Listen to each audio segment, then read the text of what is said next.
Hello, welcome. We're live. We are live. It's time for a cozy, comfy, plus our wiki editing stream. I don't know what my audio levels are like, but I assume they're fine.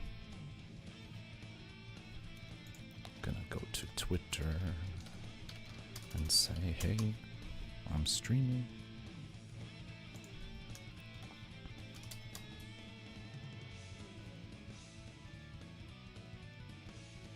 Let's see.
All right, we're posted. What else did I want to do before?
We're grooving.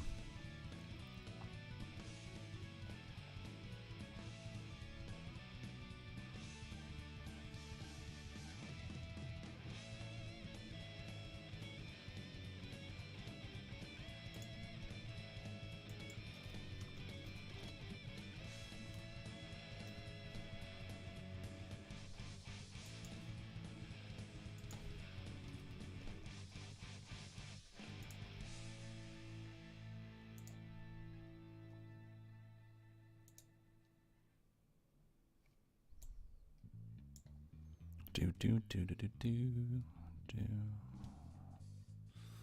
let's see. I am just updating my channel point situation right now. I'm going to try and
there we go.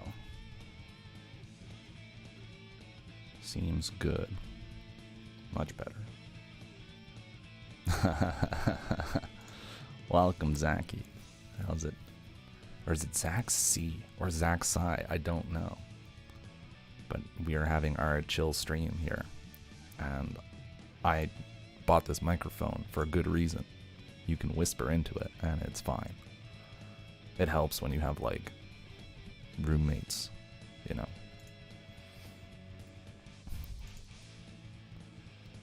Okay, so I just updated my channel points. I think I hadn't looked at them for so long. You should be able to like do things now that aren't like terrible.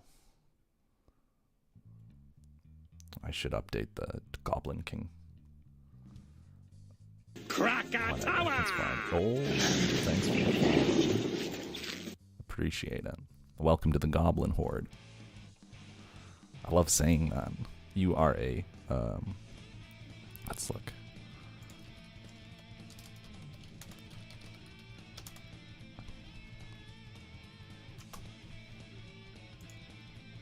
Oh, this is sick. I'm just gonna like load up a goblin generator. Generate a goblin.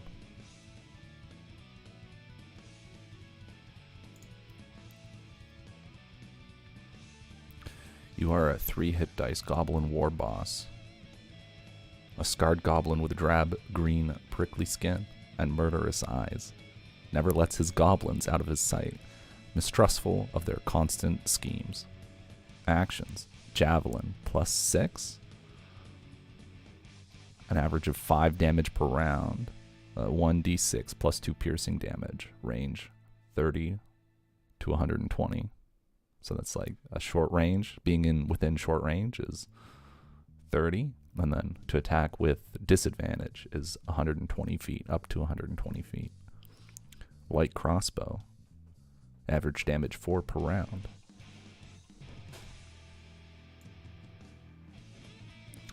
Opportunist. Gain advantage on attack when an ally is fighting the same opponent. That's you. You qualify.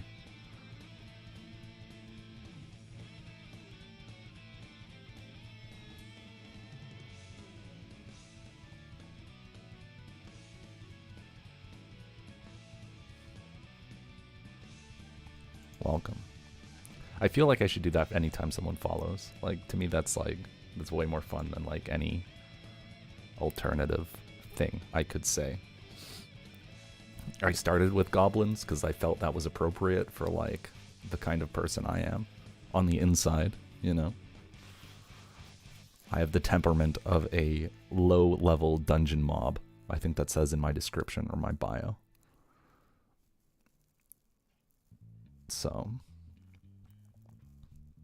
anyways, we are going over the +R wiki today again, and what I'm gonna do is just go over like Axel's stuff.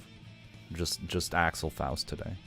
And I might have tips and tricks if you don't play Faust. But as we go through the wiki page, the matchup page, I think we'll like touch on like all the major aspects of Axel and a lot of the problem points. Usually like Gatlings into 6H, what to do post rensen, what to do against that gun cross-up move, what to do against his unblockable. Yo, thanks for the follow. Formal Eli. I'm gonna have to bookmark this goblin generator. Holy shit. I didn't even think about that. Let's go. Generator. Generate goblins.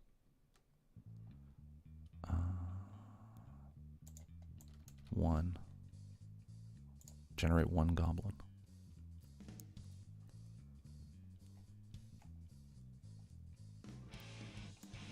The formatting of this page sucks.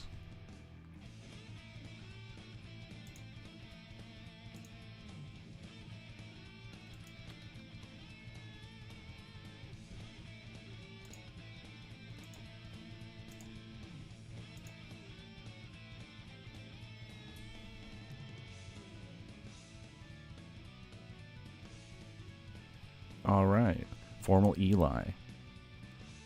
Your goblin name is Herkfrak. Description: a mangy goblin with mottled gray prickly skin and wrapped in cords of thick leather. Actions per round. You can make a melee attack with a hand axe. It's +4. It does 5 base damage, or 1d6 +2 slashing. You have 11 hit points.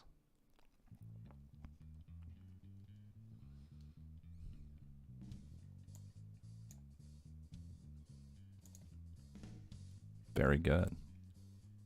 You'll get them.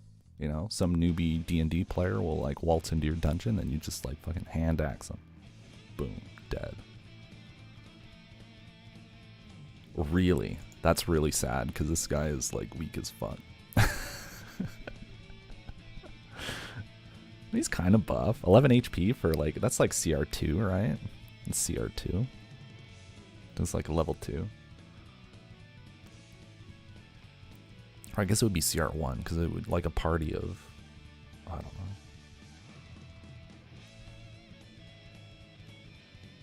Oh, you also have dark vision, 60 feet, passive perception, 9. Passively perceive your foes if they're like clunking along in armor, I guess. Yeah. Everyone starts from the bottom, 7 HP, that's normal. Alright, so how are my audio levels? Everything fine, guys? Girls? Everyone else? Is that like... Is that good? I don't want to get like... I guess I have the game volume on really low. That's fine. So... I'm going to bring up the...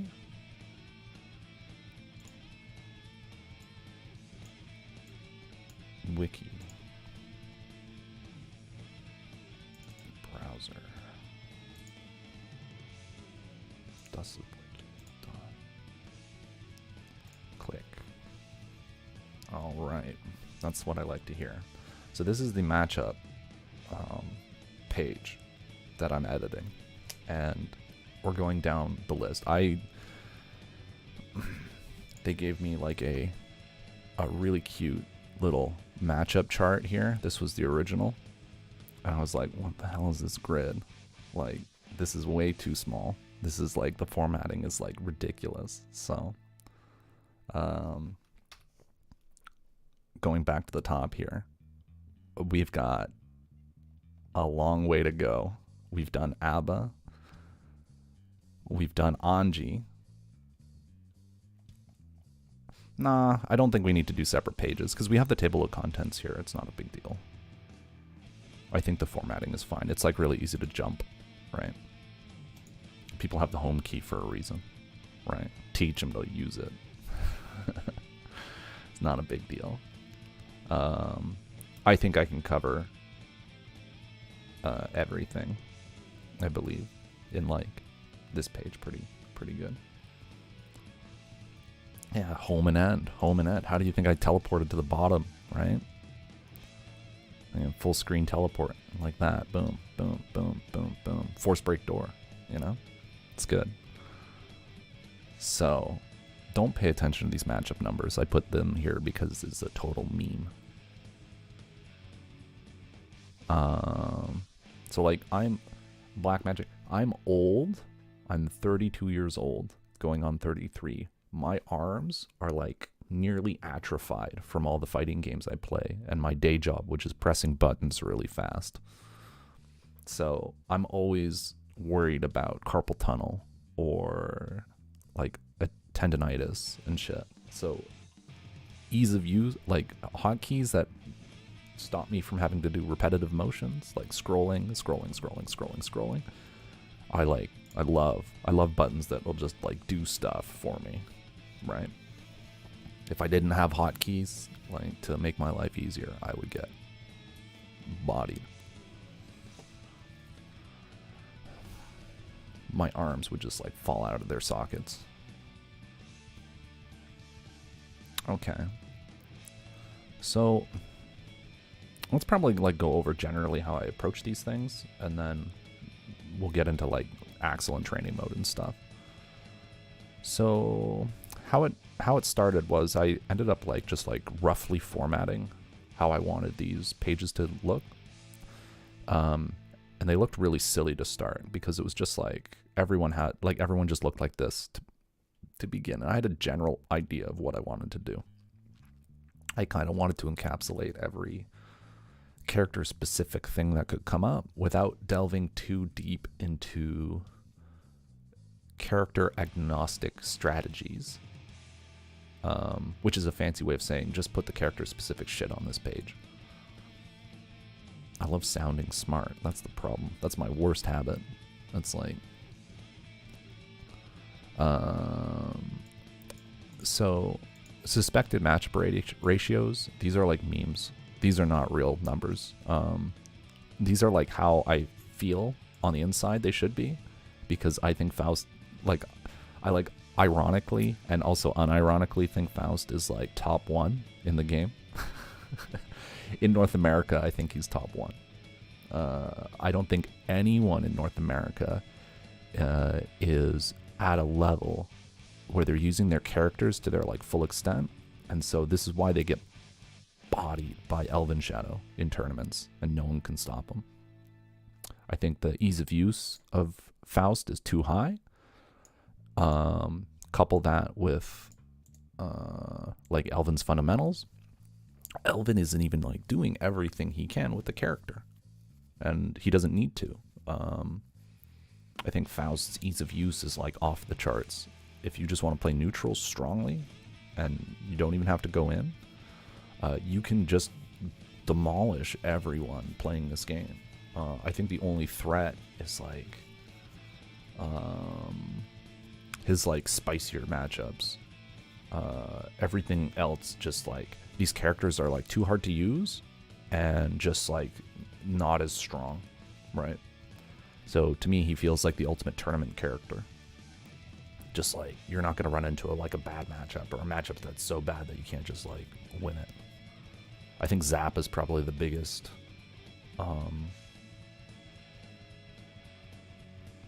problem character, and I think it's is it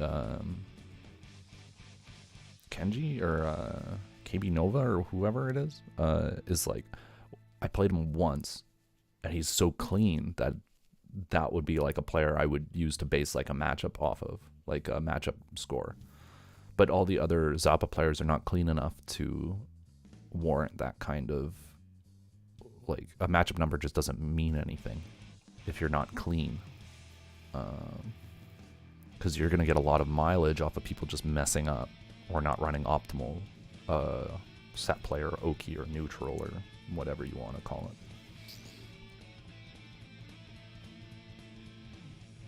Yeah. So all these are memes.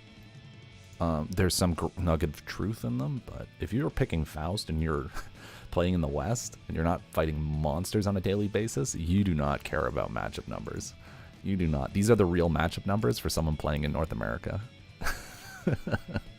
These are just like, and I don't even think like these are, that's technically, this is probably true, but like this should be 6-4 Faust if you're just fighting like whatever Milia's online or whatever. It's just like they're not running good Oki. Like if you get good with Faust, you'll just like run a train over them. So don't pay attention to matchup numbers. It's just not worth it. Faust is just too easy, too good. I usually generally I'll start doing these articles by like writing a little overview, just to kind of like flesh out what you might need to focus on or think about in terms of like what the character does. Goals. I try to do these first as well, just to be like, okay, these are the things you really need to like focus on in terms of like pacing, or where you should, what are you aiming to do in this matchup that might be a little different from other ones? Because like the pace of a Venom matchup is a little different from an Abba matchup versus a Johnny matchup versus the Faust matchup. Things you want to like be aware of and look for. Just with regards to general match pacing and common traps. Like here I say don't play into Danzai. This is a common mistake I see players do at all levels of play, is that they have muscle memory for pressing buttons at advantage, or even like challenging at disadvantage. And against Abba, when she's in Moroha mode, unless you have something that is like a series of like low-level attacks that could like punch through unmetered Danzai, still probably not a good idea if she has meter, because Force Break Danzai is just like a win button, right? It's best to jump and block, or just block outright. Like with such a high percentage that she's weaned off of Danzai completely. Yeah. And so that'll usually guide how I look at the modes. Like I'll try and prove that these goals are correct. Like I say, play aggressively versus normal mode, and I need to back that up with what I write, like in the guide. Like why is it okay to play aggressively? Why is it okay to go in? Why do you want to go in? Defensively versus Moroha mode is like, is that actually true? Very defensively versus Goku Moroha mode. What does that even mean? What does it mean to be very defensive versus defensive? And a lot of it is just like playing in a way that doesn't even interact with Abba. You just jump and run. You run away and you throw bags and you try to get her to like struggle to like move around bag, and you just like try to stop yourself from dying. And if you can clip her with like Force Break Pogo or something like that and get knockdowns, that's great. And don't run Oki when she has Force Break Danzai, unless you're a lord and you think you can slash back. In Goku Moroha, there's good counterplay versus Danzai in Moroha mode, where you can try to mix her up, and you don't necessarily have to eat shit if she Danzais just because you pressed a button. And I cover that stuff in the guide. And then there's just like little tidbits, right? Things that are notable in the matchup that will juice you up. Yeah, Faust can do reversal safe Oki, Benson, but not against a Goku Moroha mode, which is like her blue mode, where she's just like ridiculous. The Force Break is too fast, I feel. You can do reversal safe Oki with like 2K versus jump 2K. But you can't confirm from the 2K without eating shit. I think. There might be something you can do with regards to like a late chain into 2P. But I don't think so. I think you'll get fucked if you try to like do more than 2 hits for any reason. and I don't think Faust has a confirmable low hit. So like if he did the 2k and it did hit her, to confirm from that would be playing into a Force Break Danzai. Like if Force Break Danzai showed up on Wake Up, you would just like 2p into the Danzai after it clashed with 2k, then you eat shit. But off jump 2k, meaty, the dive kick, there's so much block stun and hit stun on regular dive kick that you can confirm off that single attack. And so if she Danzais you, you're blocking, and you just wait to see if the dive kick hit her, and if it did, if she blocked it, you're just like, okay, now I run pressure. So Faust doesn't necessarily have like fully reversal safe mix, I would say. Like there's technically no mix up off the dive kick, without doing some real TAS cheaty stuff. So I don't even like list it here.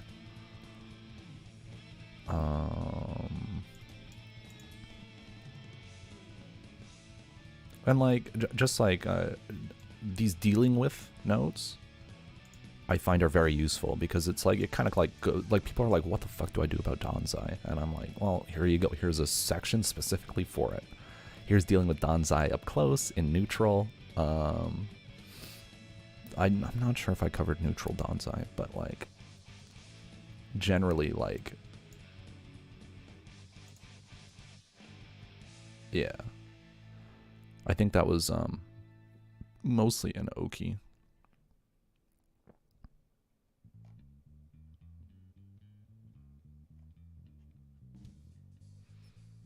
Yeah, I think I got a better idea of like what I wanted to see in these sections by doing the Anji section. Yeah, there are some really nice option selects against it, but it's against Goku Moroha mode, they're not that good. Actually, maybe. It depends on... I know there's like some OSs you can do with Super, but even then those have counterplay. So it's not like...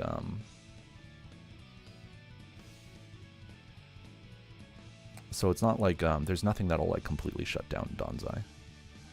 Just because of the way it like absorbs hits, like the impact effect when you collide with Danzai, it kind of like, you can't like safe jump it like a normal like reversal.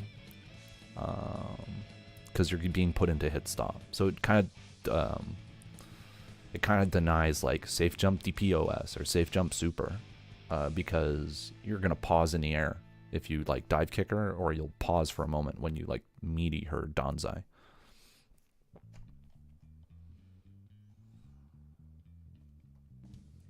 And with Anji, it was a similar process,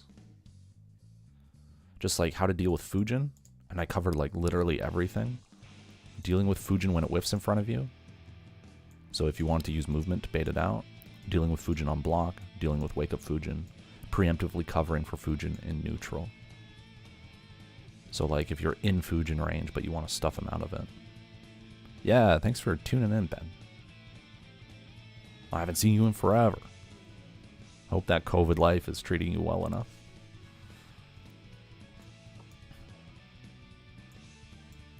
So when it comes to this stuff, I try to do this like overview where it's like summaries of what I learn throughout a session here on this stream. So like this stuff is covered in more detail here. Like this, all this stuff, and this 7-point list of like what to do after blocking Fujin. I simplify like this 7-point list, which is kind of poorly formatted, but whatever, is summarized here in 4 points. So I took all this and built a simpler game plan, a simple game plan to like this. These are the 4 things you have to think about and do after blocking Fujin. If you IB Fujin, 2k becomes very powerful. It can only be counterplayed by Fujin S. So just like IB Fujin, 2p a lot. If you think Anji is aware that you're only doing 2p, just block and play reactively. Sometimes 2k, because it's easy to use, and it's a little better than 2p for challenging the hop, when you can't IB the Fujin. Fujin P can be punished with a reaction jump H if you're playing reactively. And should you whiff a 2P under the hop that he does for Fujin P, which is the fan throw, you can 6P still. So you can go for a big reward by just like blocking and doing nothing. Or if you 2P, you can still punish him, which you can't do with 2K. So if you see a fan-centric Fujin offense, 2P is very good. If you see a hop-centric Fujin offense, 2K might be very good, might be better. I think you can use both to still 6P the fan. And both of these are much better if you IB the Fujin. 2P startup is 7 frames. And it has a like for a 2P, it has a decent amount of recovery. So if you're playing another character, and Faust 2P is a low also. So it punches through like guard point invuln during Fujin, like the armor frames, which is important. Because Fujin is invuln for 12 frames, and then once Anji touches you with Fujin, he'll go into like Fujin H or Fujin D, and fast lows will challenge the Fujin H and Fujin D. No, Faust lows are pretty slow. Even his 2K, because it hits really high up first, it only hits on like frame 13. So a frame 13 low, Faust 2K, is like, it's got really good hitboxes and really good whiff recovery because it's a fast move overall. Like it recovers pretty much like 5 frames after the last active frame or something. It's like really fast. But its first low hit doesn't come until frame 13. So if you're trying to hit someone from the front with 2K, it's a 13 frame low, which is actually like quite slow. His 2D is a 13 frame low, right? So if you want to challenge from the front quickly, 2P is a better option.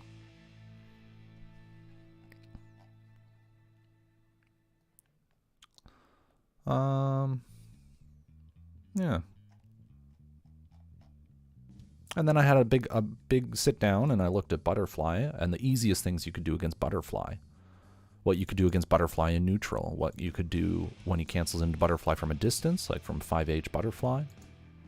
I noticed that if you're in 2P range, but he's not point blank, where the first hit, the Butterfly will hit you immediately as you leave block stun, you can 2P under the Butterfly and just tag Anji for free on reaction. So I put that there because it's easy and it shuts down. It just like negates the Butterfly. Like the Butterfly disappears. And then I found that if he's point blank, an IB gives you a guaranteed 5P punish if you can time it. But you can also 5P after blocking Butterfly because you're plus, you're fairly plus. And if you miss it, like say he blocks, you can still block the Butterfly as it falls. So it's like it's not like a perfect answer. You might just want to like hold that shit if you're not confident and just like try to FD him away so that he falls into like these two more distant ranges where you can challenge more easily. But it is an option to think about. And I say that here in like FD to push Anji out to a range where Butterfly is easier and more rewarding to contest. If he's in 2P range, you can get under the Butterfly on reaction to hit him. IB point blank Butterfly for a 5P punish. If he's further out, reaction air dash comes online. Look downwards to see the combos for that. Because I found that testing the air dash option, the reaction air dash was actually like pretty easy. It was easier than doing anything else I was like trying to do before. and more consistent than like trying to dive kick over the butterfly or trying to poke under the butterfly at a distance, which Faust can't do. He's too fat. So a soul might have a different option. They might be able to like a reaction Grand Viper under butterfly. But I think most characters can air dash at him. Not Pot. Pot could flick at a distance. Stuff like that. And then like a section for Crawl, because Crawl is in every matchup. It's really good. Crawling under jump-ins generally is like pretty awesome until they start doing deep jump-ins, like ones that hit really low to the ground, like Anji Jump H. But forcing them to do a deep jump H every time when they jump in is amazing, because a deep jump in comes active very late in their jump arc, right? So they become more vulnerable to airs or stuff like 5K or 6P or really any button, because they're not pressing buttons until the last available moment in their jump. So just crawling to disrespect someone makes your other anti-air options much stronger. So even if you get hit crawling, that's a good sign, especially if you're getting hit by crawl consistently, while crawling consistently, because you will just have a much easier time anti-airing overall, because they're not pressing buttons high up. It's very good in the Order Soul matchup to normalize his jump H pressure.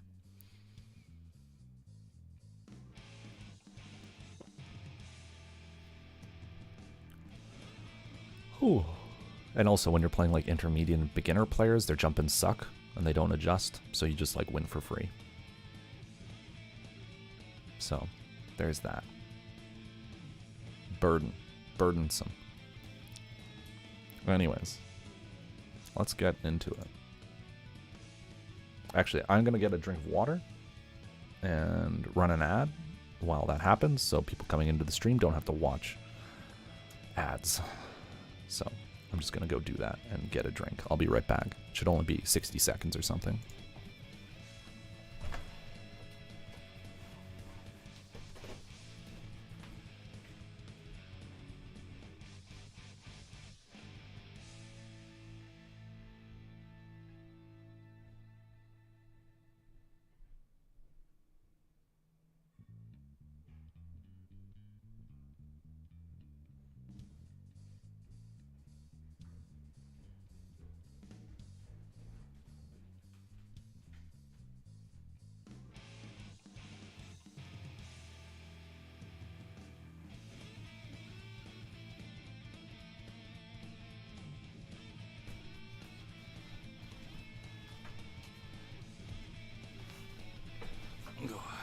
Here we go.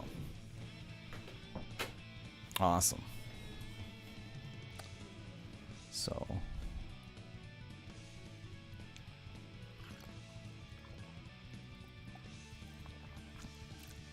nice. Anyways,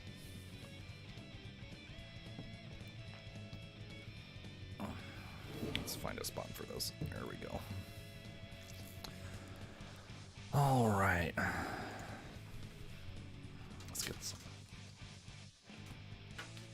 Let's get some headphones on. I can hear my own game now. Can I hear my own game? I can't. What the hell's going on? There we go. Where were we? All right, Wiki. It's Wiki time. So let's open this shit up. Zoom in. So we're nice and big. Big.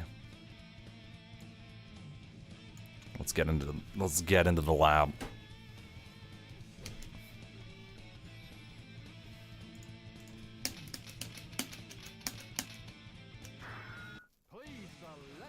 All right.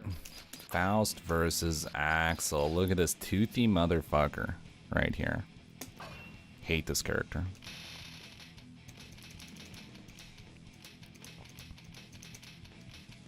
What's a good... Do we want to go to unknown? Probably bad idea. Let's go to comfy verdant. And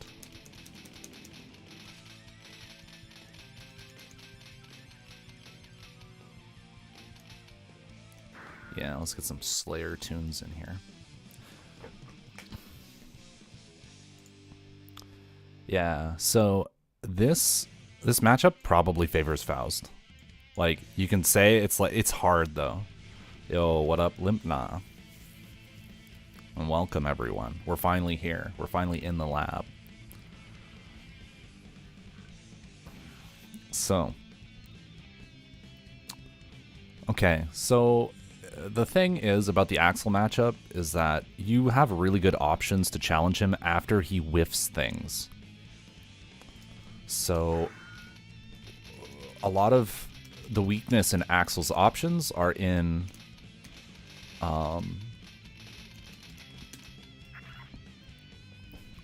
like the fact that they have a lot of whiff recovery, right? So this move is fast and goes far, right? Similar to like Far S, but like Far S, it has a lot of recovery, right? So if you're paying close attention, you can go in after it. Now he could guard after this, right? So he could go, oh, well, fuck. But I'll try and delay it more. What normally happens is, what the hell's going on? That normally happens. That normally happens. So you could do that on. You could probably do that on reaction. Probably. Man, that's so fucking. What a terrible normal. See, this character's shit. No, like, okay, let's try and set up a little experiment.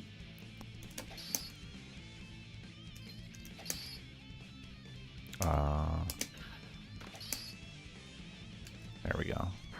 And we'll go to recording slot 1. Let's go like that. Yeah. Perfect. And we'll do playback mode normal and playback slot random. Oh shit. So you just trying, right? Yeah, this is a better. Oh, I jumped. I stood up too early. So this is normally how you're supposed to challenge 2P. You're supposed to go in after, right? Just go and press a button when you see it go overhead, like that. So a lot of Axel's options are vulnerable in this way, where they're very dominant, like Faust buttons, but you have an option that covers the screen in like 11 frames as a whiff punish.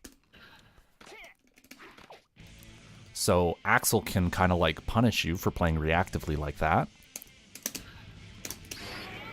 He can rensen you all day, right? Like, if you're sitting there watching the screen, he can do 2P into, fuck. Let's, there we go. So he can do 2P into rensen and push you out.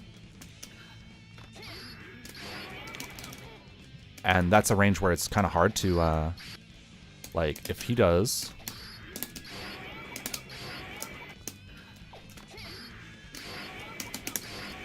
Right, he can kind of like challenge this. Oh shit. Let's try this. So that was okay. But he could do, oh my god.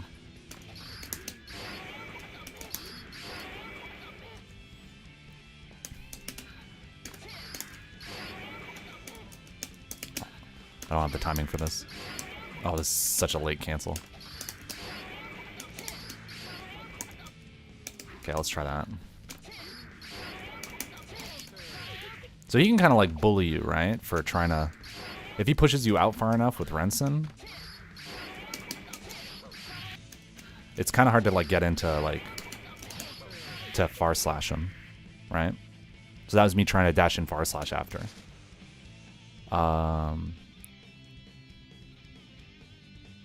So he can like space you out with buttons for playing reactively with rensen. So rensen's kind of like the punishment for you just sitting there and watching him. Rensen just in general is just like the answer to that. And rensen's kind of like hard to doesn't he have a, what's the follow-up? What the fuck is the, how does this character work? Holy shit. This is gonna be a long stream, I think. Stupid character.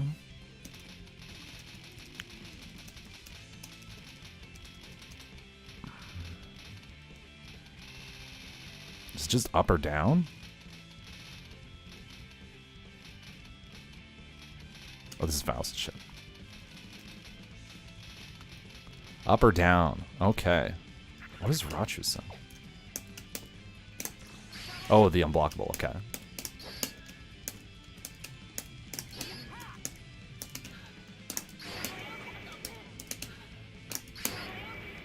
What the fuck? Okay. How do you do this? Do you have to hold it? Okay, you just hold the button. Awesome. So if I go over, right, too late, it sucks. But that doesn't mean the answer isn't to go over rensen, right? If I do a move that has a really quick chance to like get to him, like a jump forward, dash jump, jump D, right? He eats shit. So just because rensen can lead to him like being hard to get in on doesn't necessarily mean you can't jump over it. You just have to jump earlier. And what you should test is like, how late can you jump to punish rensen, right? I know he's doing it. Like, what's the time limit, right? So we know he starts rensen as soon as he lands. So if I jump at the same time he does rensen, I win. And we try to feel it out and go later and later.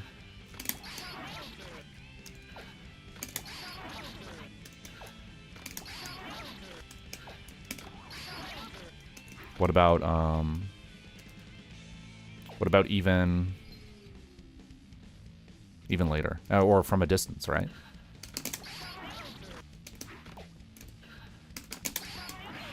Oh.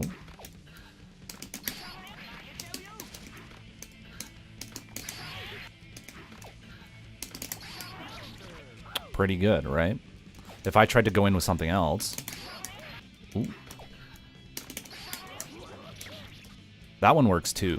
Both the jump D and the jump slash hit deep earlier than your other normals. So like if I tried to go in, oh fuck, he's so tall. Goddamn, what a shitty character. Yeah, if I tried to dome him with the jump H, right? It takes me so much longer to get down to him. Oh, it doesn't even hit him there.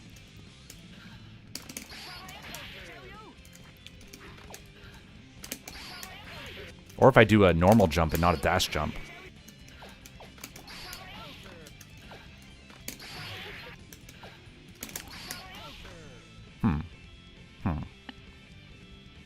I thought this was going to be a lot harder to punish, but I guess that's not the case.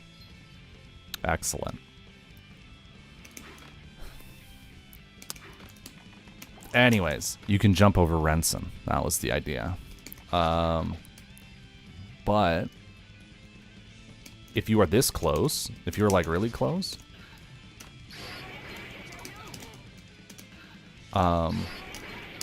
especially if you IB, you're more plus, right? After blocking rensen. So if he does rensen normally and tries to make something happen after, if you're this close after rensen, you're in far S range and he can't press anything. Like that's his. Oh, let's try.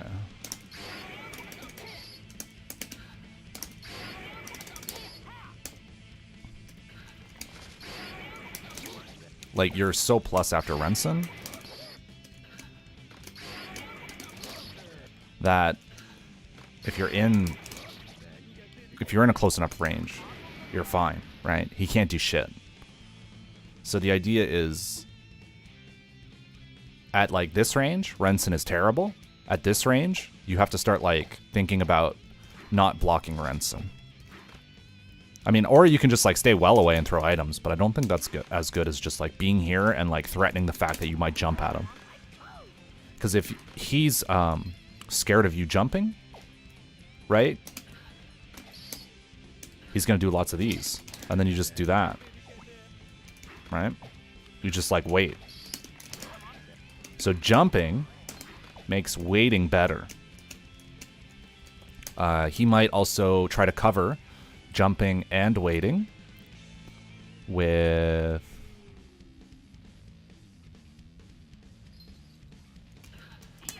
that move, right? Because that covers jump really well, right? Like if he does, right? Oh, he just knocked me away for trying to go over rensen. And if I was waiting here, nothing happened. And I can't whiff punish this on reaction. Right? Oh. Well, there you go.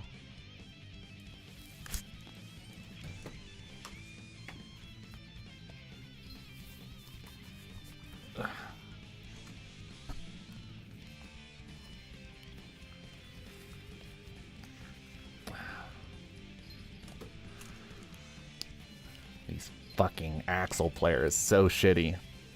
Like, look at how dumb their character is. So, like, it's kind of like,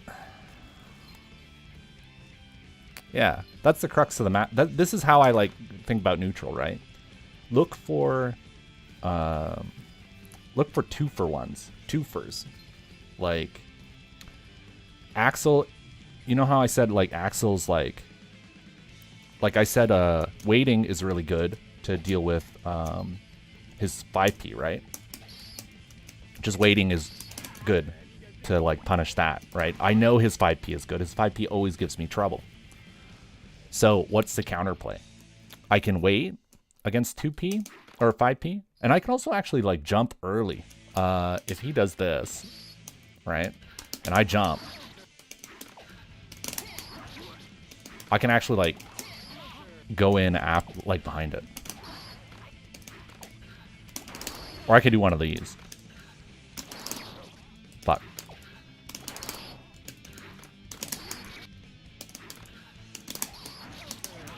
Counter hit him. Counter hit recovery. What the fuck?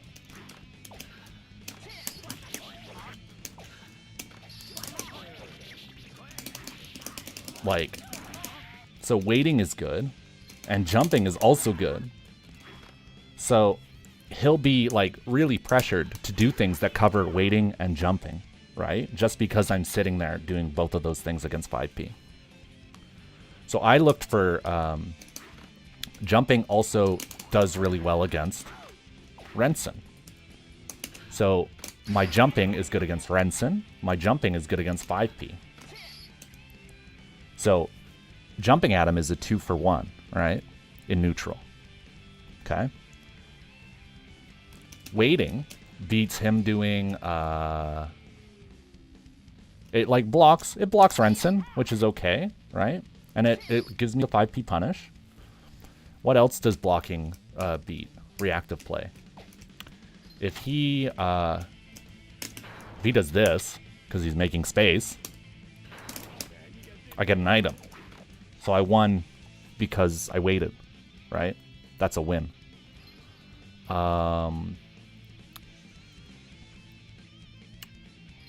So blocking beats at least 2 things. That's good. Jumping beats at least 2 things. That's good. And so depending on how much of all those options I tried to beat, Axel's using, I might prefer jumping or jumping at him or waiting, right? It's hard to breathe in this thing. Holy shit. So hard to breathe. Hard to breathe, hard to think. How big of a win you get versus instant air dash back depends on RNG, lol. Yeah, but like you keep law of averages. You keep pulling, you're gonna get fucking good shit. Yeah, so looking for twofers is the key, all right? Always look for twofers. Never go after one option explicitly. Never. Don't ever be satisfied beating one option. Beat two or more, right? I only said two, but really, you could beat three options with just blocking. You could beat four in some cases, right? Only look at relevant options, right? Because like a dash 5K is a dash close slash, right? Like these are both the same move. They both die to dive kick. They both die to dive kick, and they both die to you just like poking at them, right? They cover the same space and utility. One is just like a little bigger, right? That's it. That's the only difference. So it stands to reason both lose to the same things, right? I'm pretty sure both lose to like,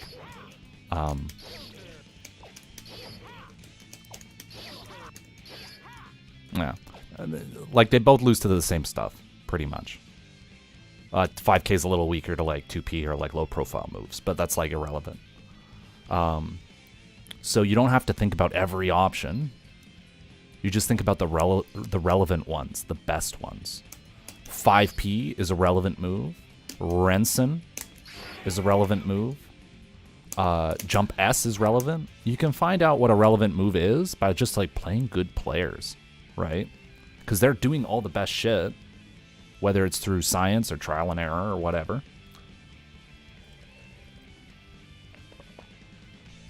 So look at the good stuff and try to beat. So how to deal with Jump S.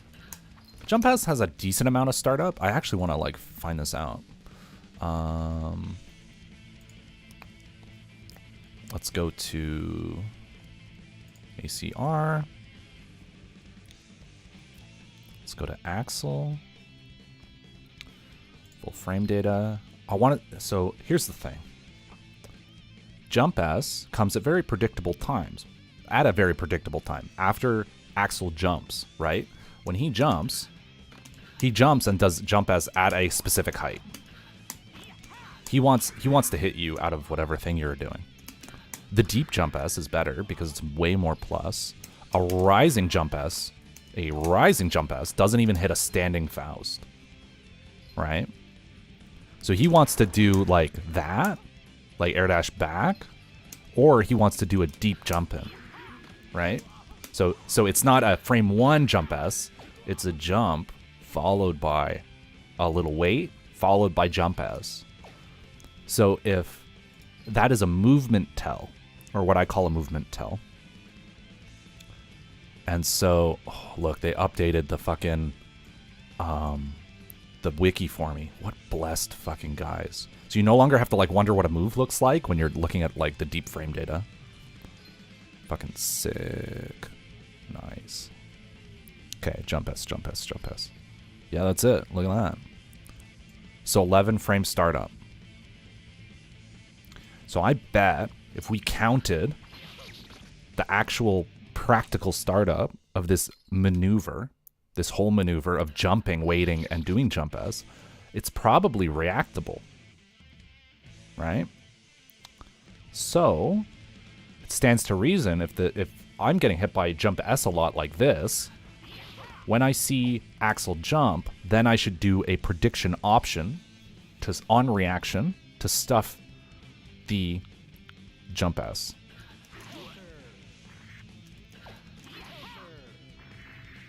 And I can do this really late. And I get the knockdown. I can do this really late. He's got a big old hurt box on this Jump S. It's actually like a garbage move. Garbage move. You can do whatever the fuck you want and then you'll just win. Maybe I'm not sure if he's going to do the Jump S. So I'll just press a 5K on prediction upon seeing the jump. Oh, he went in after it.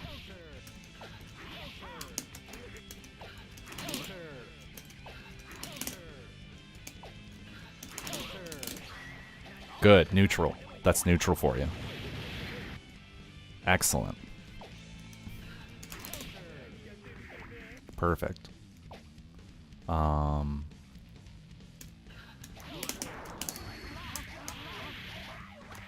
Fantastic. Took him to the corner just off like a random YOLO 5K, right?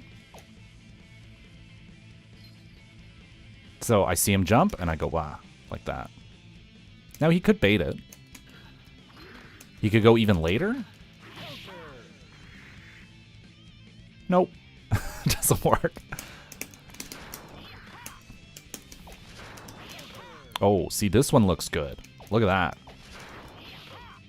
So I'm exploring the options, right?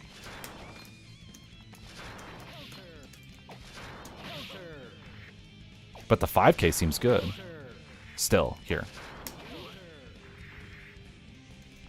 So the 5K seems better against both of them, right? Seems good.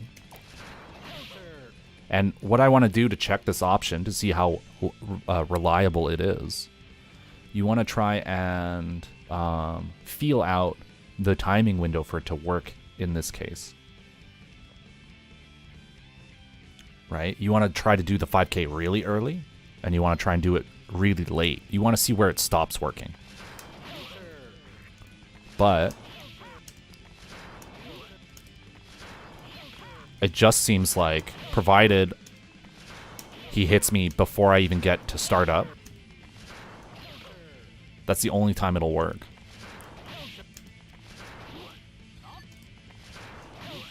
And this is definitely a reaction 5K to him jumping. And what are the alternatives? Like maybe he can make something happen. It really doesn't seem like he can. It doesn't seem like he can do shit. Oh wait, Axle Bomber. Yeah, this would be the big brain play.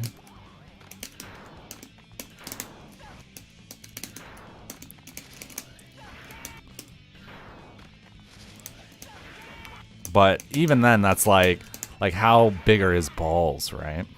How big are his big British balls? And it doesn't even work because 5K is ridiculous. What a ridiculous normal this is. So here's the thing about 5K. It only has an extended hurt box for 3 frames after these 7 active frames. This move is like 23 frames total duration. It has like 7 frames startup, 7 frames active, 3 frames extended, and then he's back to being a thin boy. So he doesn't extend his hurt box at all throughout the entirety of this move until he puts his foot out, which is why it trades so well. And even once he's done, once he's whiffed it, he completely recedes back to his regular position in 3 frames. Like, look at this shit. No hurt box. So he's only got this. This is his recovery frame. He only has this for 3 frames. And then it's gone. It's gone. It's gone. It's gone. So it's not specifically around round start range. This is like this range right here, right around here. Changes what you need to do against rensen. How rewarding is it to block rensen at this range versus this range? It's very different.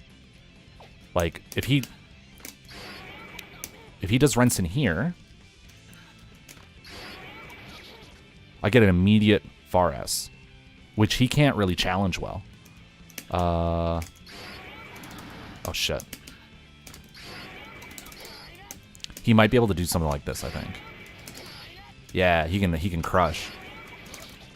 Nope. No, he can't. Not at this close. It's too good. Let's try that again. I want to try that again.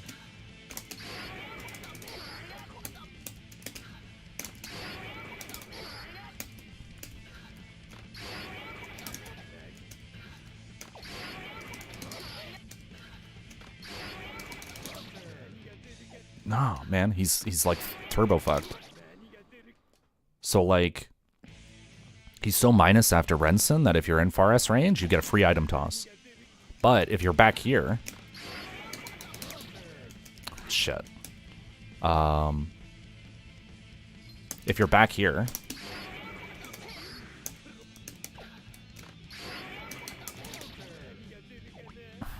what a fucking trash character. There's things he can do. It'd probably be more like something like that, right? So if I can get him, see, that's probably a more Axel interaction, right? The range you can get the free bully far S after blocking rensen, right? Is different. Mm-hmm. And depending on like he could do let's try. Fuck.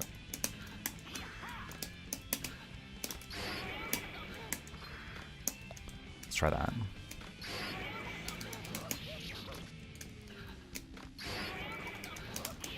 Yeah, that's probably the good one, right? That's the good jump S.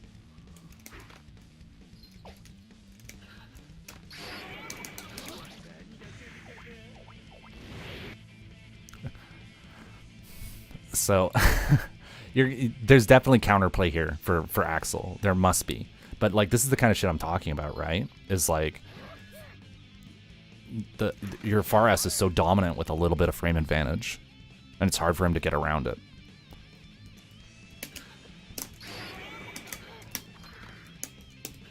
Let's try that. Yeah, there we go. That's a little better.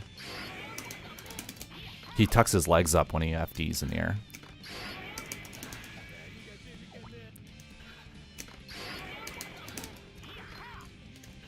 So yeah, if I don't know like what an Axel would do explicitly here, but it would be something like that, right? Where he can challenge and be plus if he lands the jump S. But if he jumps, like, where's our glorious 5K? Like, what the fuck else is he gonna do from up there, right? Like, if he does, oh fuck. God damn it.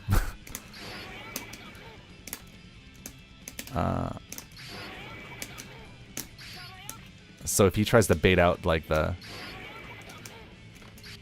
Yeah, let's try it. No, it's not whiff. There's no whiff. See, that would work, right? But the 5K can challenge the jump S, and I can still block.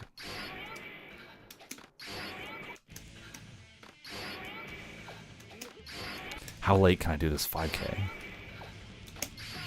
There. He has to be like fucking landing. And you can still do it. Right? So like that's the power of 5K. No whiff recovery. So 5K stands to reason is like really good compared to 6P because there's just no whiff. And if you really want to be big brained about it, you can try and like go over, right? But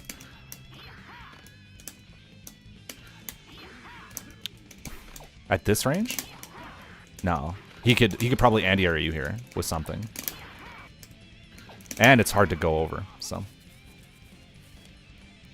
5K.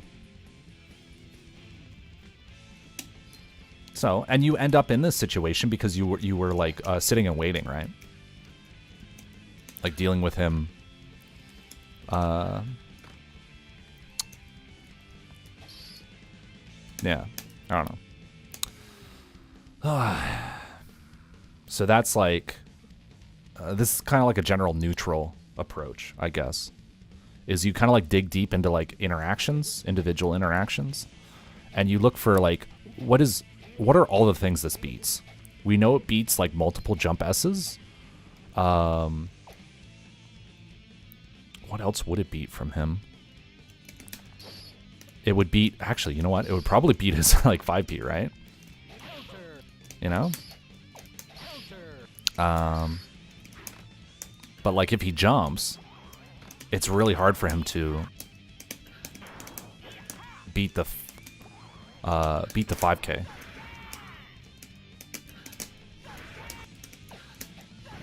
Like that. He could do something like that, right?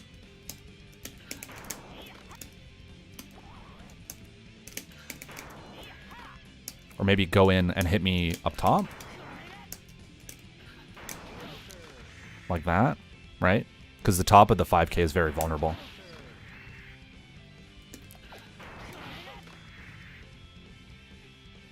So, yeah. So that's like counterplay in a nutshell when he jumps, right? He'd mix up jump S versus just like going in. But if he's doing that, right? That sucks for him if I'm just sitting and waiting, right? Oh. It sucks.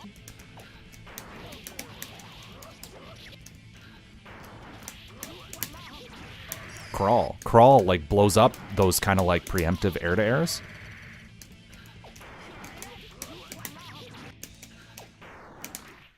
Right? Free. So like just by waiting and then seeing the air dash and then crawling, he's dead. Or jump by B. Depending on what he's trying to do. When people start going after your buttons in the air like that, with like these kind of like really high options to like try and dome you for doing 5K,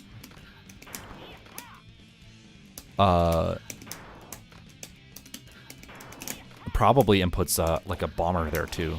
Oh, fuck me. Yeah.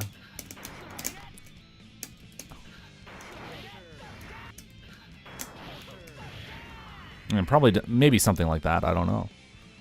But like, once people start doing that, it's like they're fucked. They're just gonna die. You don't have to commit to anything, right? Faust is so whack that he can like stand block when he's fearful of the jump S and then like crawl at the very last moment. Or not even crawl, just stand there, just like wah wah wah wah wah. So, right? All because I did 5K.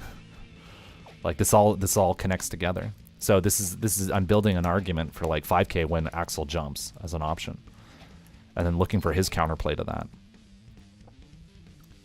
Now, this 5K is done on reaction, right?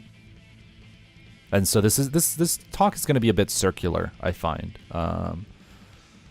So bear with me if I like start repeating myself. But it was a reactionary 5K to a situation. To react, you have to stop moving, right? So I'm waiting for him to jump to 5K. I'm also waiting so that in case he 5Ps, I poke him, right? So I'm waiting for jump, and I'm waiting for 5P. I'm waiting for this. I'm waiting for this. I'm waiting for something like that or some shit. I don't know. But if I'm waiting and playing reactively, he can do that. So suddenly, because I'm waiting and playing reactively, he can start doing things like this that I can't challenge very well. Right? Reactive play is weak to dash buttons or dash up stuff. So this would be the moment Axel decides to like go for a block string. Right? So that's the weakness of playing reactively. So if he knows I'm hedging against, if he say he knows that I'm bodying him with the jump S, or that he knows that I love seeing the jump S and like punishing it, or loves me, I love to punish the 5P, right? He's been doing these all game, and I've started punishing them. He knows it's time. It's time for Axel to go in. Right? It's time. It's time. But do I have something that beats all of those options. All of them. Do I have something that beats jump S? Do I have something that beats dash up button from a distance? And do I have something that beats 5p?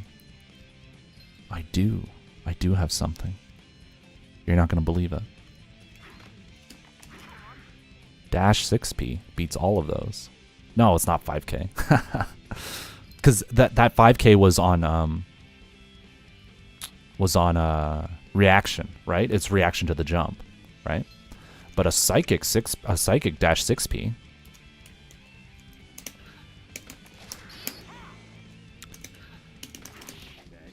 will hit him running forward, right?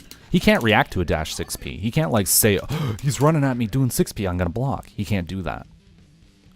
This hits in like 18, 16 frames or something. There's a little lead up into like a really fast button. So if he's running in to take advantage of me playing reactively, like maybe he's like here and he's just like, he like sees me watching, right? This is his time because I was looking for the 5p and the jump S. He's just like, this Faust isn't doing shit. Isn't doing shit. I'm gonna go in. All right. So, but this just loses to that, right? It's like, and if he does, oh fuck, if he does this really works because it just goes under, right? And you're like, oh, no, it doesn't matter. Big damage. And if he does this, or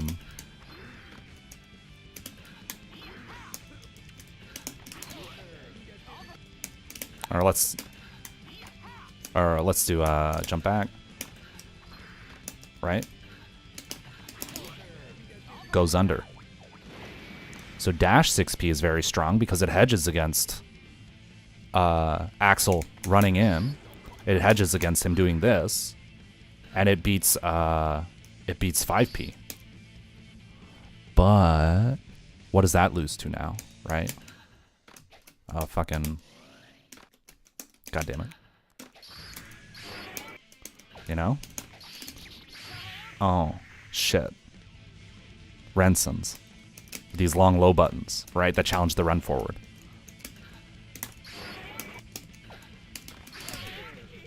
Fuck.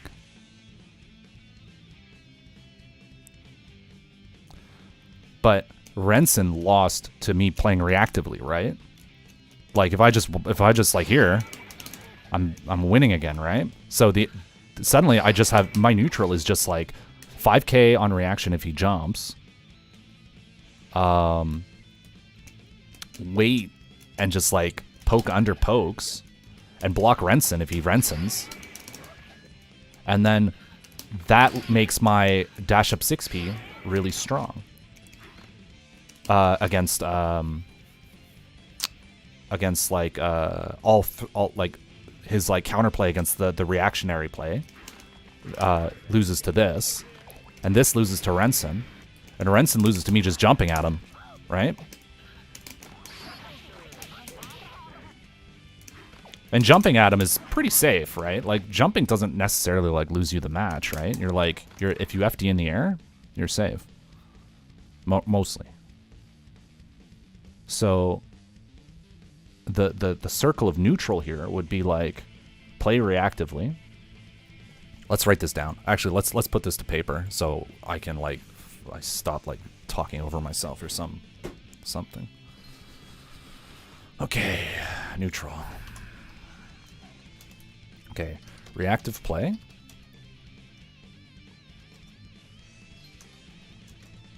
Playing reactively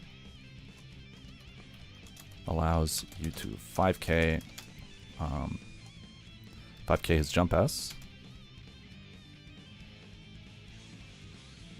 Allows you to 5k his jump S. Allows you to block rensen.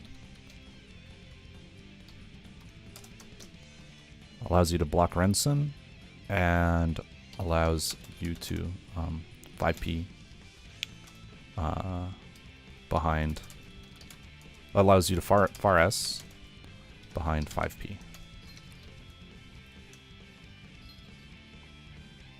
Axel will run in to start pressure.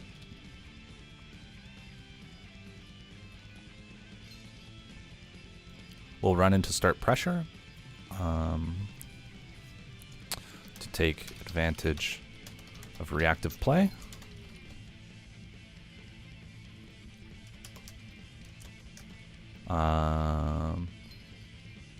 Running in. Jump S's, jump S, and 5p all lose to dash up 6p. Dash up 6p loses to rensen. Rensen and 2p low pokes. 2p pokes. Rensen and 2p. Or 2p rensen.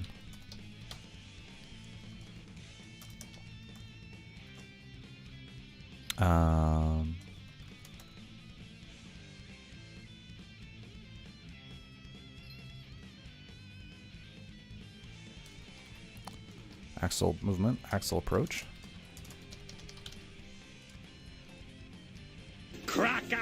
Oh, thanks for the follow, Yo29. Welcome to the Goblin Horde. You are a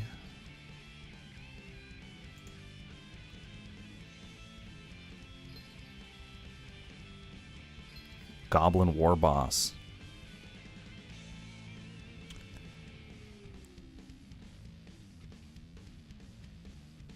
Your name is Fingag.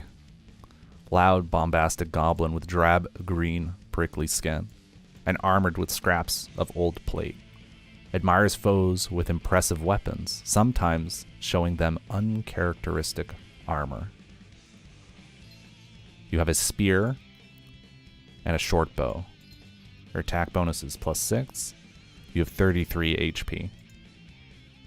Welcome, Fingag.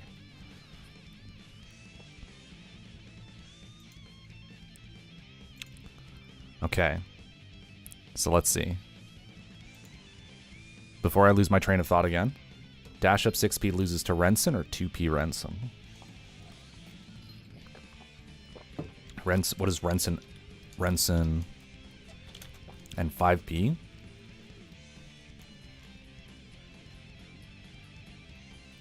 Generally do poorly against dash jump FD, jump D.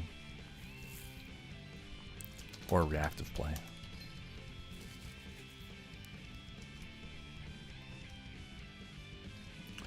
Oh wait, rensen and 2p.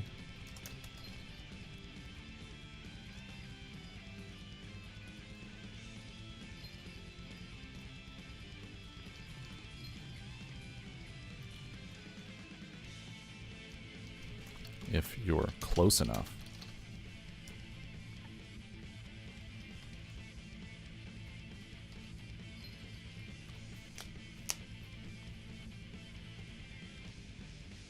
That makes sense, right? So we broke down all of neutral into like these 5 exchanges. I won't say this is all of neutral. There's still a lot going on. Like what if he does like unblockable in mid screen, or what if he does what is it? Fuck.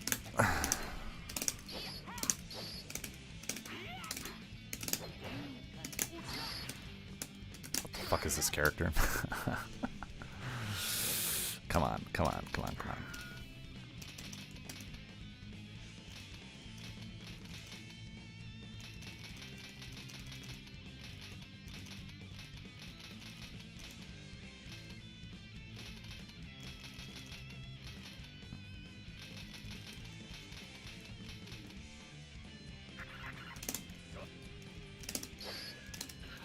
Yeah, this one. Right? Yeah, he can do it, but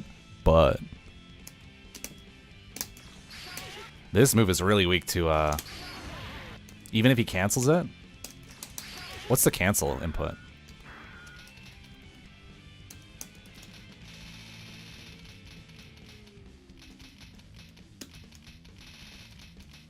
P, okay. So here's the thing. Fuck.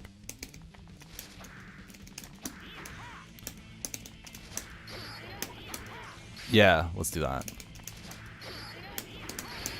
Fuck. Fuck. P. P. My god. Okay, I've almost got it down. No. I want to do that, right? And then he does 5P, right? Or 2S, 2S, right? That's the normal.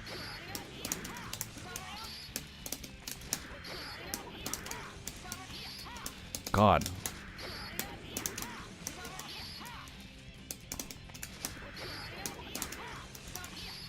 That's tight, right? You just do that. When you see the 2D, which is common, he doesn't have enough time. Even if you do it a little late.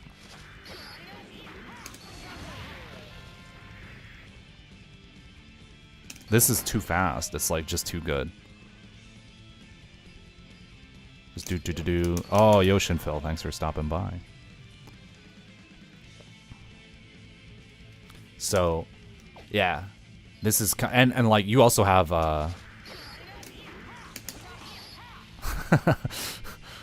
it's like boop, these both beat the unblockable, I think. Come on. Let's go. Like dive kick is a good meterless option. But this is like too good.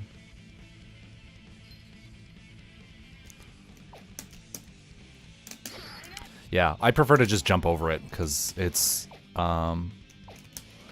even up close. Even up close, it's technically reactable. But roll back, you know, it's just like how it is.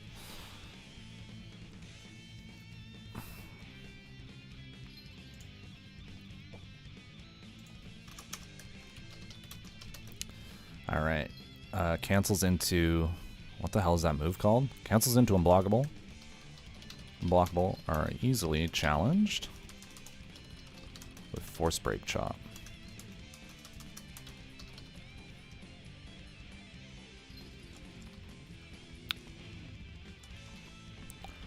Anyways, in neutral with this guy, stuff like this just dies to crawl.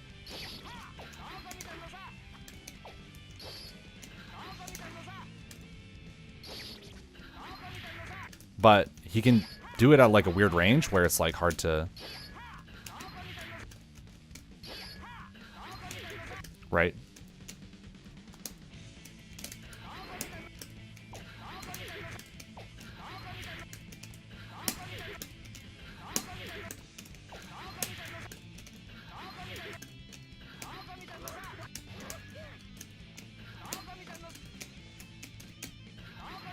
The problem is you have to because of how crawl mechanics work, you have to release the input, the blocking input, and do it again.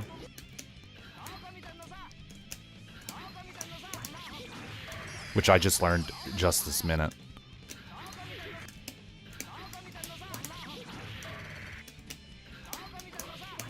And then you can just crawl under it. Oh.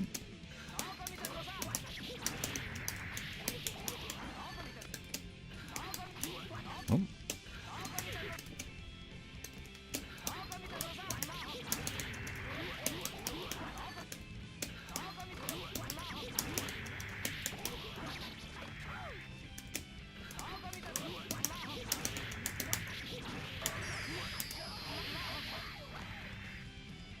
Pretty good. Pretty good.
So does this work? How does...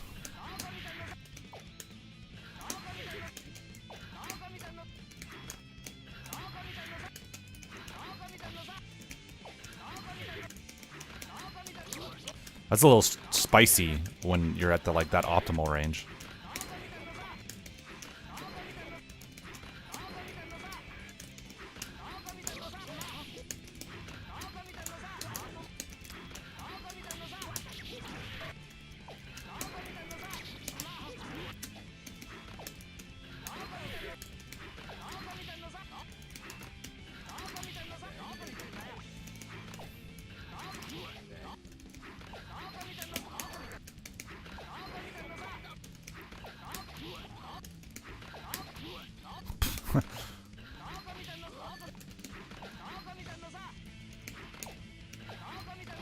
Wait, what? You just stopped blocking?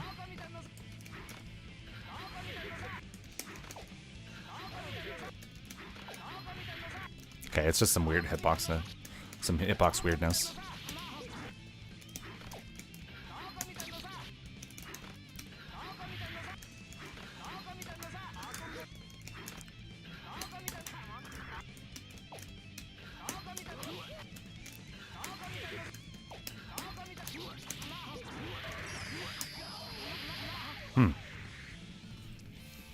All right. Well.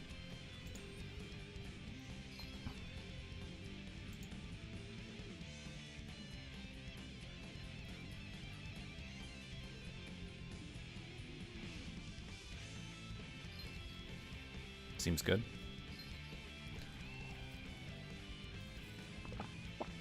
Okay.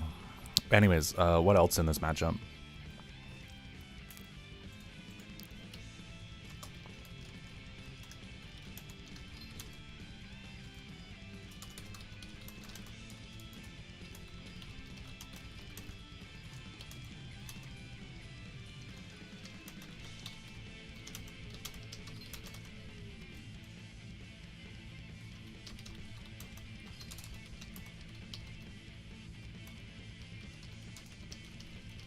Poke in situations where Axel is in whiff recovery in order to guarantee item pull opportunities.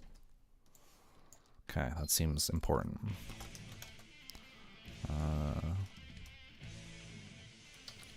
Focus on rotating through your stronger neutral tools to force him into... thanks for stopping by, Juri. Have a good sleep. To riskier plays.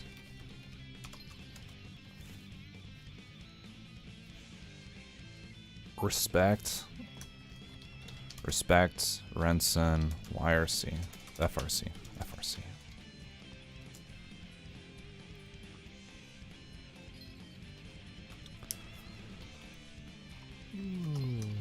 RFD to tuck your legs is important when navigating, making jump in attempts in this matchup.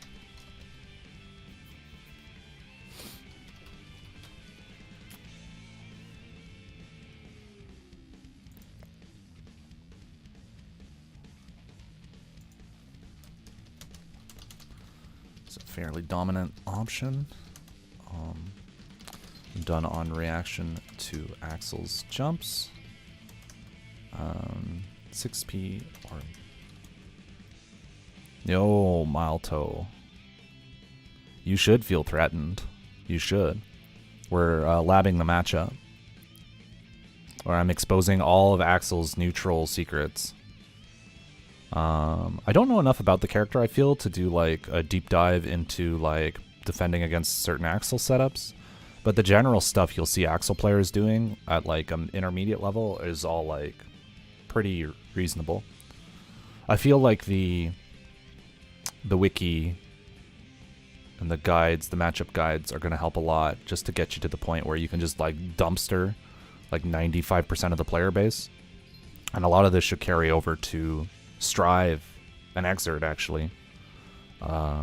because a lot of the interactions are just like the same. So that's cool.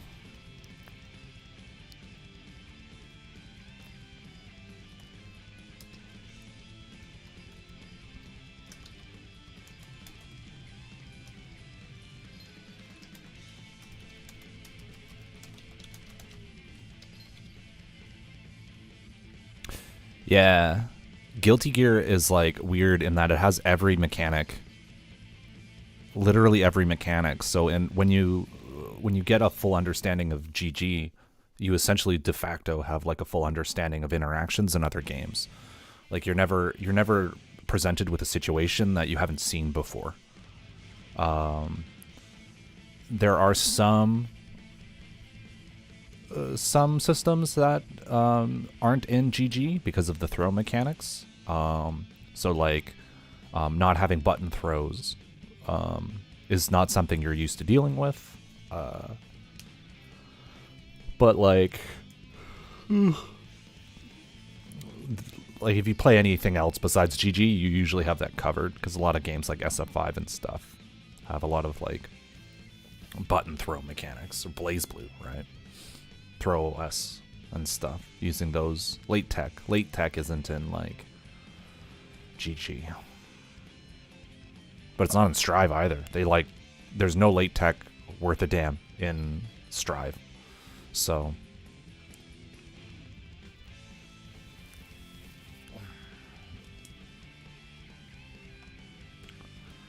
Mile 2's cool. DW did some work in Axel's matchup page and it helped you out a lot. Digital watches. Oh, I see. Yeah. Yeah. DigiWitch has a lot of Axel knowledge. A ton.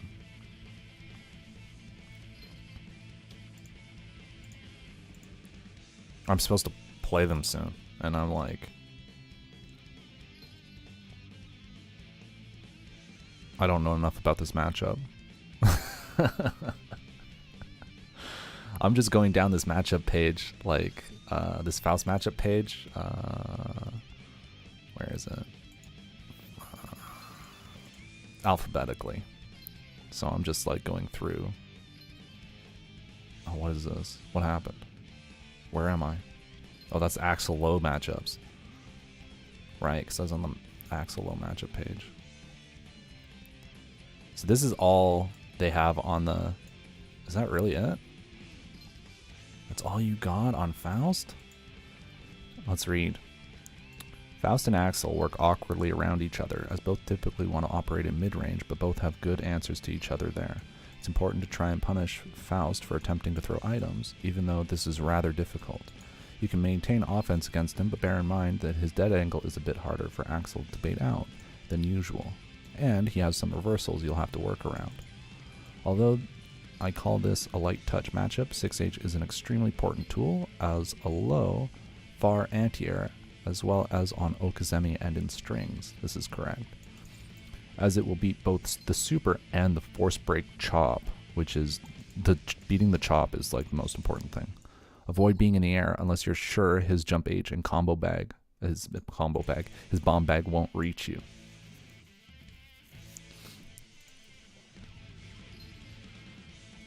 I think this is more or less like a really good, correct.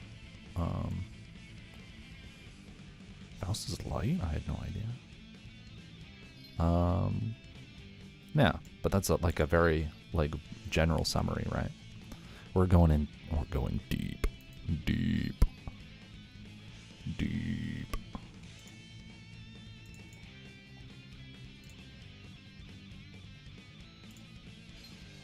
Like ours, the Faust page is gonna be girthy. Oh, in terms of commitment. Oh. I don't think that's the case. I think every button Axel touches is heavy in this matchup. If the Faust knows his shit, I think everything Axel does is high commit, even in neutral. I don't think there's a low commit button in his repertoire. I think Faust like fucking just mauls Axel in neutral. But we'll see. We'll see. I'm pretty sure Digital Watches will dumpster me if I play him. There's just like, it's no question. It's like, I don't know. The thing is, I'm not Elven Shadow. That's the problem. I hate that. I hate that fact.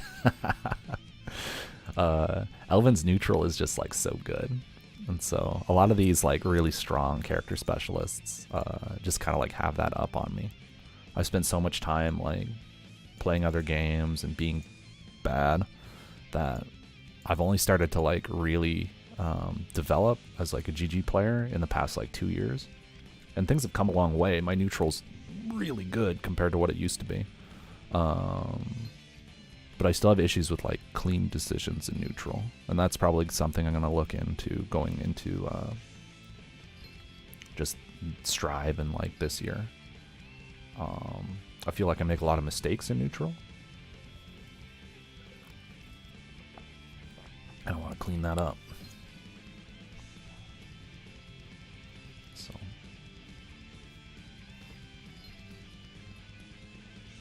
I'm pretty sure I could lab out my problems though at this point. Just takes some time. Dash 6p is a great prediction option.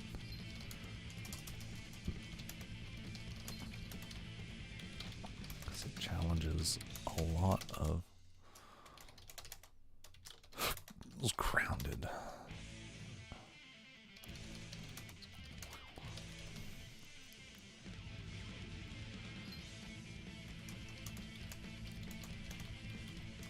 Situations where you're forced into one anti-air over another, but it's good to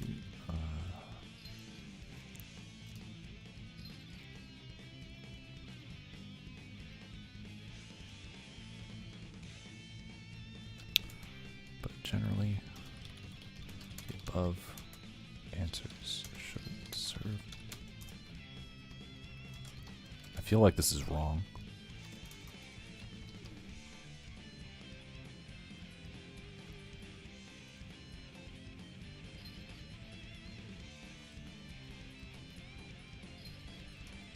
And is more likely to beat out moves like jump S and on reaction to Axel's jump.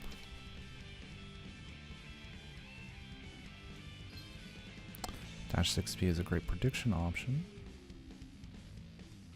in some cases, just because it challenges a lot of Axel's grounded options.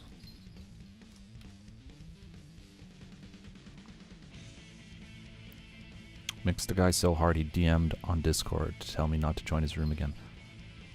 Fantastic. That's crazy. That's wild. I never get shit like that. I'm sad. I used to get hate mail playing SF4, and it was like amazing. It was so good. I played Dan Hibiki, and so it was just like the fucking best, best thing ever. Someone raging at you for using Dan, of all characters, oh, Lord Almighty. I was like, yeah, dang, making people mad. Nice. People don't even message me like when I taunt them. Like, I'm sad. They just leave. I think I've made like a couple people just like Alt F4, but it's really rare. Probably because my win rate is like ridiculous. They just assume I'm very strong, right? Because I just play in open lobbies in +R, which is like, it's not doing me any favors, I think. But it really inflates my win rate. My win rate is like just stupid.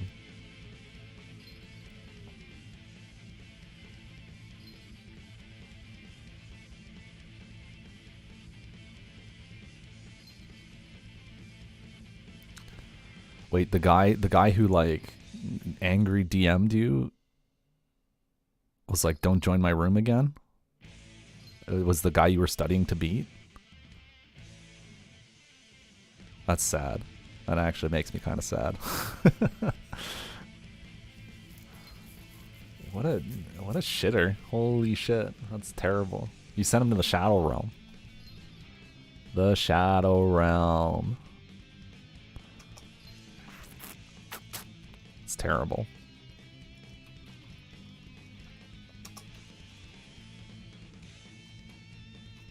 Yeah. That's empowerment right there. Whatever fucking toxic biology we got going on inside of us, it's just like it's there to turn us into goblins. That's all it is.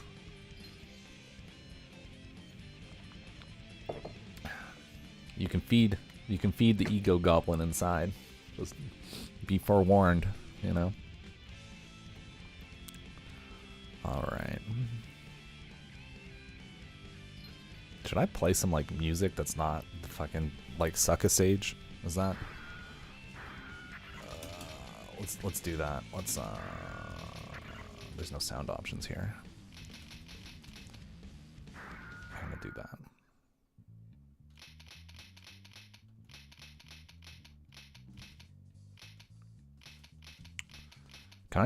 Can I get like C&D'd for playing like game OSTs?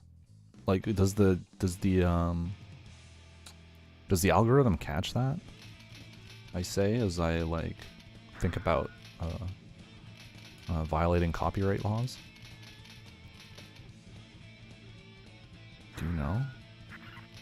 What's the audio settings? Sound. So I would like to listen to something that's not like don't I have Spotify? I should probably like load up Spotify or something. No, because Spotify is probably even worse.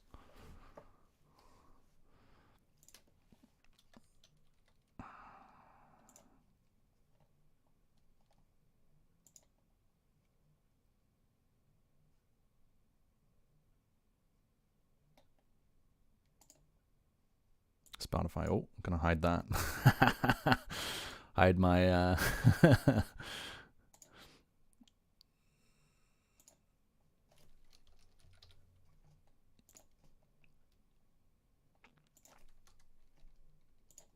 because they have that what you call it? The new GG soundtrack is on Spotify. Worst case, my VOD gets muted. Oh yeah, I'm on fucking YouTube as well. Whatever, it's not a big deal. The VODs aren't important. What's important is the wiki article I end up making. So search for where's Giuna made a like a Spotify playlist earlier, didn't he?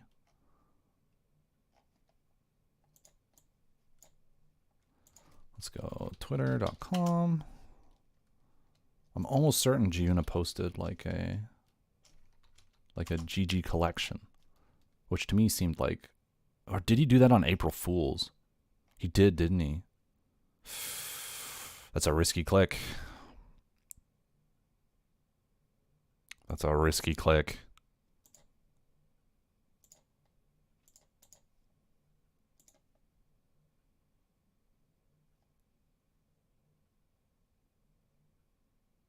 What happened? Where did it go?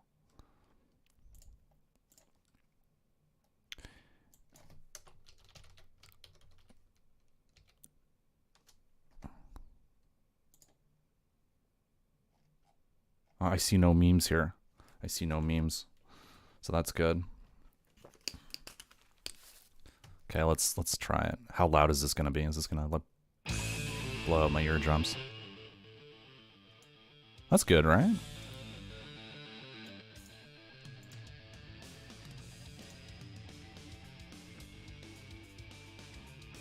Let me know how that audio sounds in the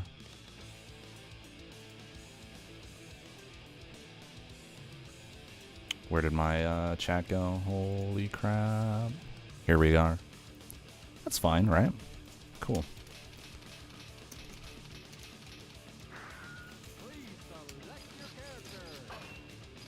Okay, we're back.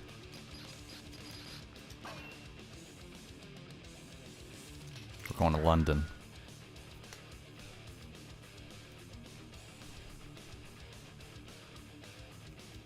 This is almost like too angry, right? Like, I listen to GG music all day, and it's like so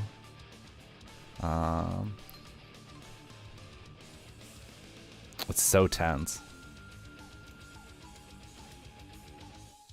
I feel like I want something like lo-fi almost.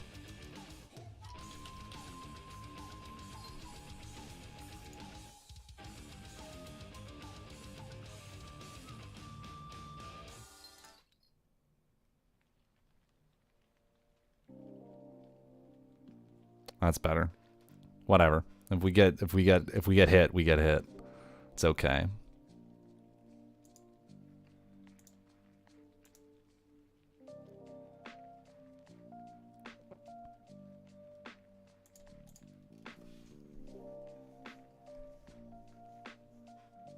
Anyways.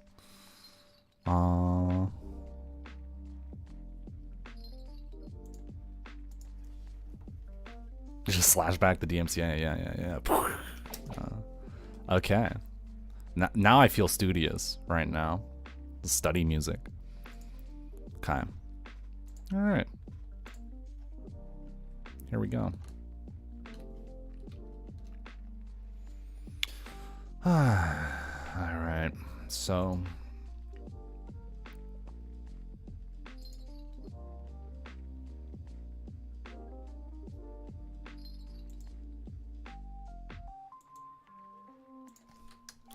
Going in behind 5P or whiffed options is very strong in this matchup. It's important to do so. Every whiffed option is generally a chance to farm an item, or even if you're on point, get a guaranteed punish.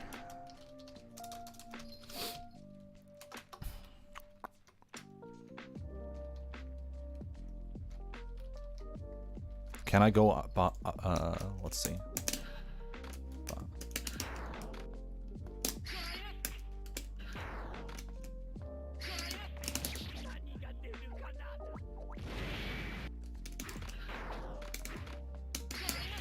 Can't. I have to dash after.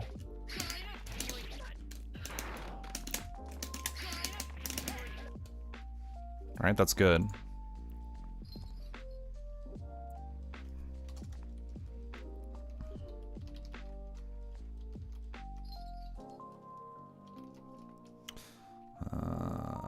But I don't like this under strongest counter pokes. I think this is going to be like general approach to neutral, or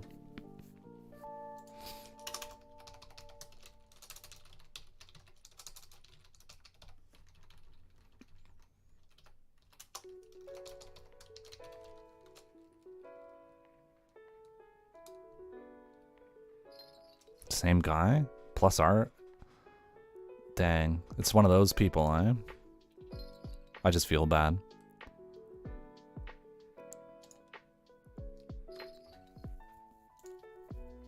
Are they a beginner?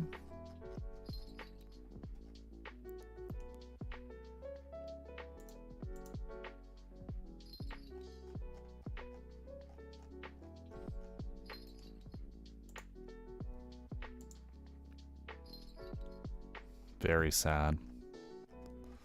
That's okay.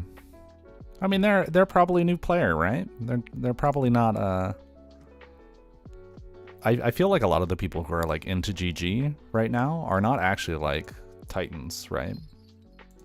Like a lot of the Ottawa guys are like monsters. 2,300 matches doesn't count for anything. I barely play and I have like 2,300 matches.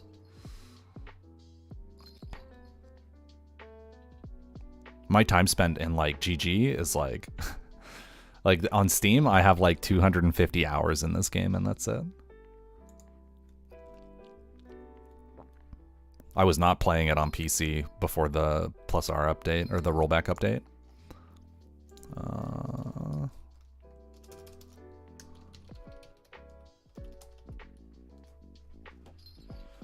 Goodness me. Neutral ride up. Maybe I should just start writing and like try to separate them after I like put some thoughts down.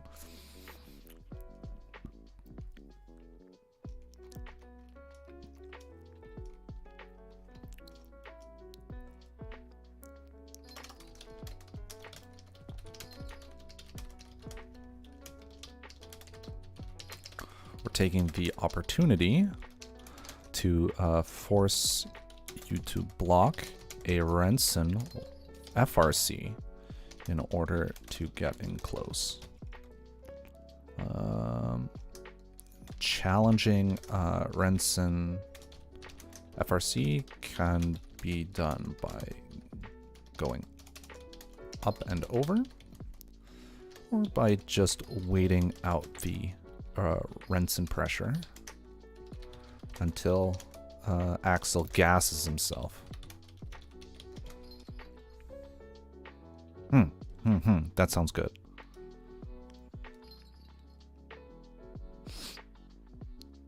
Oh, is this another Biken player? Oh, you really sent them to the Shadow Realm then? Or do you mean it's like because you were playing Biken? What character did they use?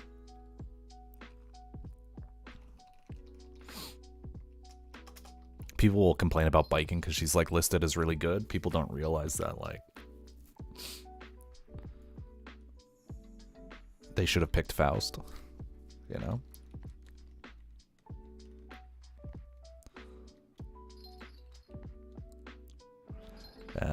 I mean, you don't have to keep it to yourself. If you want to get put on blast for saying some like false shit that's just there to pad your ego, go right ahead. We'll all laugh at you.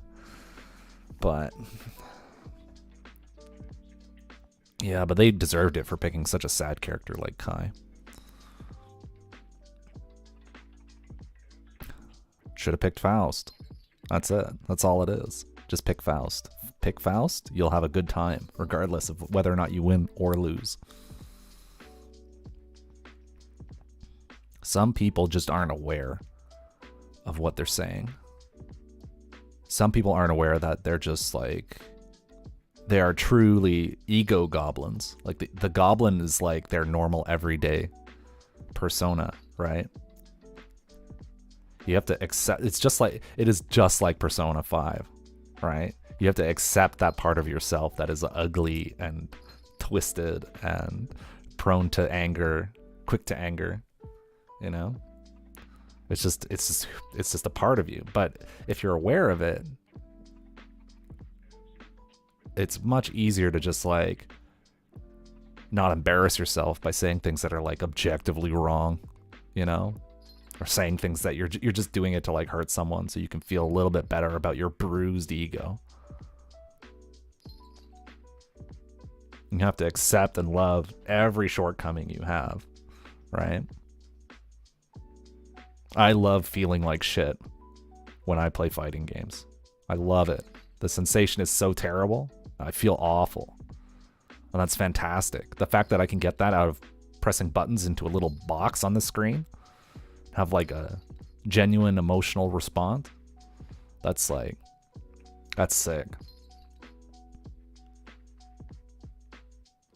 And I understand how hard it can be to like manage those feelings. Like even when I explicitly subject myself to this kind of thing, it's like it's hard to like not say anything. I think that's the hardest part about putting yourself through like the salt mines. It's like, don't pad your ego. Don't pad your ego. Don't try to assuage these feelings you're having. Don't bottle them up. Don't necessarily have to bottle them up. But if you care about your opponents and the people you interact with in the scene, you don't want to besmirch their efforts by like saying shit that isn't actually true, or just saying things to like put them down and bring you up, right? Oh, your character's busted. Oh, I don't play this game. Like all these OSs that Giuna was talking about. You know, they're just attempts, shallow attempts to like, you know, make yourself feel better.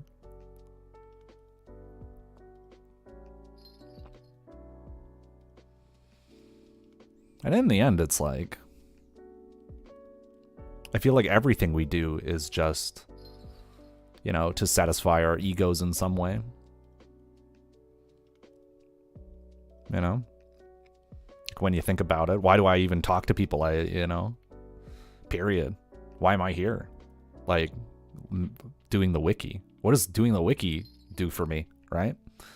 It makes me feel good.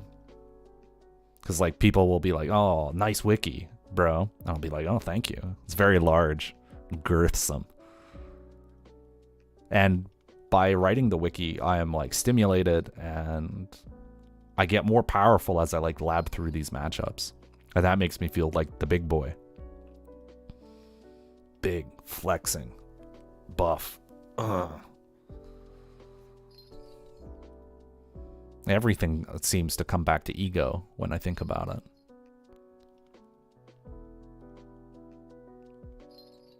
I didn't even have to like take drugs to come to this conclusion. It just seemed to like I played enough fighting games that I'm like, and this past year has been a lot of introspection. Everything I do and say is just like,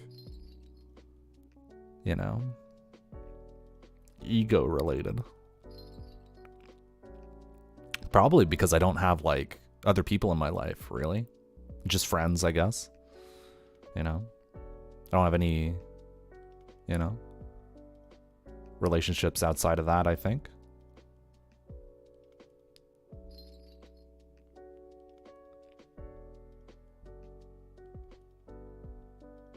And this weird like FGC community that I'm a part of, where there's this strange meritocracy to it, right? Everyone wants to get better. Everyone wants to contribute in some way. It's not even just like getting better anymore. It's like you can feel like the big boy by like running tournaments or like making content or helping out. There was a dude who was like at an event, a regional event, and he was just handing out boxes of Popeye's chicken. If you want to be the big boy at an event and you want to feel big, just bring a bunch of free fried chicken to an event and just start handing it out. That dude was sick. He was so rad. I still remember him to this day, this guy. Just an older fella, probably had some money to burn. He's just like, yeah, this is what I'm going to do at this event. I'm just going to hand out chicken. Look at how large I am with my chicken, my boxes of chicken. And like, it's not, I don't think it's a bad thing to do things that, you know, make you feel good or make you feel like you're a part of the community or make you feel like you belong, right? Or like do things that like help people out or whatever. If it makes you feel like your sense of self-worth is larger, I think that's a very human thing to want to like seek out. I don't think there's anything wrong with that.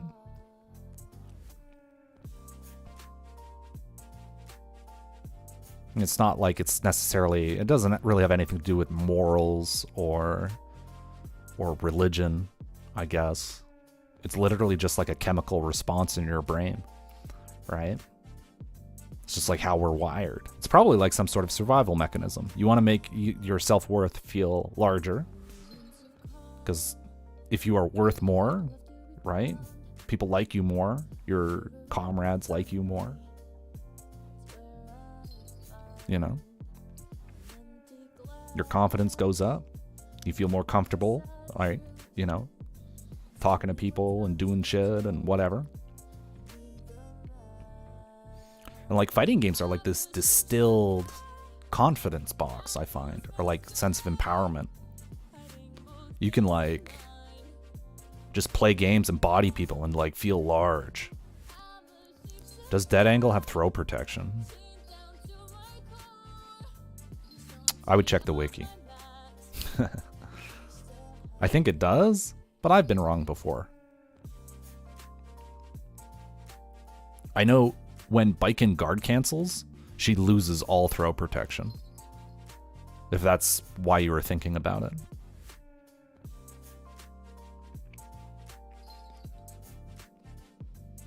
But honestly, like, that 50 bar is so worth it that, like, it's probably better just to block, you know?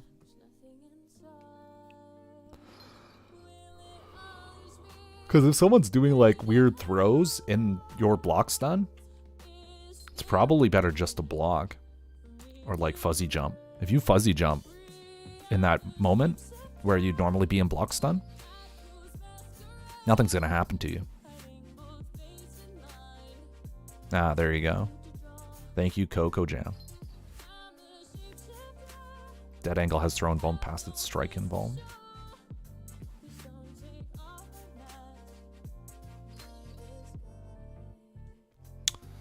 Bike in Discord. Curious as to why they sometimes can't throw someone when they suzerain through dead angle. But I've thrown people after dashing through dead angle before. Yeah, there's probably some throw vulnerability in the recovery or after the active frames. So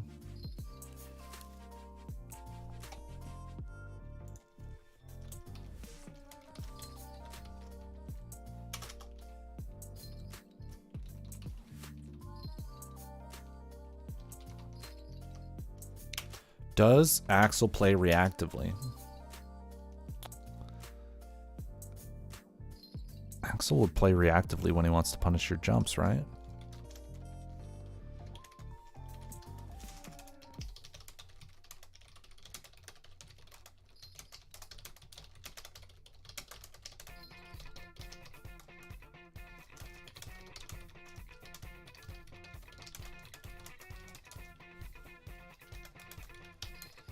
Axel will likely start playing reactively when he wants to punish you for jumping. Or doing item toss in neutral.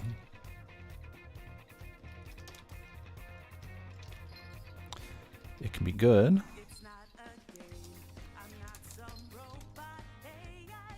I don't even think he would necessarily do that, right? Because he would just like tag bad item tosses with rensen.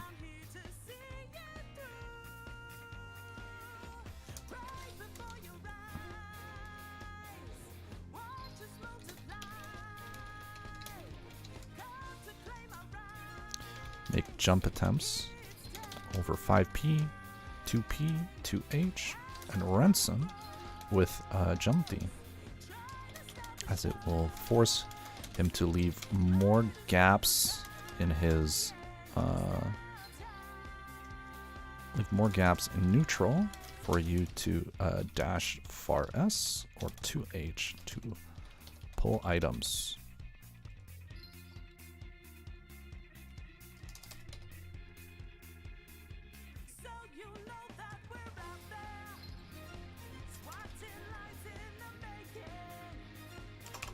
A reactive Axel might also end up being more vulnerable to approach. Sudden approach. Dash blocking, dash FD, dash break. Deck break is super valuable when it comes to upsetting rensen spacing. So even if you're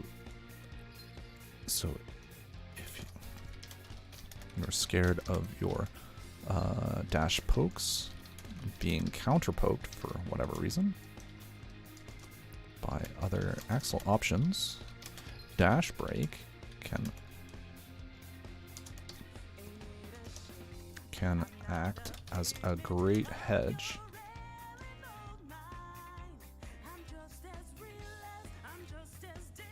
to gain ground,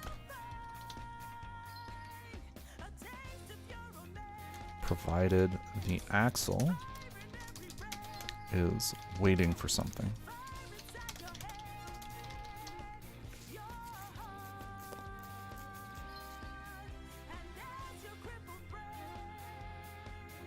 Daps said something. It's a long paragraph, but I'll read it. I think it's cool that there's other ways to make yourself feel good about being in the FGC without having to be the best. I don't think it should supplement improving.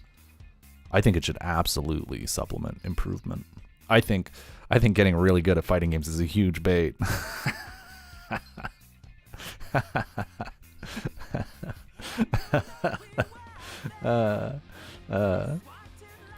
Just look at all these top players that are getting shit canned for being assholes, right? They're climbing the goblin ladder so hard that they lose sight of their humanity and they just become like terrible people. You know? Like, understanding why doing other things in the community feels good is important to growing up and becoming a real human being. You see all these people who are like, just like, literally the term ego goblin is so appropriate. Like, they just like lack the perspective to like see what they're doing, not just in fighting games when they're shit talking people or like just being like toxic as fuck or just being like awful, right? But like, in that stuff spreads into real life if you're not careful, right? How you treat people in like in the workplace or in relationships or, you know, your friends, your family and whatnot.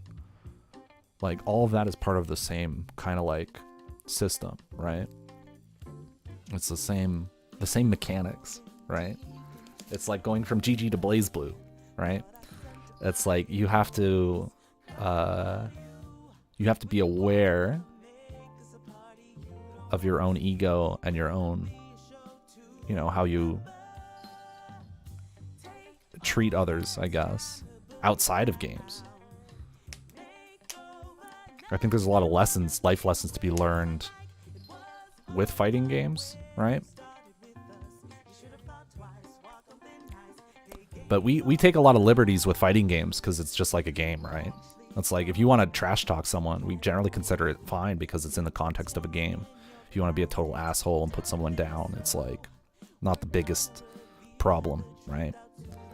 But if you take that exact same kind of like situation where you're putting someone down in real life to make yourself feel better, right? We consider that like the most heinous shit imaginable. That's like the grossest thing you could do in real life is like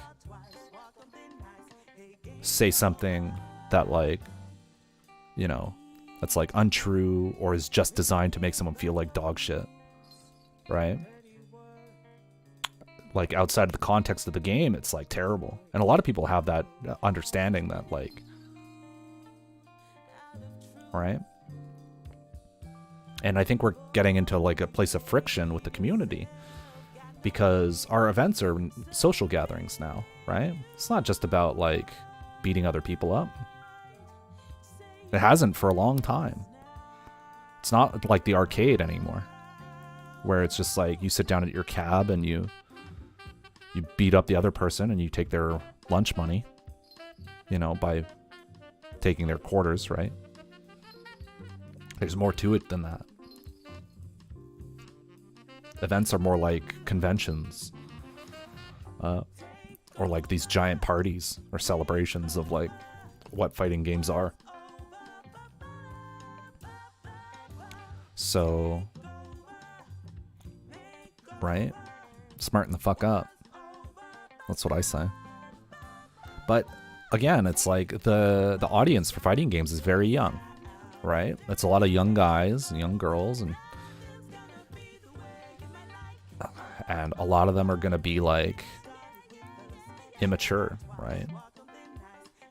And sometimes they'll grow up in the FGC and they still be immature, right? The grown-up adults acting like man-children or children or whatever.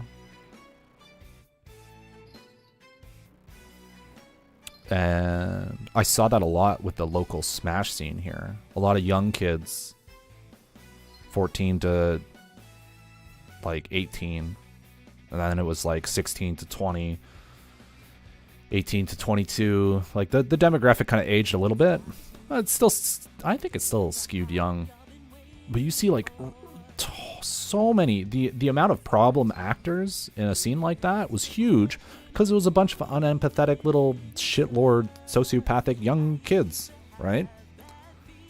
That didn't, you know, just didn't have the capacity yet to like think about other people or what their actions meant. They were just doing what felt good or what got laughs or what empowered them or made them feel big, right? I find a lot of people don't develop a sense of empathy until it's like much later, right, in life. You need to be like more broad with your thinking. You've got to like be able to put yourself in someone else's shoes. Like that's not something that just like flicks on when you become, you know, 18 or something, right? For some people, they learn really early, you know, what it means to be like a good person who's considerate. But I think a lot of people don't. It just depends on like how you grew up, where you live, the media you consume, your family, your friends, right? But once you get out into the real world, we have a very strict and very almost like absolute system in place, which is good because it means everyone will learn eventually, right? Don't do this, don't do that, don't be a shitter, you know, don't be a narcissistic asshole, be nice to people, don't put people down when you don't have to, and even if you could, right? And people will let you know that's not okay. But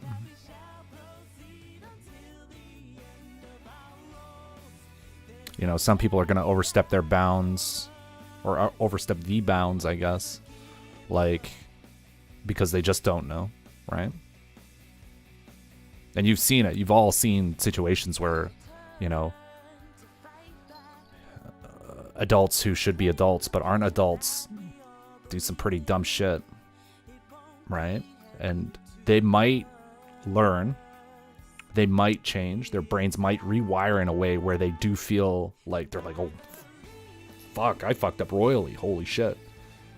Or at least come to the point where they understand like where everyone in this scene is coming from. But that might not even happen, right?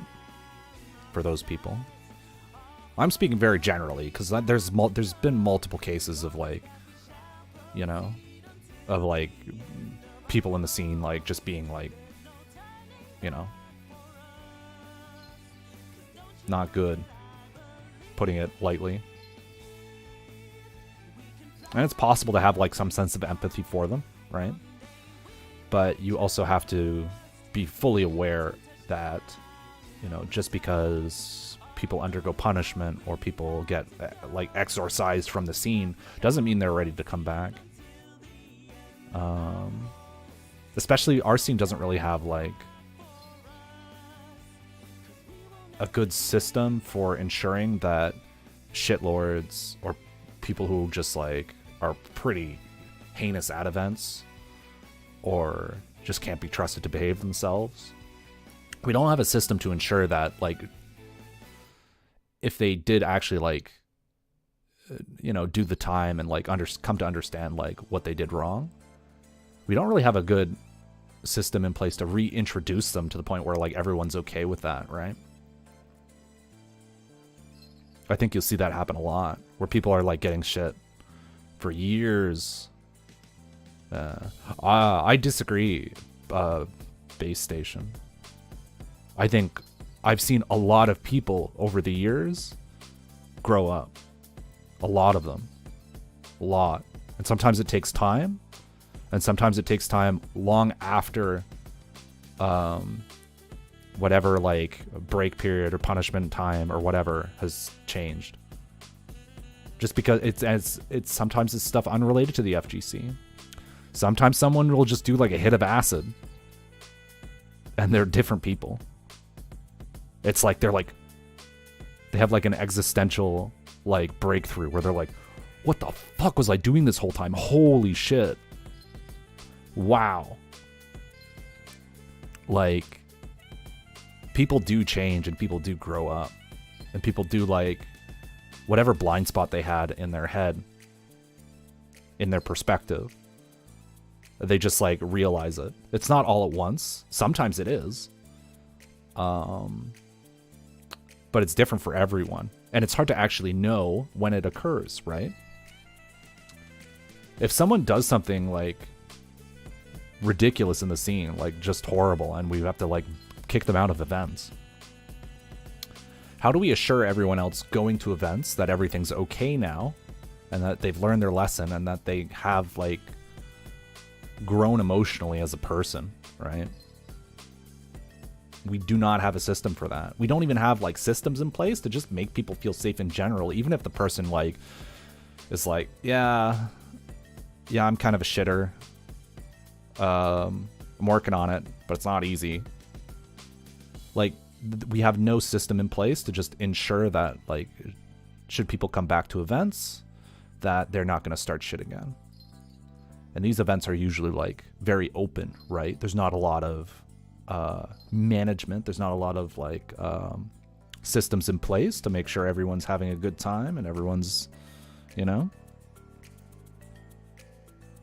And that might just be because the FGC is very fledgling compared to, like, other similar style of, like, gatherings and stuff.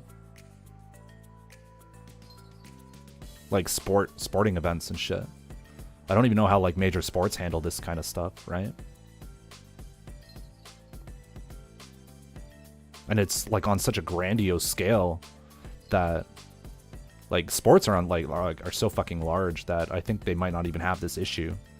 Because in the FGC right now, everyone is interacting with everyone. Everyone knows everyone. It's like wild in comparison. So event organizers are in a position where they're like, we don't want to have to manage this shit. Just get them out. Get them out of our event. Don't come back. Because ensuring that all participants feel secure, right, is like a huge task.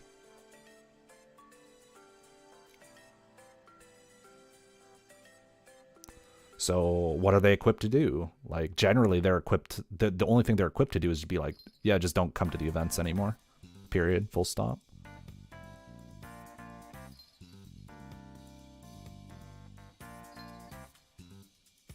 But even that causes friction, right? Like, someone might perceive a transgression to be, like, really small. Some might perceive a transgression to be, like, really horrible, right? And, like, beyond redemption. Right? So, someone, like, did something that was, like, sort of mean, but, like, and deserved some, like, they deserved, like, a timeout from an event for talking shit or something, you know? Someone might be like, yeah, they did some time and they're not going to do it again, they know. And some people will be like, get them out of the scene forever. And it's like, But that's kind of like I feel that's like a straw man almost. That's like, I'm not even sure if that happens all that often.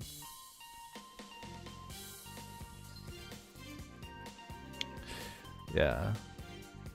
The people who are digging deeper, I find, are like the people who just haven't learned yet. Right?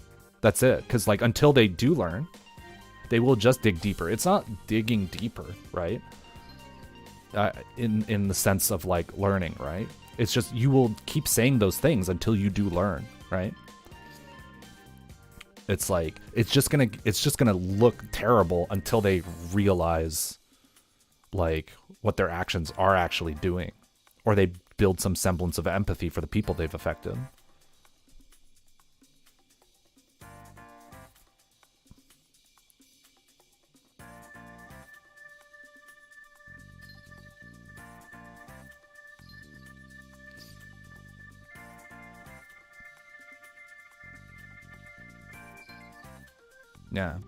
Yeah, and that is, and it's gone either way, like in the past, There's been people in the scene for a long time. It's like long before anything you know of recently. I mean, maybe you are also familiar with like the old scene stuff, but it's just like, it's event organizer to event organizer. Do they want to take that responsibility upon themselves? Right? Do they want to push out people who might feel unsafe versus, you know, people who might have learned their lesson or done their time or committed penance, right? It's all up to them pretty much.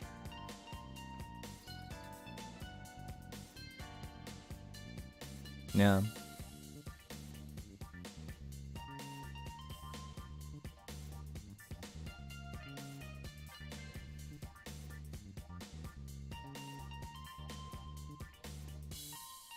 Mm-hmm. And like, to be honest, like, yeah, we're just talking about like the scene stuff.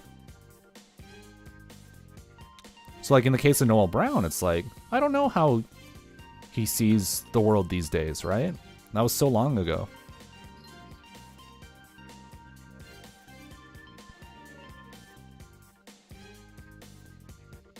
Like, I'm sure he's like a completely different person these days. That's a long time, right? That's a long time to like see what the hell is going on, what you're doing.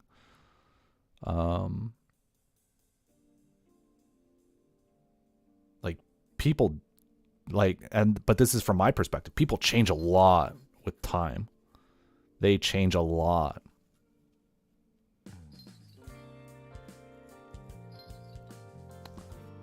Like that's something like, it's getting on to be like 10 years now. That's a long time.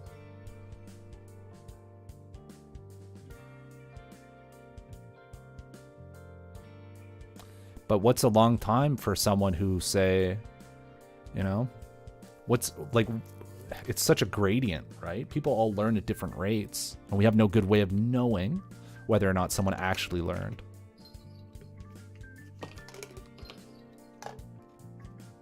I mean, he was also going through some shit at the time. I know what that's like. I won't get into the details, but like he's, you know, his you know, situation wasn't all like roses, right? And that can do stuff to you. You can get cold, you can stop seeing, or like you can become less empathetic or less aware of stuff, just like based on what's going on in your life at the time.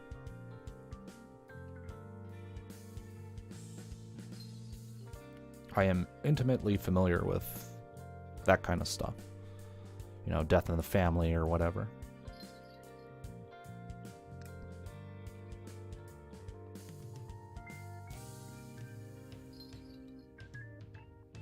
So.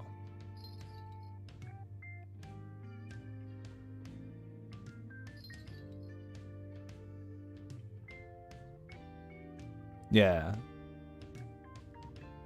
Yeah, this is why I really like that code of conduct shit. Any structure to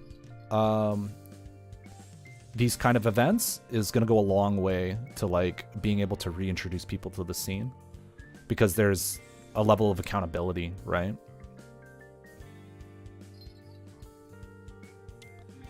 They're like, you need to get your shit together, and here's how you're going to do it, and you're going to think on this, and you're going to think about what your shit is doing to other people. You're going to think about how much you value, you know, making people around you feel like shit compared to what you're doing for yourself. And, well, that probably won't please everyone. I think it'll go a long way to teaching, especially like younger people who just haven't like figured shit out yet, to like what they should be doing and why they should be doing it. Because I'm willing to forgive people who like are just fucking idiots, right? Doing terrible things, right? But that change has to happen, right? I'm not going to forgive someone for just like, you know, I'm not just going to be like, no, that's fine. Like, you're in a shit situation. like you have to do something to like, it's not just apology, right? It goes beyond that. You have to do a lot to actually like prove you've developed like some functional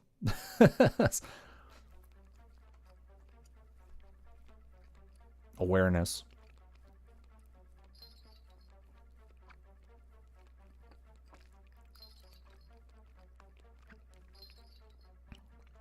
But I think it's hard. Even then it's hard. Because like I could sit here and talk about like ego and stuff and like being a narcissistic piece of shit all day.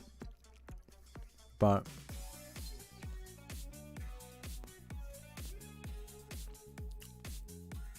those insights I don't feel are easy to come to, right? Even, you know. And this is what I'm saying is like, like the scene does weird shit to people who are like have that underdeveloped perspective on life, right? Especially if you get like really strong and people are like, yeah, you're the greatest, you're the best, you're so good at this game, I'll suck your dick for $1.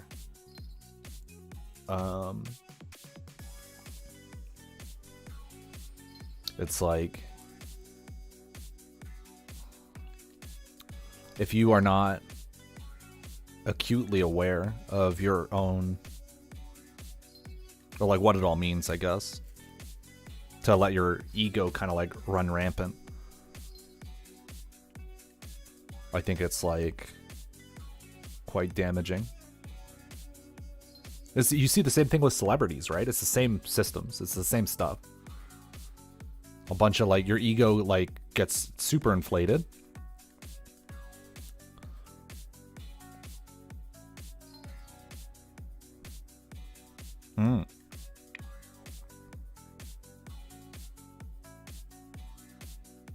Yeah.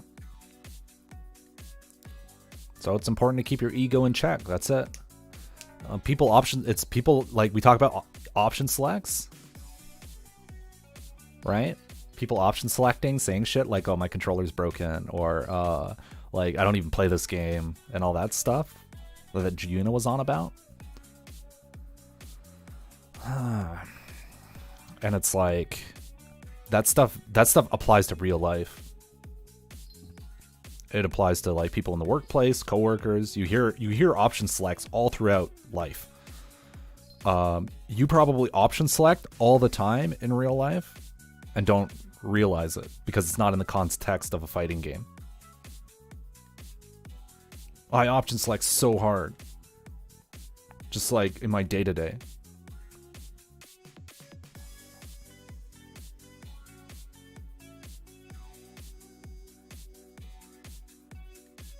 It's like, oh, I just showered, I shouldn't exercise. Right? I like just showered. Motherfucker, I could shower twice, it's no big deal. But I want a reason to like not, you know, do some squats. Right?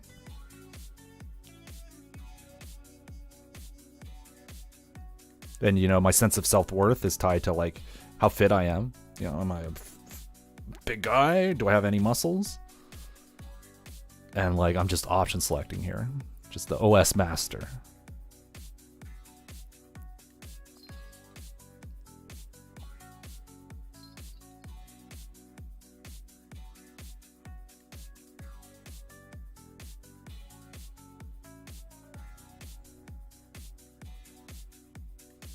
Well, that's the thing. Like, what happens if you like put your ego out there, like into the open, and just like shit all over it every time something bad happens to you? Just be like, no, I'm actually like, that's fine. That's like, I'm learning.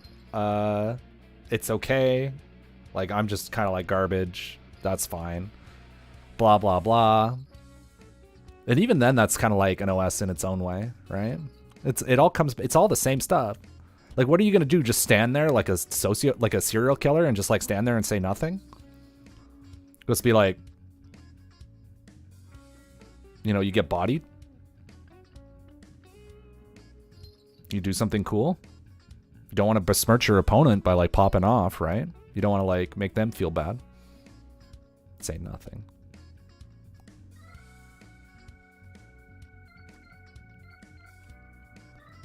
See, even saying I gotta learn is kind of an option select when you think about it, right? You're like, oh, I'm just not there yet. I'm just not there yet. When I get there, I'll win.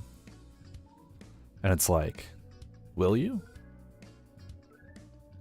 It's an option select too. You can't say everything is an option select. Everything is an OS.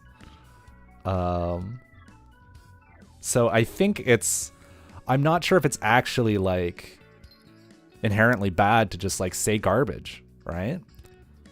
The difference is whether or not you make the other people around you feel bad. Well, that's the thing, right? Is like, I've tried this, Arbo. I've like just stopped doing anything when I was playing. And it was just like, is this actually constructive?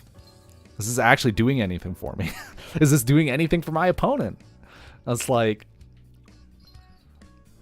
what makes me happy? That's more important, I think. It's like turn into some weird...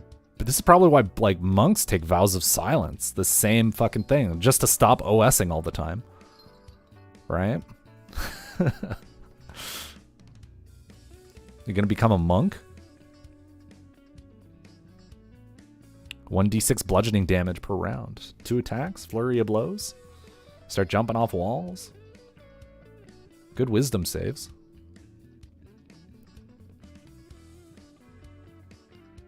Yeah, even joking about characters is an OS.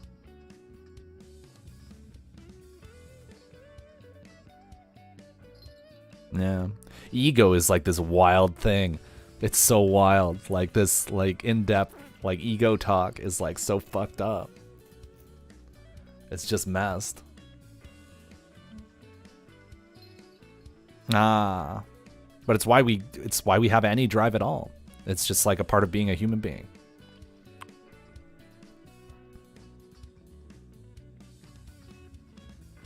You gotta love feeling bad.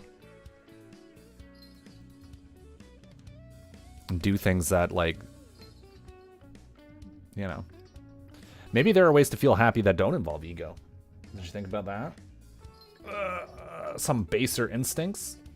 Some brain chemicals that don't involve, you know, wailing on people online?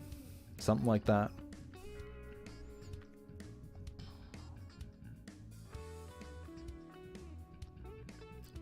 Pretty sure this is why people get into relationships. You know?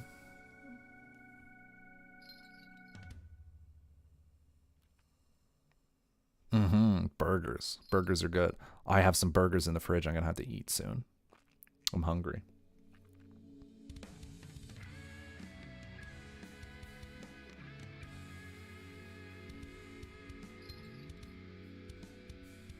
Actually, I'm gonna do that. I'm gonna run an ad and I'll be right back. I'm gonna get a burger. Get a burg. Big burg. Alright.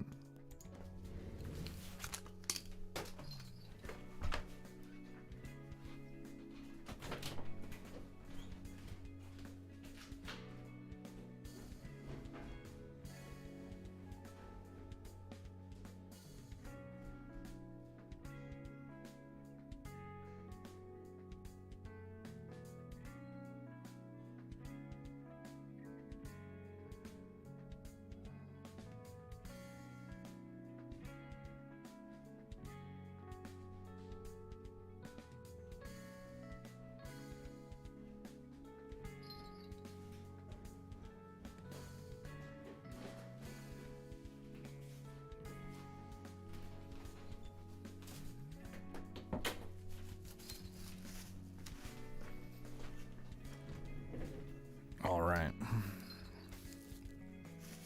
We're back.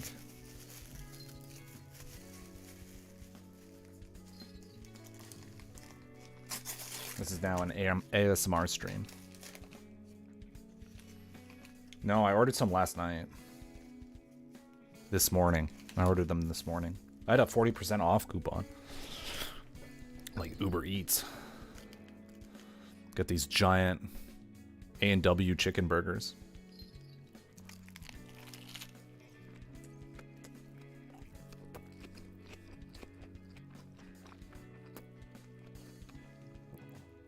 Mukbang.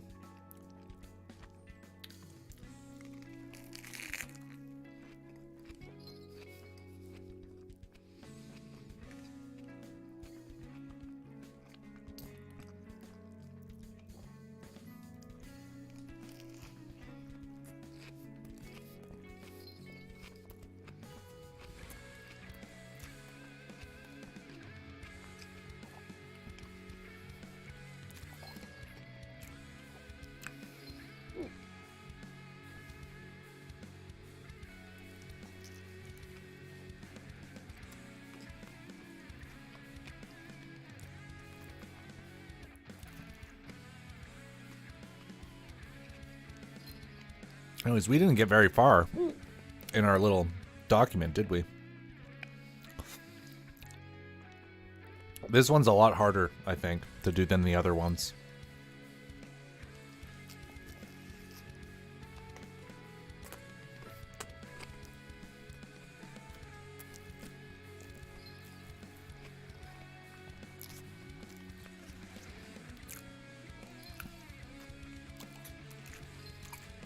I think I need a new structure for writing, like a matchup section for this.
Mm-hmm.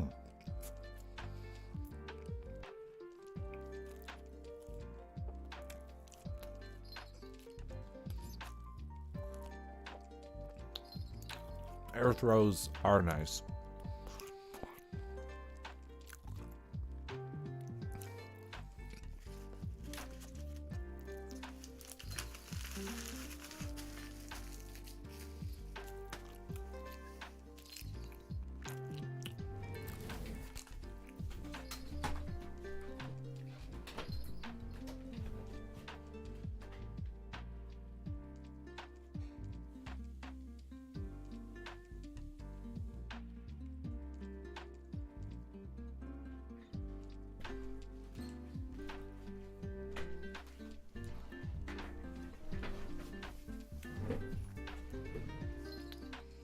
All right, we're back.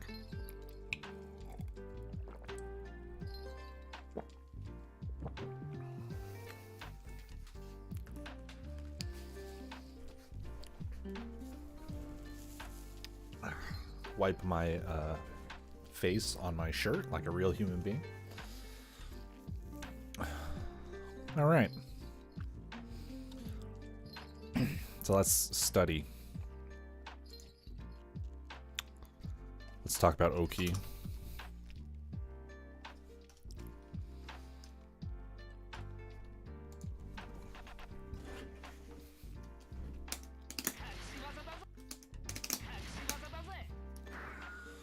All right, here we go.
Okay.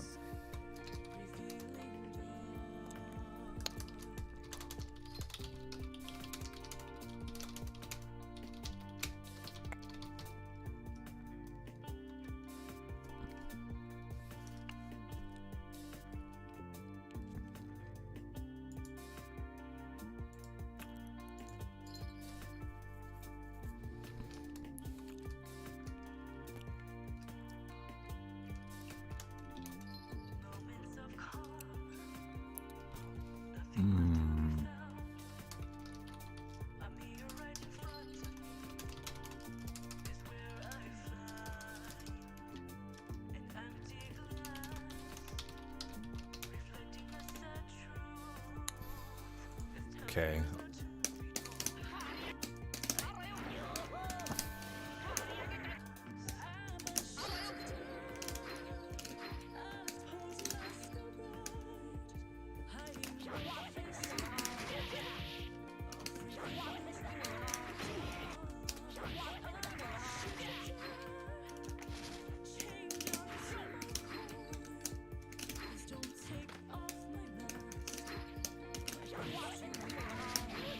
It's not frame 1, you goof.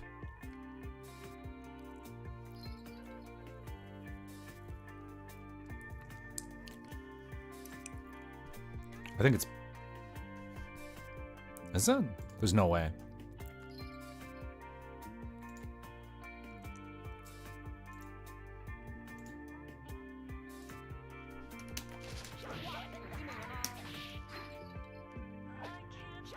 Frame 1 is in like...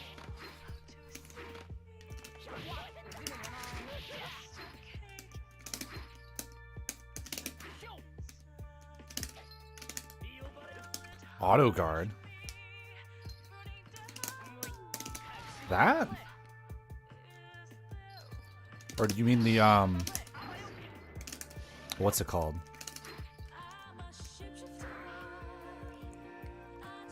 He's got a mid auto guard move. What's the mid auto guard move?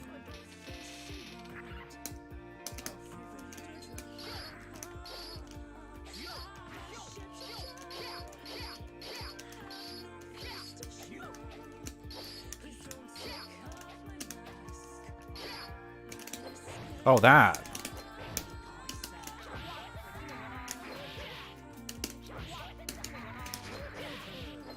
Oh, that sucks. What a sucky move.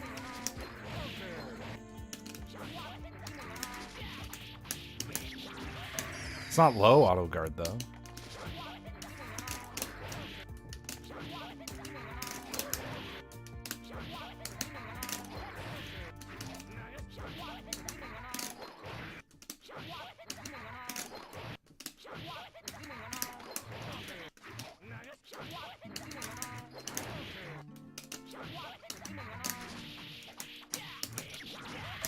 Whatever, just 2K.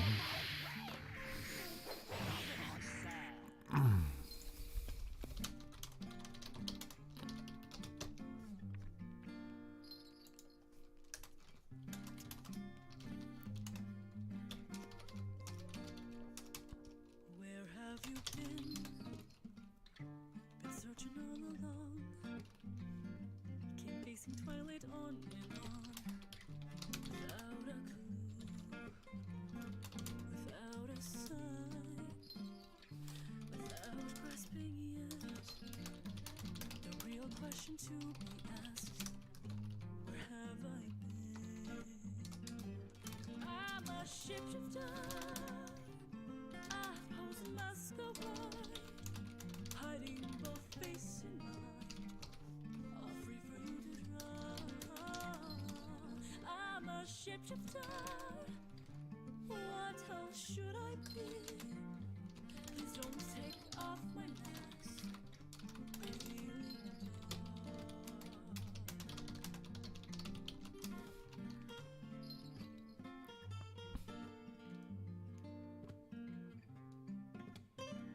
There we go.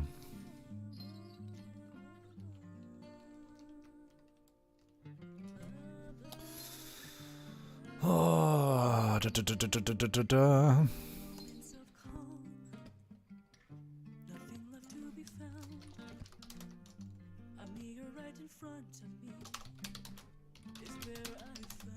He can't 2D into 6H, right?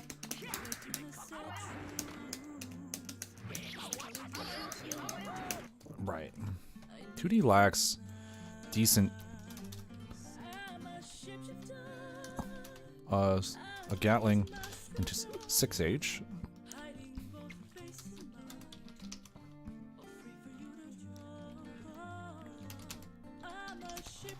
Counter this. Gatling options.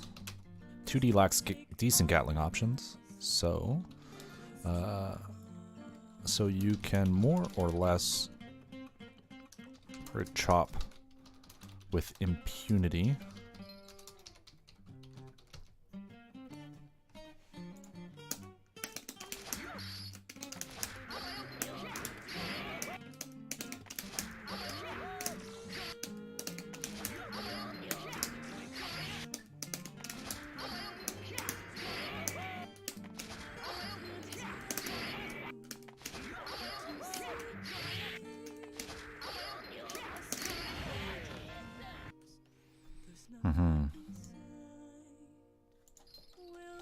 Unless he gets wild with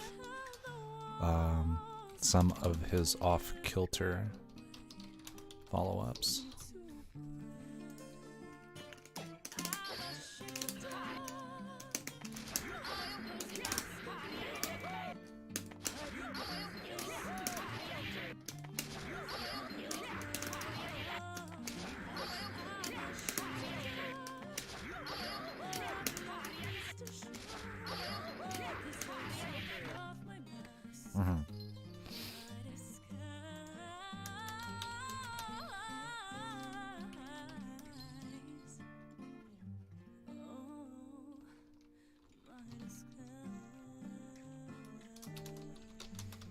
Be punished just by blocking and playing reactively.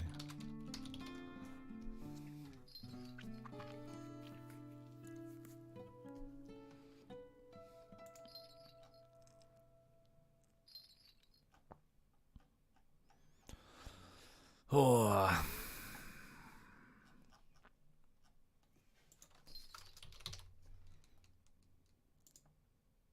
Okay, well, what the fuck?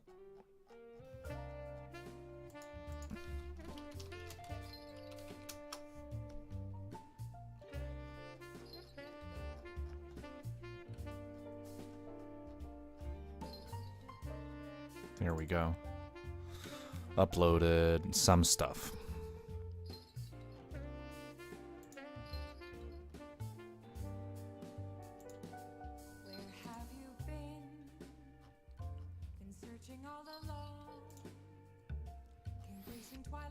All right.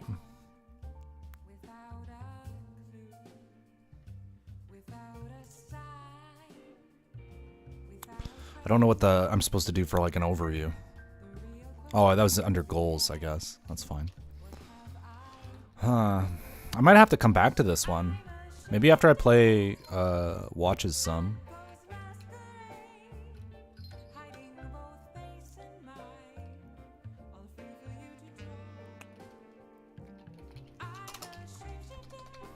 Unblockable.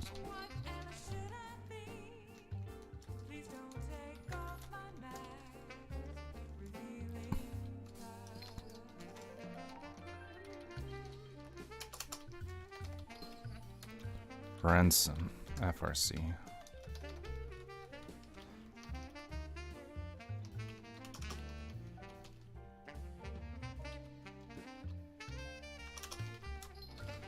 (6H) gets its own section.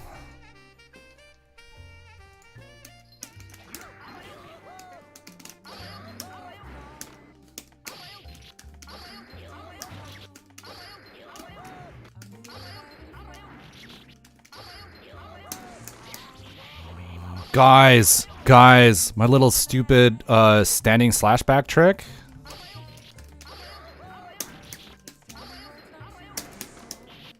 It works.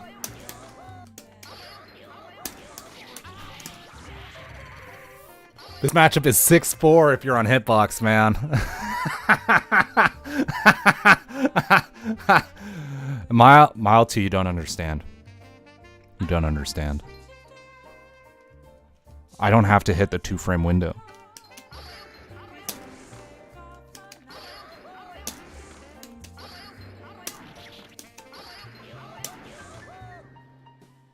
I want you to look real close. Fuck, hold on. See what happened? Did you see it? Did you see it? Did you see it? Did you see it? Mile 2, did you see? Did you see? Did you see? Did you see it? Did you see? That's a standing slashback done in 1 frame. So I go from crouching to standing all in one go. All in one go. So I don't project a standing box until it's an active slashback box. There's only an active standing slashback box projected upwards, which means if there's a, which means I can slash back. Yeah, it is. It's if you look at my input history, you can see it. Hold on. Fuck, I fucked up. There you go. That was it. Up back. You just like tap the up button and you slash back at the same time. If you get a little too loose with it, you'll jump, but. So what this means is anything you anything that's like right overhead, you'll slash back into. Like okay, let's do that. You see that? You see that?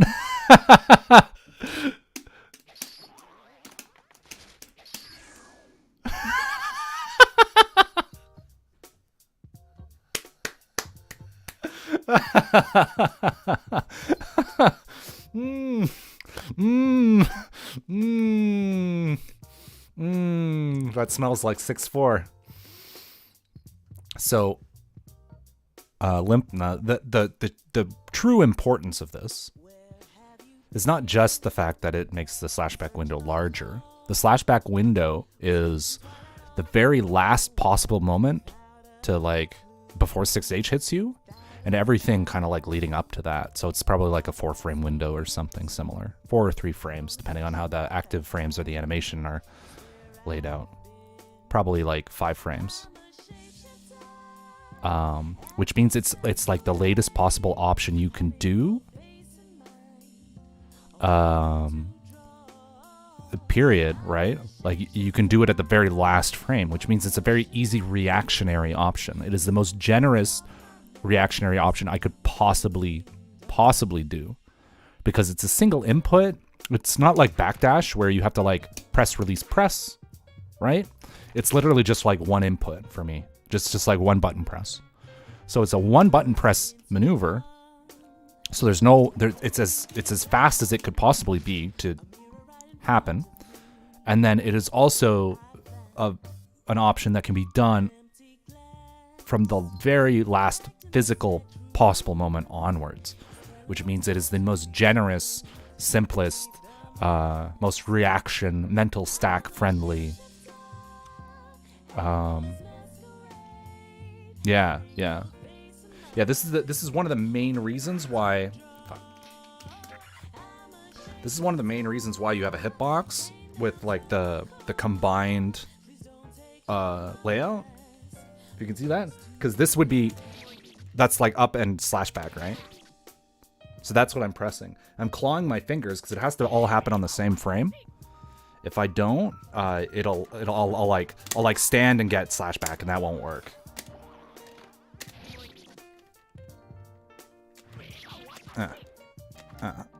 Oh, I have to be holding down back as well.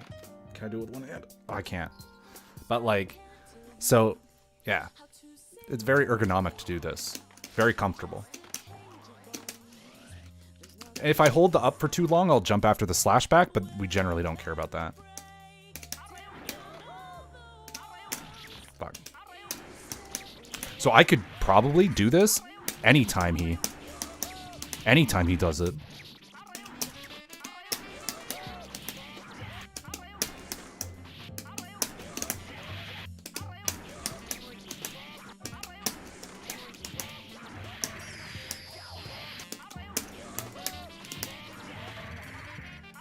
I want you to clip that. Clip it. Get me a hitbox sponsorship. Get me a hitbox sponsorship. So, yeah, I just blew this whole matchup wide open because Axel really wants to do that move, to go after force break chop, but now I can just sit and ruin his day.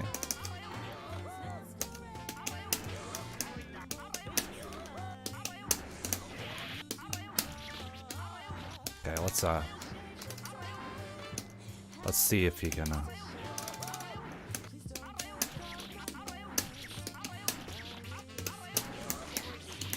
Oh, I can't punish.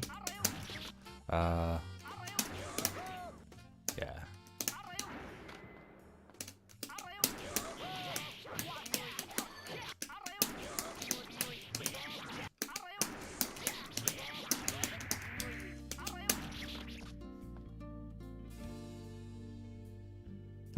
Yeah. Like, one of the keys is, like, a lot of practice, but also, like, just making sure when you go to do something, you're doing the simplest possible option. Like, don't press more buttons than you have to on hitbox. That is the biggest trap you could do. So when it comes to doing, like, DPs, you do everything as clean as possible. When you're doing combos, like jump cancels, you do everything as clean as possible. When you do super jump, you do it as clean as possible. And make sure to use both hands to jump. Don't shy away from using your button hand to jump and like keep movement on your other hand. Because like doing rising jump buttons should all be done with like the same hand. Because it's easier to just make something like that happen with like the same hand as opposed to jumping and then pressing the button. Like with TKs, it's like it makes a huge difference. Like if I had to jump and like with like if I had to do TKs with like my movement, like I'm doing my jumps with my movement hand. This fucking sucks. I have to use like my ring finger, which is like ridiculous. Like, don't use your ring finger. Just like learn to move your hands back and forth, like your fingers, and then use jump on your opposing hand. And you'll have like, yeah, don't do complex motions involving your ring finger, and you'll be way happier. I still use my ring finger for movement sometimes, but usually just like general movement. I'm not trying to do like half circles, general movement, but I don't try to do like TKs with it. Because like doing tight TKs with both hands together and like clawing your fingers to input like jump in the attack button is like way easier. Yeah, ring fingers suck. They suck.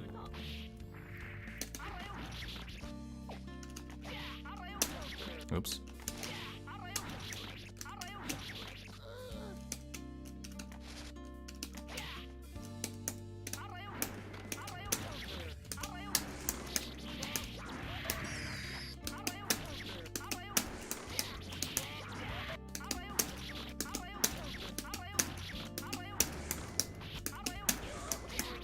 So I might not get the benefit at point blank. It might only be at a distance.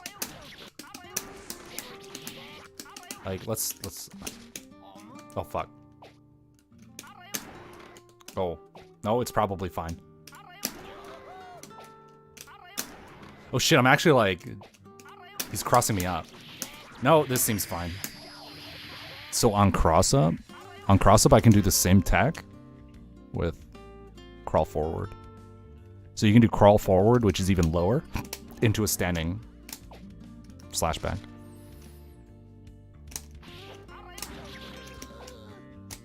Depending on like how you have it set up.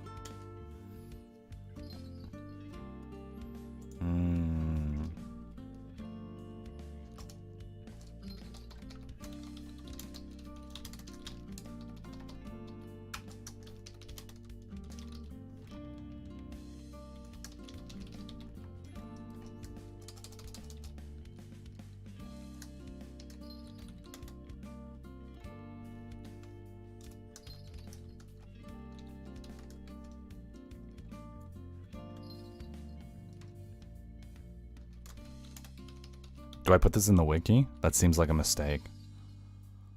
I guess I have to, right?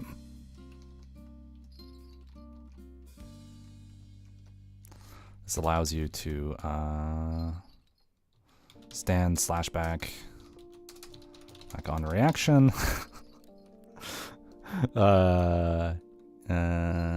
With a much greater leniency.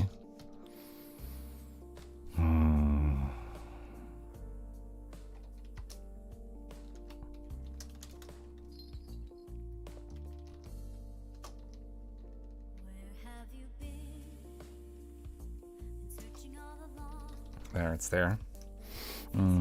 This is Axel's strongest counterplay option versus force break chop, FB chop, and jump escapes. FB chop, jump 2K, and jump escapes. It leads to very good damage. Very good damage. And is and leaves him still able to contest on block. This is probably the best answer to 6H when playing reactively.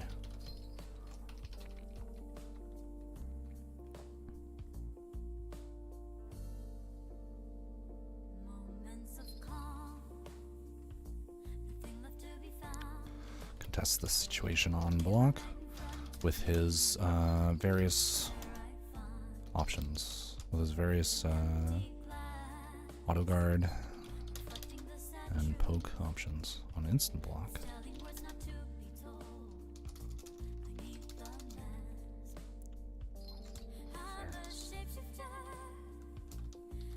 There's options.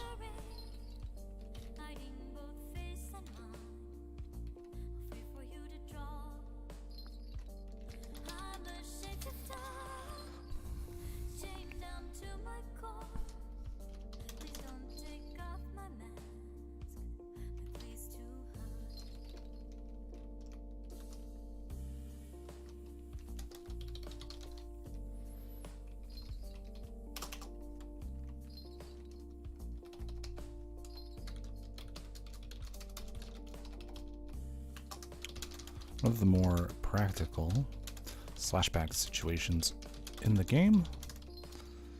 It shuts down 6H quite handily. And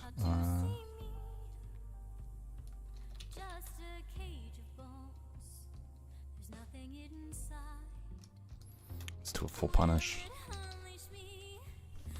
And can lead. So this is like, how productive was this stream, right? Like, I feel unstoppable now. Like, what a sad character.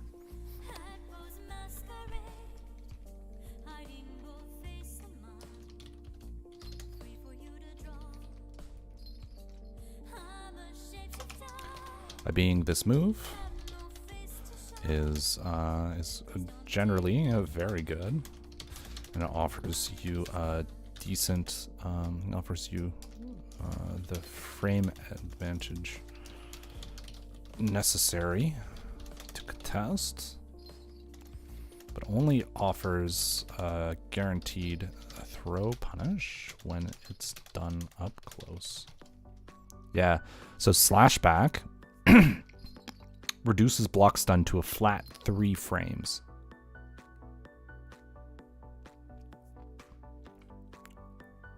So like IB is like relative to the move, right? And like air IB is like a lot of block stun removed, but like slashback is a flat 3 frames of block stun. Yeah. So it's really good against high level moves. And it can be used in other places.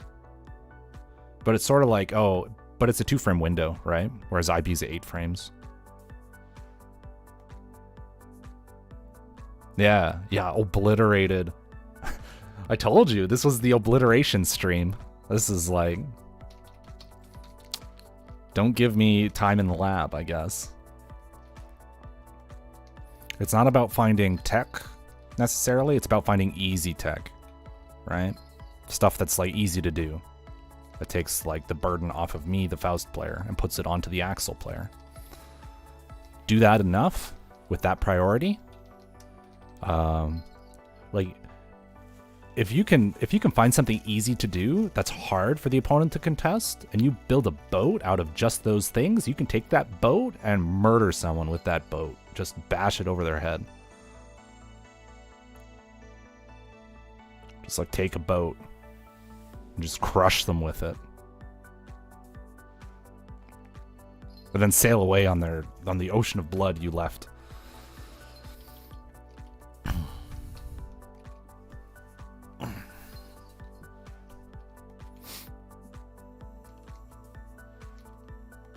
That was sick. Suspected matchup ratio 7-3.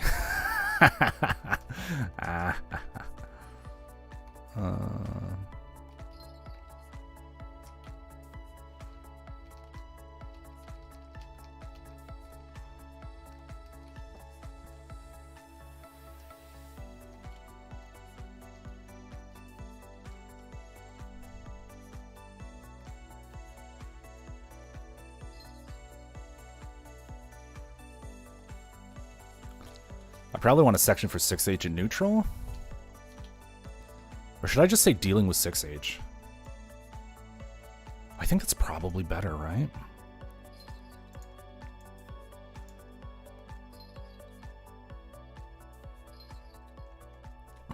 Dealing with 6H. I feel like it's a much better structure to like separate things like this way.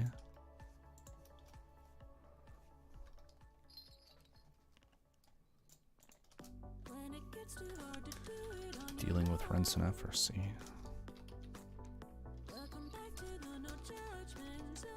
Dealing with unblockable.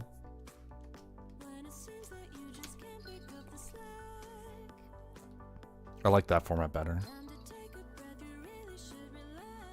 Man, that's not the first. I'm gonna be honest. That's not the first time I've used that boat metaphor to get a laugh, but people seem to enjoy it. I think they call that a bit.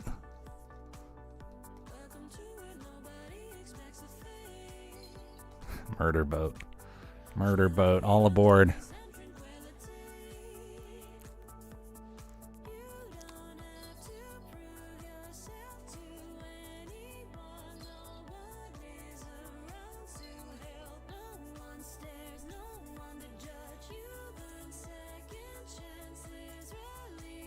This is a very chill song. Holy shit. We were just talking about like ego and like wanting to prove yourself, and the song's like just chill. It doesn't matter. Doesn't matter at all. That sounds like a dirty OS.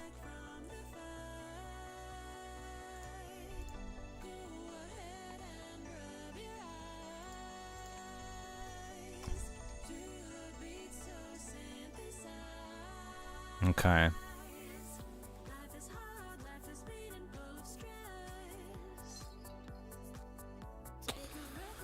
Huh. Neutral.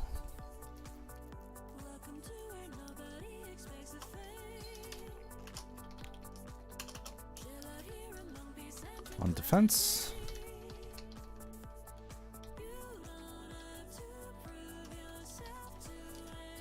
In neutral. There we go.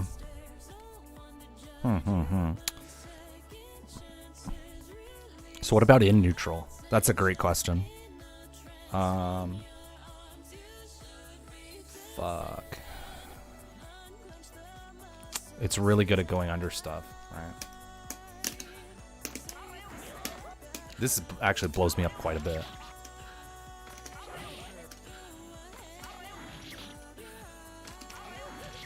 Especially if I'm running at him. And then I'm like, oh shit.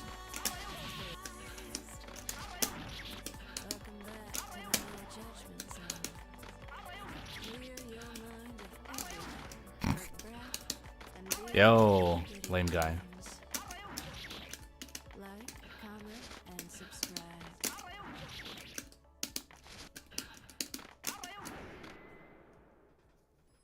How's it going? Welcome.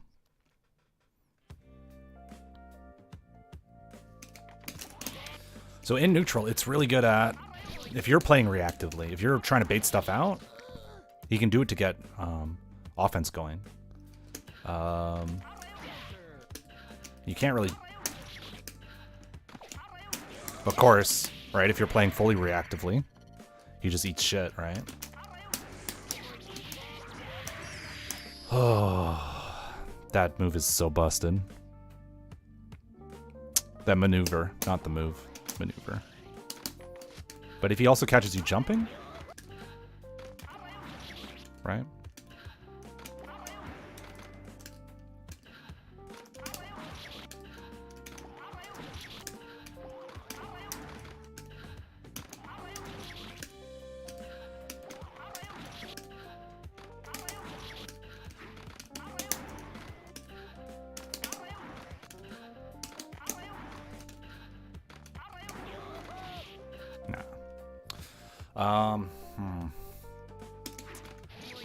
I would normally... When would I do this? Because I used to get bodied by this so much. I'm just running up.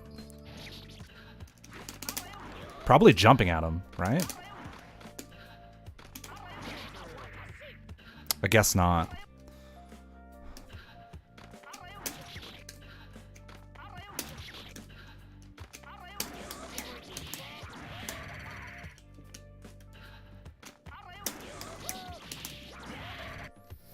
I guess not anymore now that I have slashback. The answer was just a block, right? Just block on reaction. It's hard to do the slashback when he's... Hey, good. Yeah. Don't worry about it. I've been trying to like summarize my stuff for like newer players lately, but even then it's like hard. Some of my videos though are like they really... I've been focusing more on like breaking down interactions so that you're just like, do these three things and you'll have like a structured game plan revolving around these three things. A good example is like, oh fuck. Like, how to deal with people like mashing on wake up is you just do meaty 2K. And that's all you do. That's all you do to beat that. And then, how do you beat people, like throwing on wake up? Right? Well, you just do meaty 2K just outside of throw range, and you punish them. And how do you beat people jumping on wake up? you just meaty 2K them on wake up, right?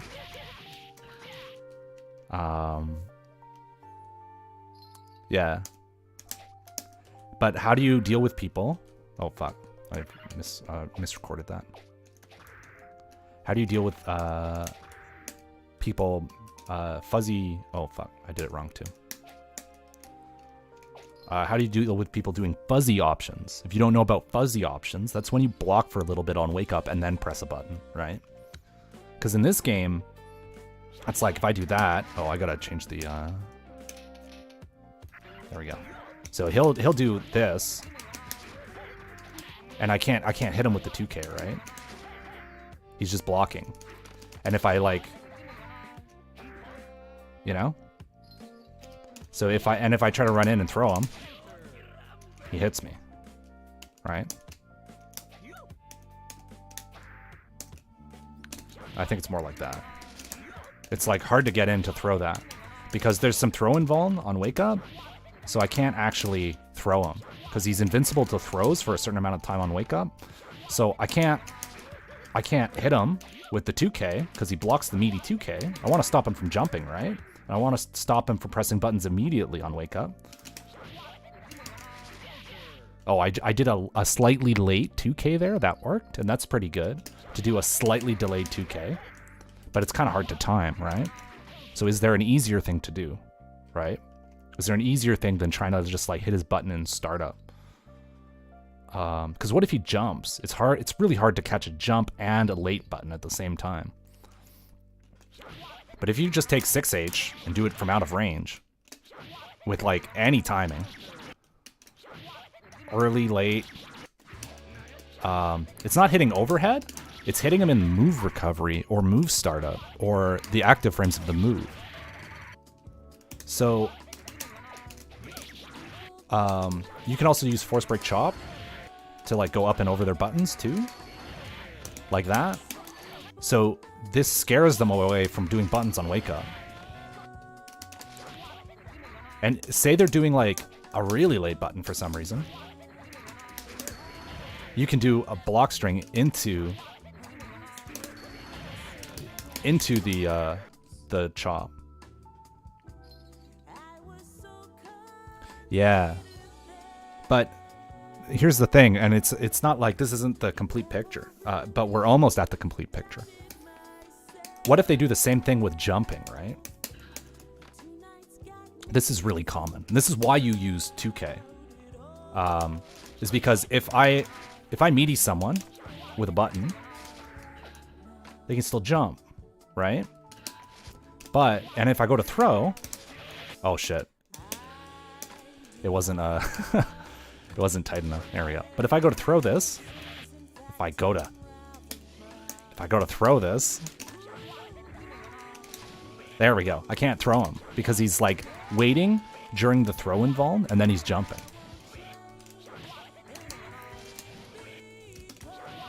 But 2K, because it's a bunch of lows, can be pretty good at catching that up back input.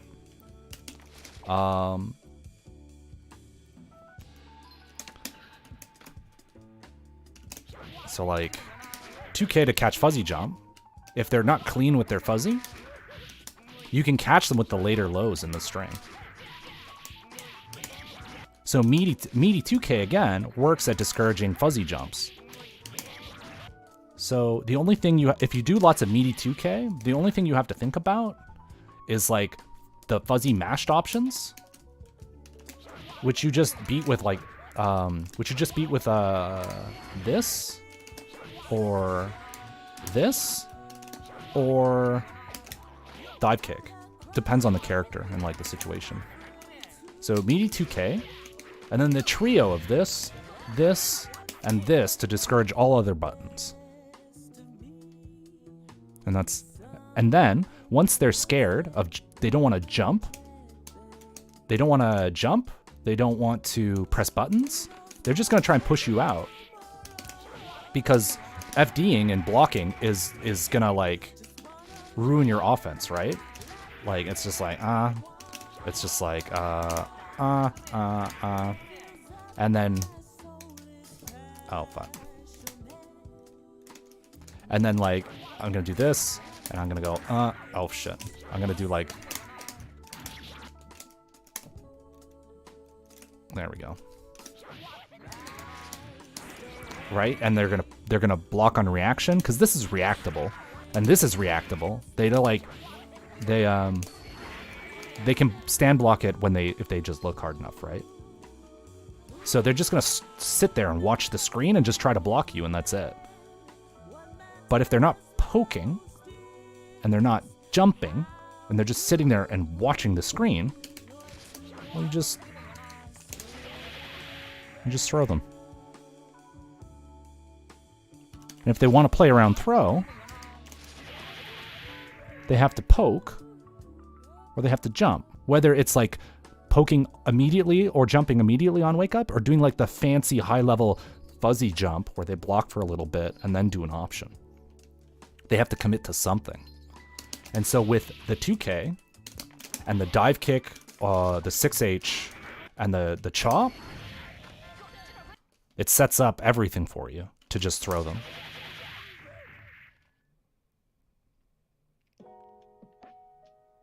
Yeah. The only thing you have to think about maybe is people like backdashing, which does die to like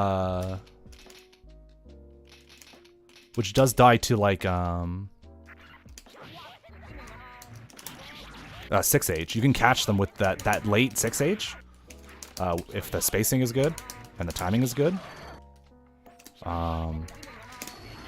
And you can also catch them with the chop. So there are like ways to deal with it. It's better in the corner. 2K, the 2K will like, watch. It'll do that. And that's not a lot of damage and they get out, right? So you kind of want to like make them hurt for backdashing. So like mashing and backdashing is like better served, especially in the corner. You can like, let's see if I can land it. Oh, he's too big. He's too big. I was going to say there's like, you could like pick up off that, but I guess not. Oh, fuck. Yeah, you can't. Fuck. Yeah, it's like, you could try to make bigger reads against the, maybe like, pull them back to the ground like that. With the force break off the jump 2K. Because the jump 2K is going after their button, but it's also going after their backdash, right? That's not bad. To like keep them cornered for going after their backdash, but also going after their buttons, that's a pretty good deal. So as you use, like, consider 2K in its own category, like its own option. Think of it as rock. Think scissors as a collection of the 6H, the chop, and the dive kick, and then think of that's like scissors, and then paper would be throw, and then if they do, but what the fuck is that move?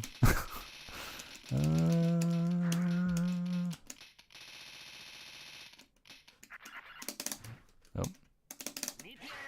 there you go. And then think of like these invincible moves as like, oh, just block.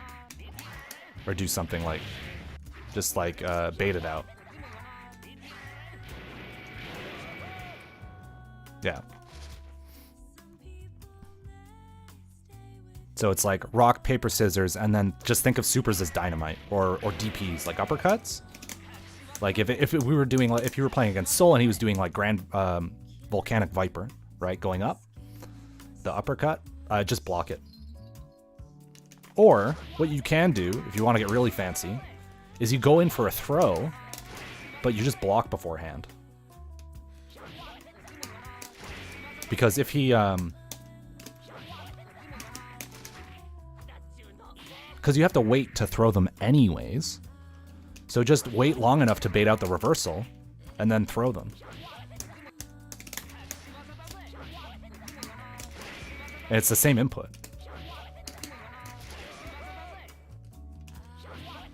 This is me blocking and then doing a throw, right? I'm not reacting to the fact that they did an uppercut or anything. I'm just like guessing that they're either going to sit there and block or they're going to reversal, right? Because really, when you think about it, you've been punishing them for jumping and all that shit with 2K. You've been punishing all of their buttons with like the trio. And so they're either going to block or do an invincible move. Those are both the same option, right? That they both are done to beat the what you just showed them, right?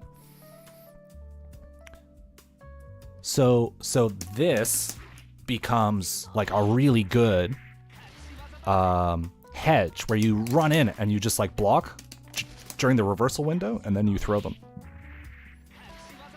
So that's probably the closest thing to a rock, paper, scissors you could make. Just this, that trio, and then boop, that.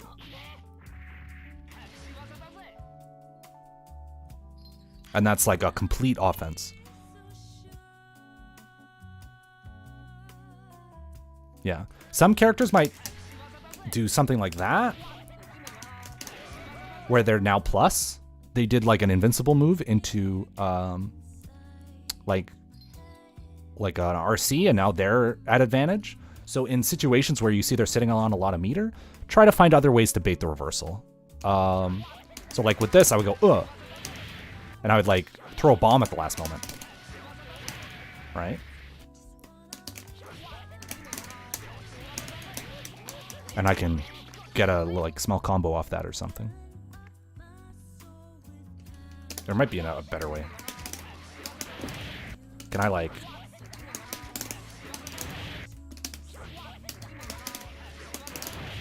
There's gotta be like a...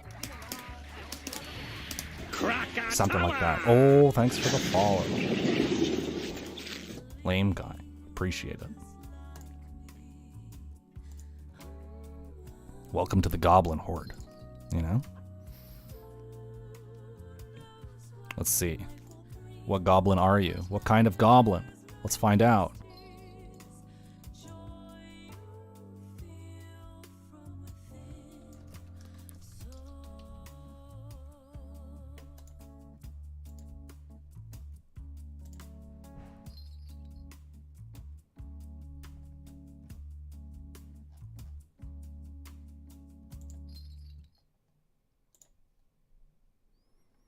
Let's see.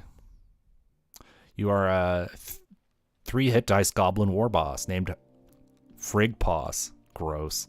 Loud, bombastic goblin with blackened, prickly skin and a loud, commanding shout, filled with a lust for gold. Dang.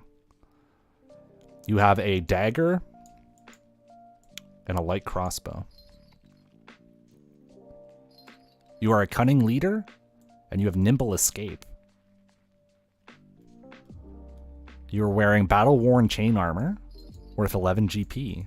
You have a belt pouch, a potion of hill giant strength. Damn, we juicing out here.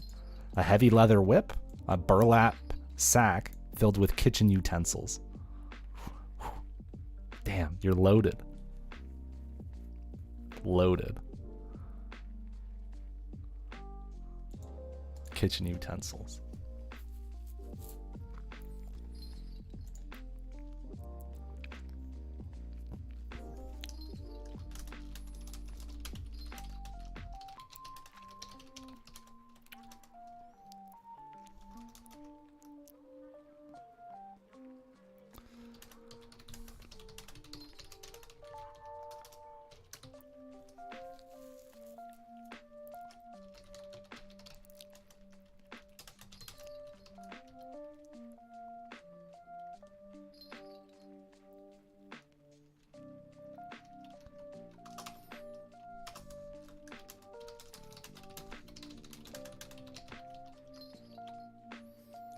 Okay.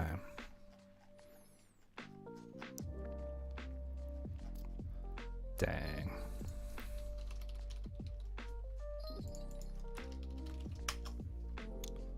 We're getting up there.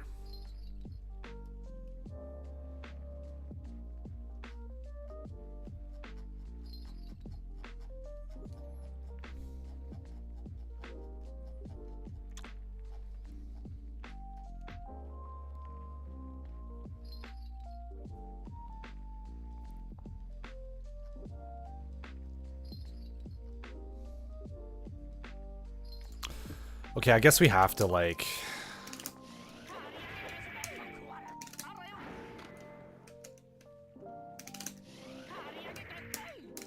We have to lab this fucking move.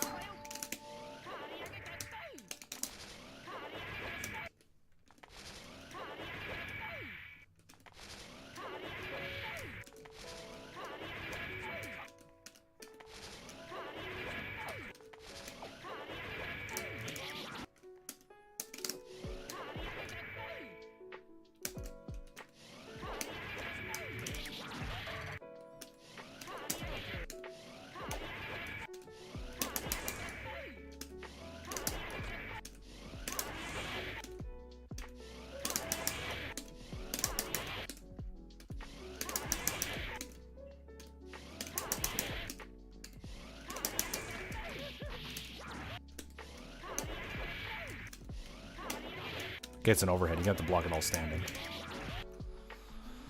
Okay. I'm dealing with that weird...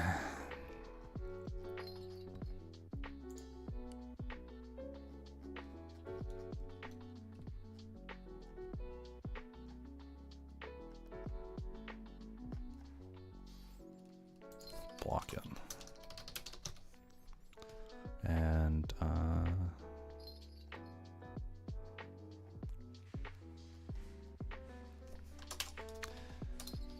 dealing with UFO. Block it. Standing. Punish with 2H pogo.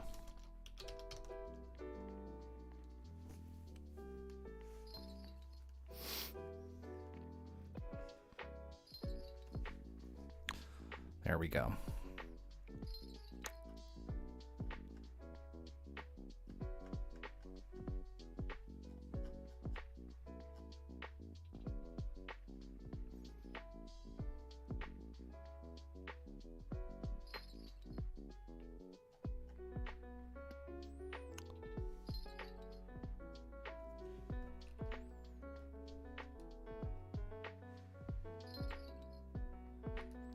Didn't I talk about the fucking... Oh, I put that there.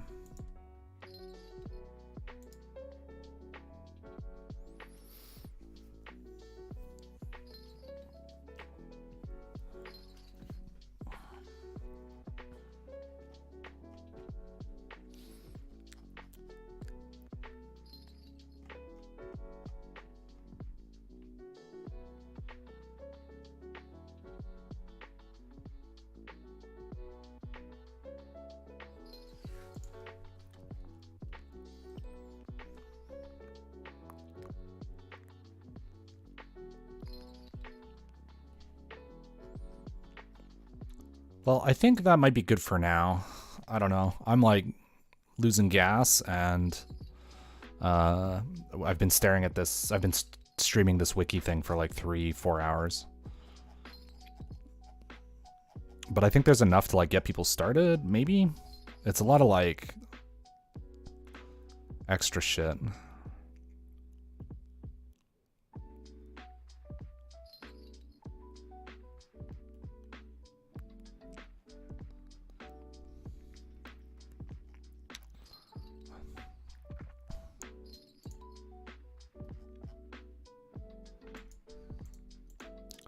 Dealing with rensen.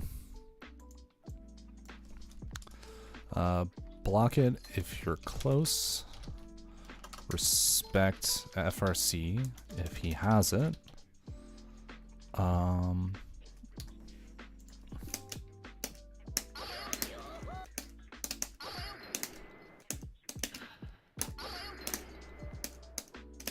This isn't special cancelable?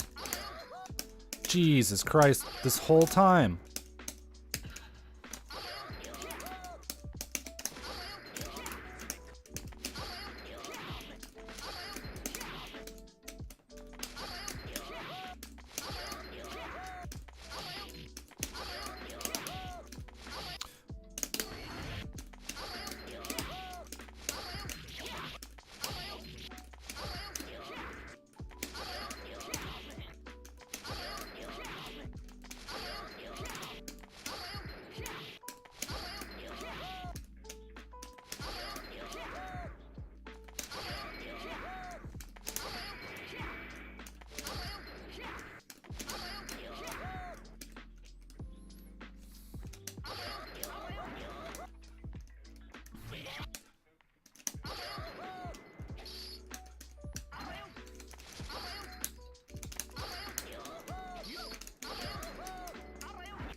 What a sad character. Holy shit.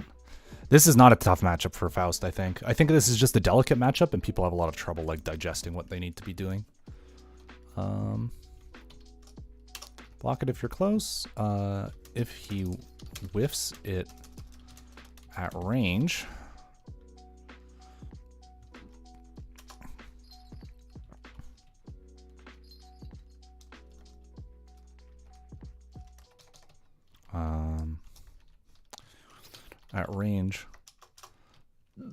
dash in far S after the move is whiffed in front of you. Dashing too early will lead you to getting clipped and deny you the punish. Rensen up. I being this will give you a lot of frame advantage, but not necessarily enough to punish, as it offers up, as it confers a lot of knockback. Take the advantage to farm an item. Item, or dash far S if you're in range. Let's see if that's true. Fuck.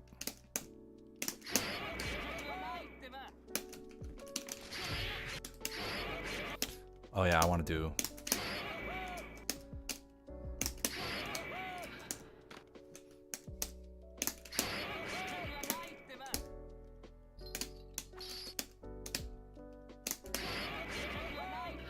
We're gonna try something like that, or like that. Oh yeah, you're so plus. Holy shit. So plus. But if he does it at like a super far away range, it's so bad.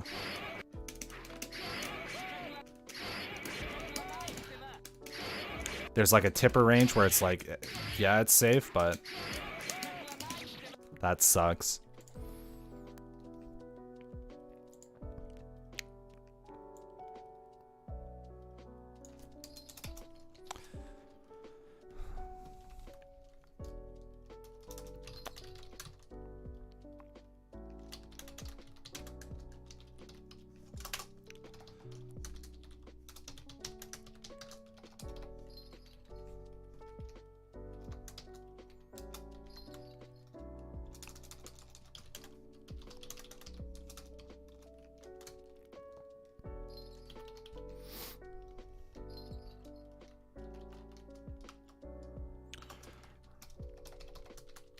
Rensen down.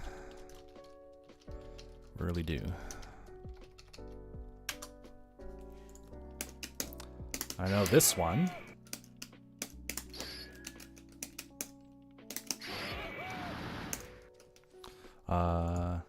FD the hits, and you'll get a free punish with far S.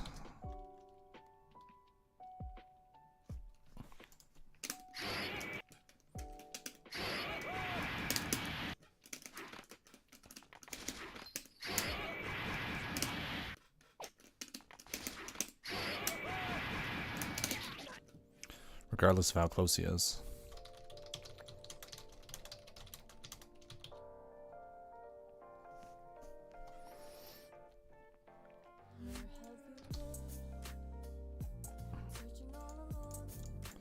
Just wait it out. Just wait it out until he gasses himself.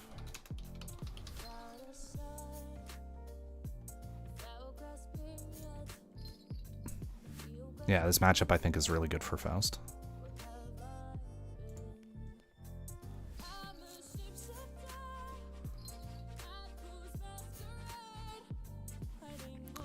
Okay, that'll have to do for now, I think. I'm like pretty tired. I don't necessarily have to close the stream. I'm just like tired of staring at a wiki for forever. Oh. Oh. Oh. Oh. Well, it's uploaded. It's there. That was a live edit. I don't even have like a dustloop login or anything. I'm just like some random IP logging in and then like filling the entire Faust plus R wiki with information. That's like...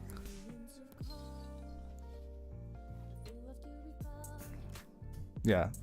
It's like all of my changes get uploaded in real time.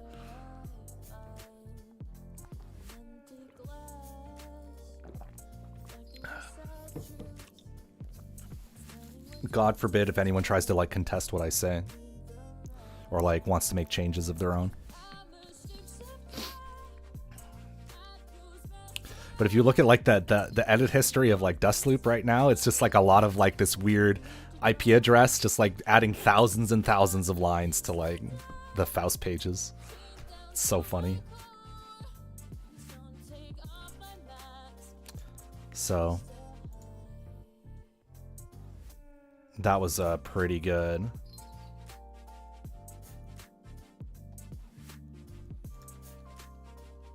Pretty darn good. I certainly can't complain about that session. I learned some really heinous shit. There's some heinous shit found in this stream. The notable standout is just like the 6H slashback tech, because that's like hitbox specific. I'm pretty sure Axel players never have to deal with this. Never have to deal with this. Yeah, over the past like couple of weeks, I filled out the entire Okizeme and strategy pages, and I'm going down the character matchups one by one. I've done like 3 this weekend, so we have to do 25 characters to finish, and it's like it's just a lot. It's just a lot. So I'm like streaming myself doing the wiki stuff.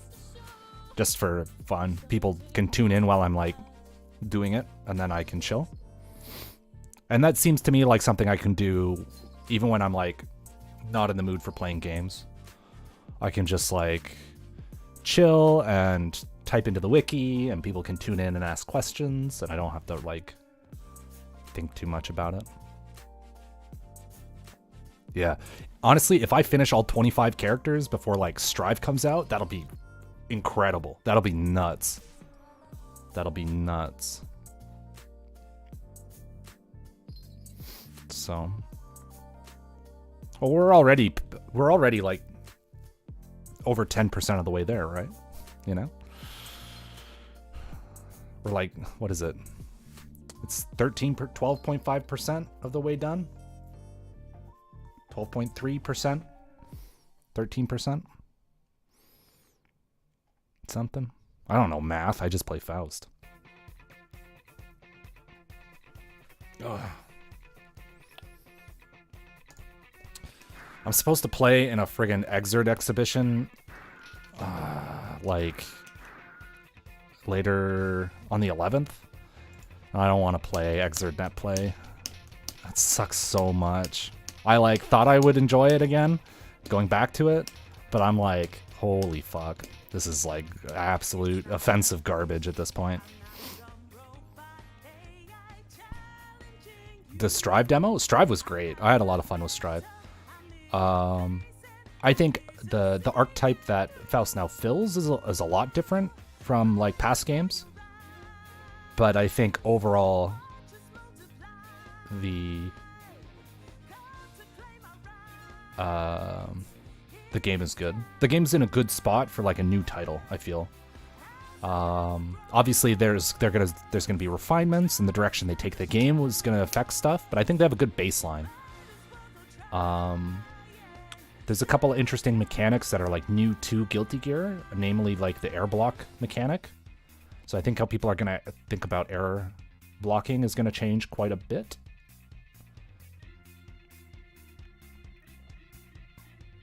So that's interesting. Not the fact that you can just like air block without FD.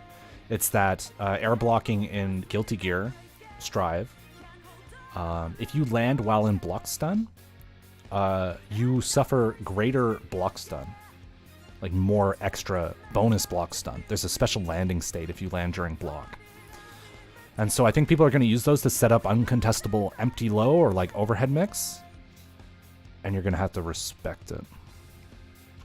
So I think characters with like cool air dashes and stuff are going to like set up some heinous garbage to call you out on jumping out of pressure.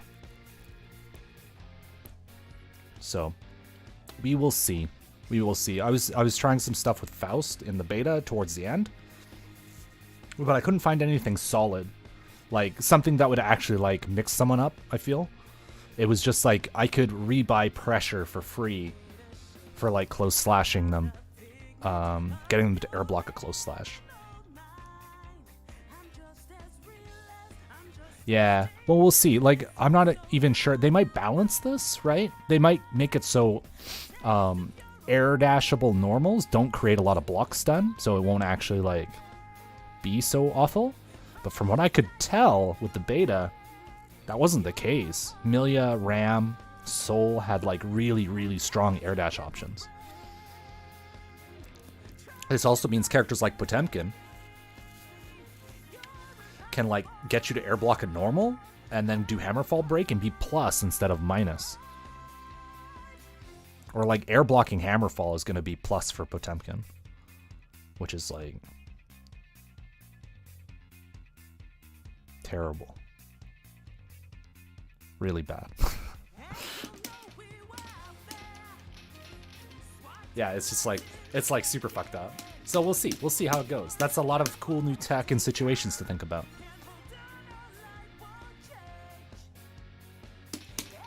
I don't think Faust is particularly threatening in Strive, just given from my experience with him. But he's not in a place where he can't be like patched to be way better. Like, all the stuff he has, like the base of it, is still incredibly strong, and he's fundamentally a very strong character in his design. So it doesn't take anything to turn him from like a, like, oh, he's a mid-tier character to being like disgusting, right? Like, it doesn't take much at all. And we don't know enough about Strive to like make any concrete judgments about how good a character is yet. Because, like, no one knows jack shit about Strive yet. People can pretend, and people can be generally good at playing against a week 1 population, which is what we saw in the beta. But like, a month out, the whole game is going to be completely different. So, what would I change about Faust? Jump 2K is too unsafe. I know why it's unsafe, but it's still really unsafe. I don't think, given how good jumping is at the moment, even with the air block system, the air block mechanic, I still think having a more safe jump 2K would still be fine. Because like throw techs aren't the focus of the game. And the defense of the game, because the throw break window is so small, it's not worth it.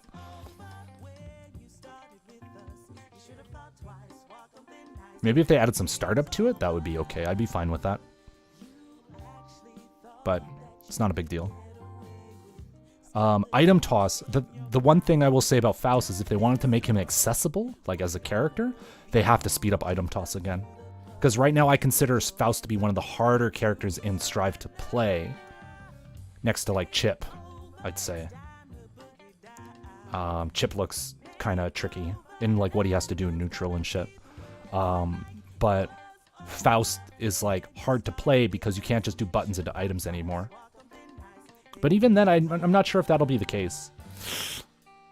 It's just like Faust can no longer create an advantageous situation by getting you to block an item toss. That's gone.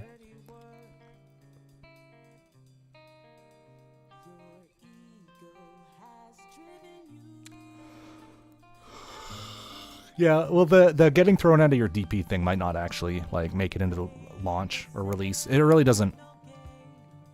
To me, that's not a big deal. Considering you have so many other answers to throw, in that case, you could have did like wake up 2P and you would have beat the throw, right? Faust in Strive has a lot of other things going for him. So in Strive, you can delay cancel moves pretty generously. So you can actually like do a 2H, see that it hit, and they fall on the ground, and then you cancel, right? You cancel in the end of recovery instead of on impact. It's not as advantageous, but you still get the safe item toss on hit. And on block, you just go into his other options. You just go into teleport, or mix late.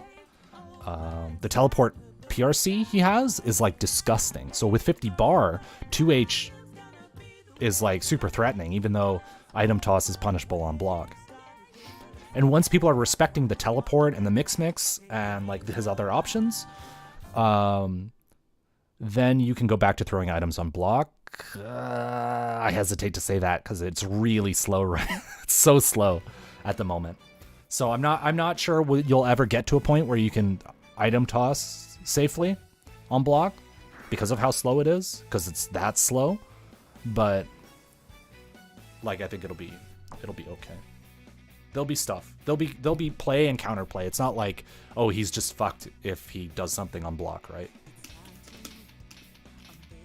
It's just not as easy as before. Because in this game, in plus R, hard is balls plus R, right?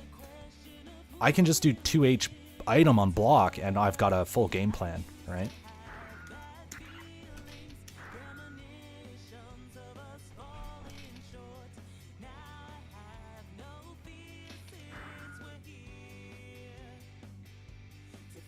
Oh, this guy's nice.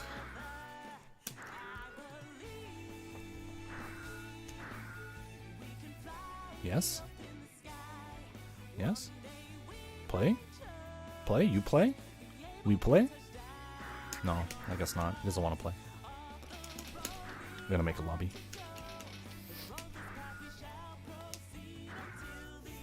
Oh, the Matera guide. Yeah, I busted that shit out in like a week.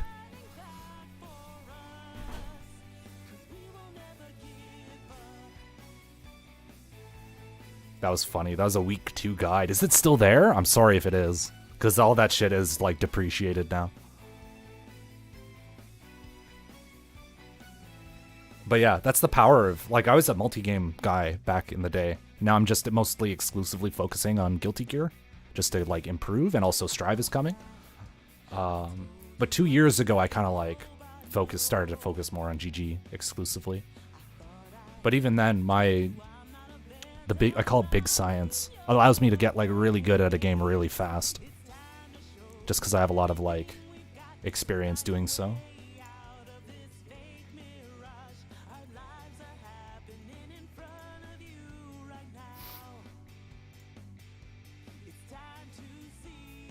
But yeah, no, I'm glad you liked it. I do not like Grand Blue. They took away all my defensive OSs. I was like, oh, this isn't the game for me, I guess. I love like heinous tech, right? And Grand Blue's very clean as a title. There's a lot of balance. There's a lot of balance in the mechanics. And the mechanics there's not a lot of mechanics going, there's not a lot of shit going on, right? So, me being like cracked out on GG, it's like GB is Grand Blue's very slow in comparison, and that has its benefits, right? And sometimes like playing like a slow-paced game is a lot of fun. Like, it's not like I don't enjoy Grand Blue, but is it stimulating enough, right? Is there enough for me to do? And I could grind out games in delay-based netcode, but it's like, fuck that, right? I was playing it at locals before. Did I make a private lobby or some shit? Yeah, I like Strive. I thought there was a lot of potential in Strive. For stuff, Strive definitely looks like a simpler game, but there's a lot going on, like mechanics-wise, I feel. But even just like having access to FD break is like is like a big save for that game, right? Like just having general GG movement is a huge save. Like if they took away like movement mechanics, like to the level that like Granblue took away movement mechanics and stuff from like other like similar titles, it's like I don't think I'd have fun. And yeah, FTC isn't there, but also it has rollback. But yeah, Strive is probably going to be a much easier game to play. So I'm sure I'll go back to like Plus R and Exerd and stuff if Exerd gets rollback. And I'm sure I'll still be playing Plus R for a while.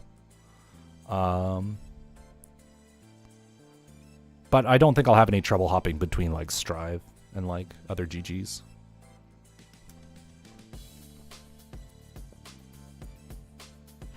Right now, I haven't participated in a tourney for like a month or two.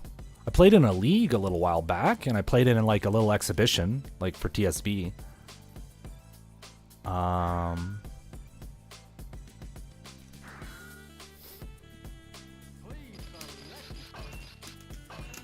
But not lately. I've just been like busy with work and like doing some other shit. Oh look, it's an Axel player. It's time. We're ready. We're ready. Watch me get like bodied. Okay. Oh, I fucked up. That's okay. Look out. There's that dash 6P I was talking about. Oh no. I'm sorry, Axel. I'm sorry. That dash 6P put in work. Ooh, footsies.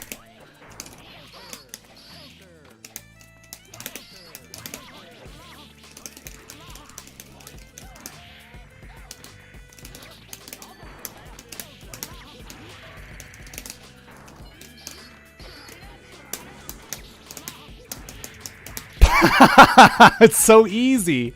It's so easy. Oh man, this poor Axel.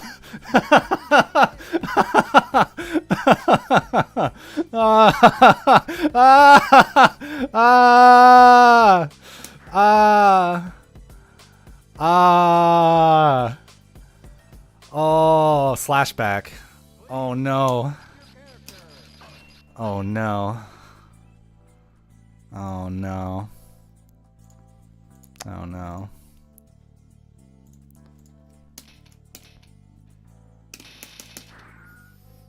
Oh no. The first time. It was the first time. Oh boy. That sweet, sweet, innocent Axel. I feel so bad.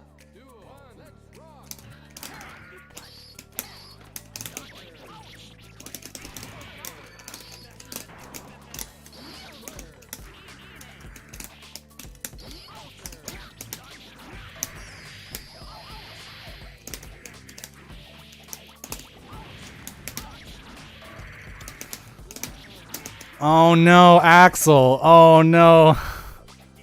Oh. Oh no. Don't turn me into a Twitch clip. No.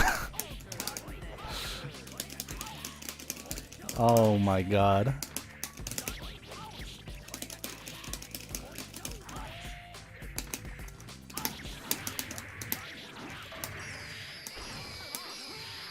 Oh no. Oh. Oh no.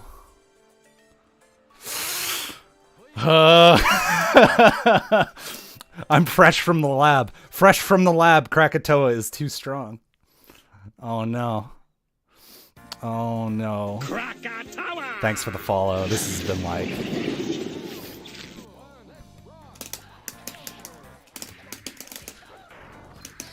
Look out.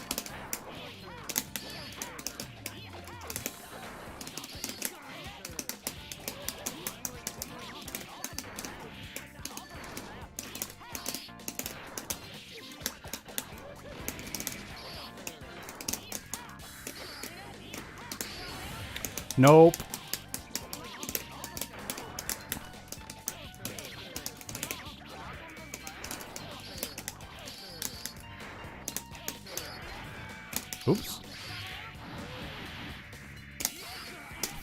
Oh, I almost got him. Oh, okay, good. Very good. That's fine. Oh,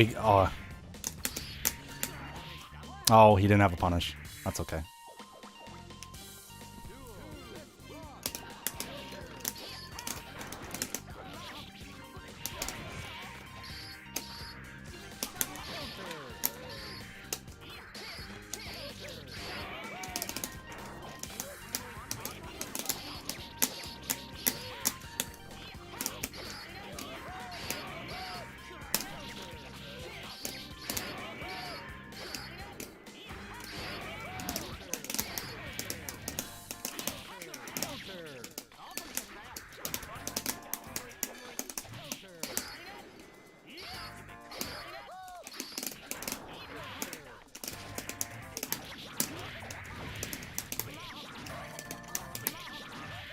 That wasn't fair.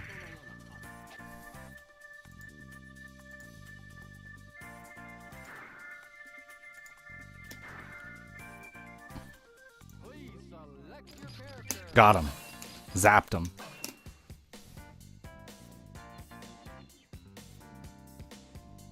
So I think I still have some work to do. Like, yes, I came from the lab and whatever, but there are some things to like think about in terms of like optimizing my play.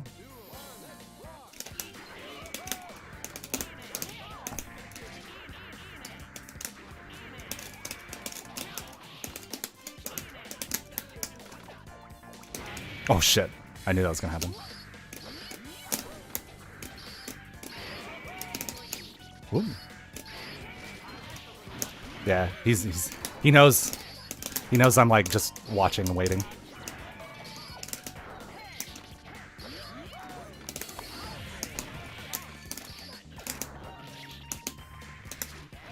Oh, I can't believe that worked.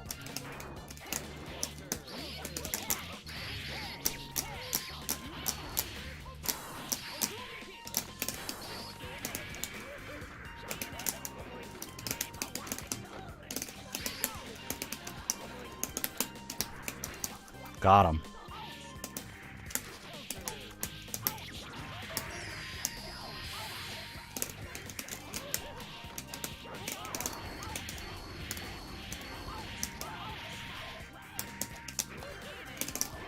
Got him. Got him. Got him.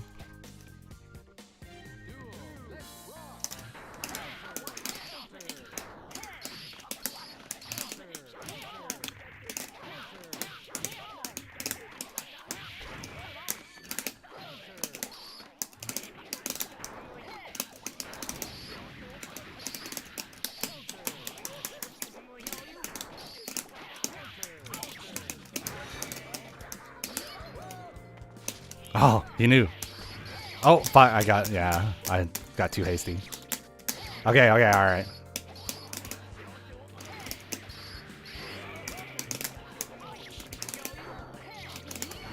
Oh yeah, good 6H. Oh, he's got a combo? Am I dead? Good. You can do them. You can do combos.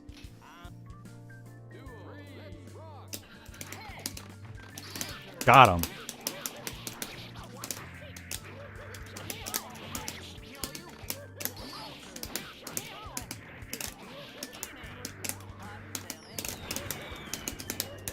Oh, damn. I missed it up a little bit. That's okay.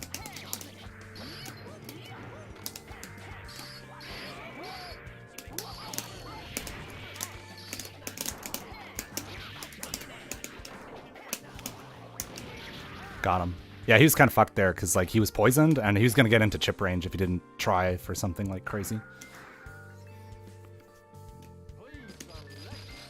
So here's my issue, right? I am so confident in my reactive play because I want to land like that slashback shit and whatever, that I'm actually like just opening myself up to throws and stuff. And because he's adjusted, he's like going after throws and stuff. Oh, I fucked up. That's okay. Oh, that's okay. Oh yeah, I got too fancy.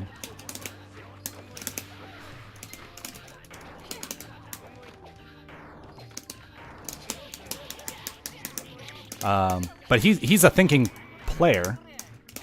I goofed again. I'm missing the buffer window coming out of block stun and stuff. But missing my dashes. That's okay. Oh, this is gonna be good.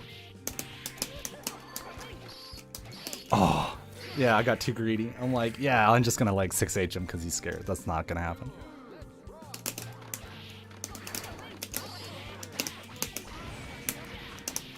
What a punish. That was fun.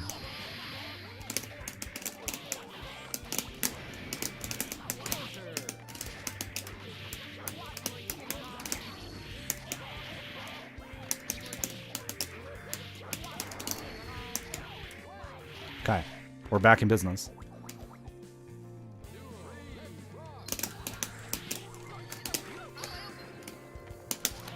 Nope.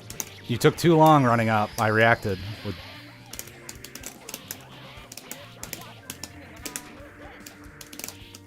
Oh, this guy's got so many guts.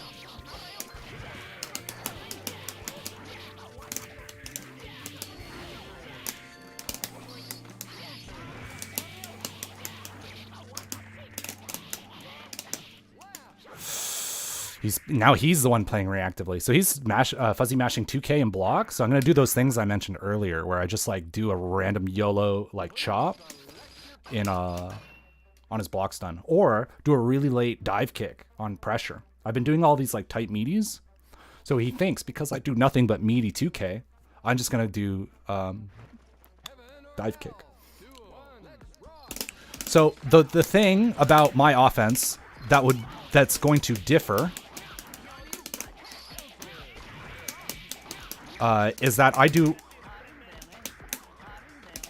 Oh, fuck.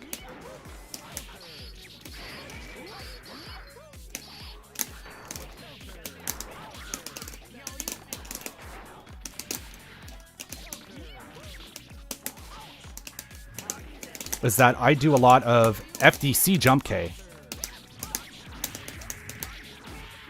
Which I don't include in the wikis because it's too hard. There is a section on it, but I can supplant that magic trio with the overhead FDC jump K.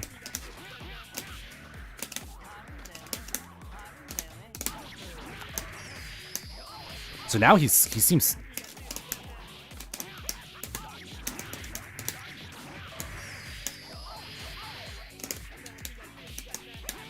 Now he's scared to press buttons because I'm doing the jump 2K.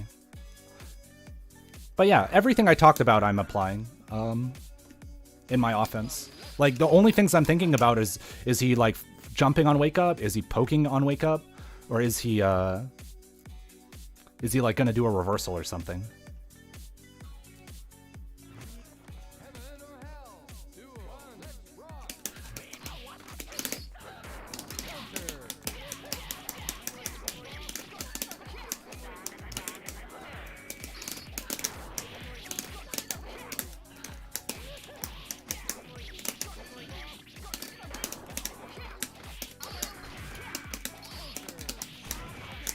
Fine. Ooh, good blocks.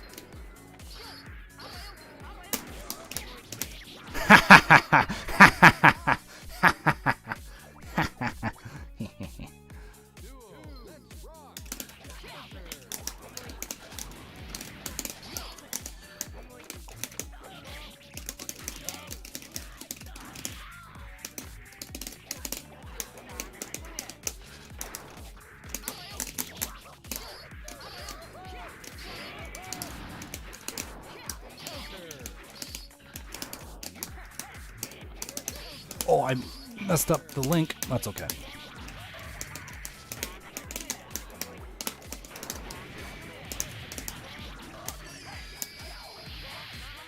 Oh, he didn't block.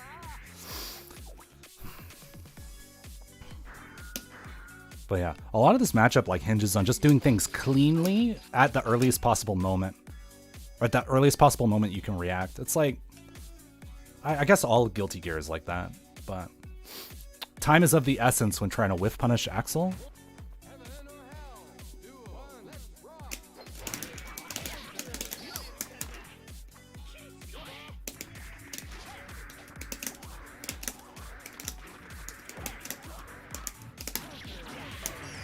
See, now he's too defensive and...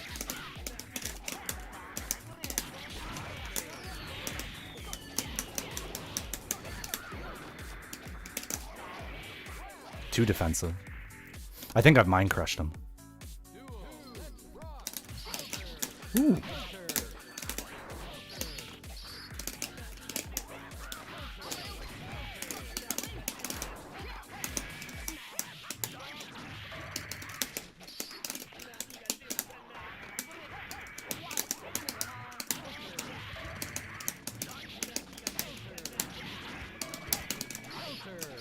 Ooh.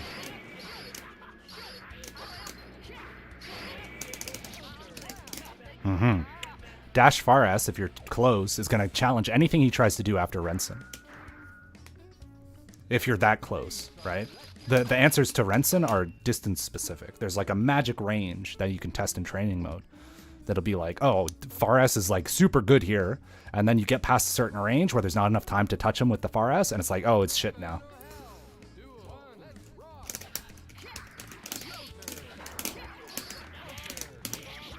Oh.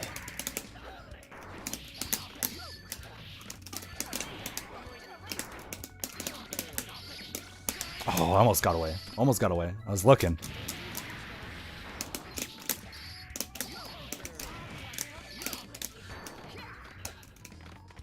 Haha. The dash. The dash.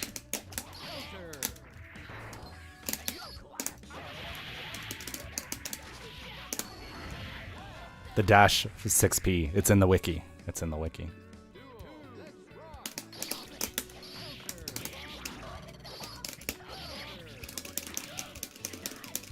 Oh, I think tried to do rensen.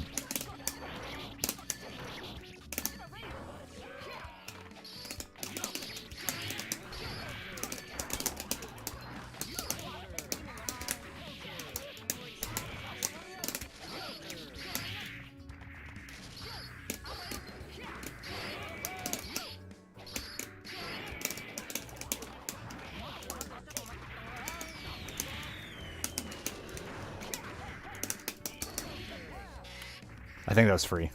that setup. There's no way. Because you can't have cross-up protection and FD at the same time. And he didn't have enough life to block without FD because he was in chip range. So like those instant left-right moves that you normally get cross-up protection from, he doesn't have it because he'd die.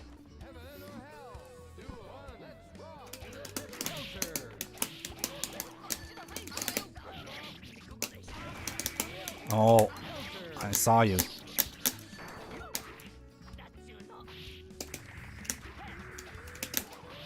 Got him. See? Got him.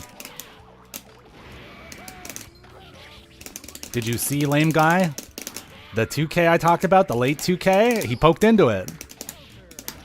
He poked into it. He poked right into it. Isn't that sick? I literally wrote this in a wiki. I wrote a wiki article about this player specifically. That's true power, right? There's nothing more empowering than like writing an entire like fucking... Oh shit, I fucked up. That's okay. Alright, get me out.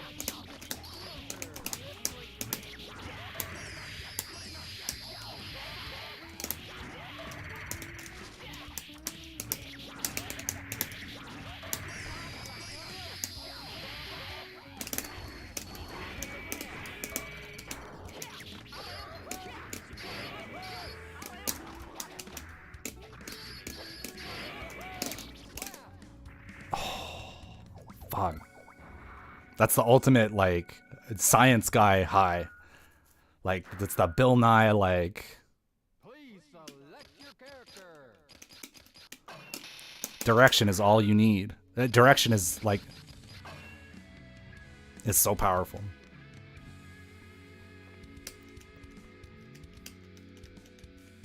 Dang, that's messed up.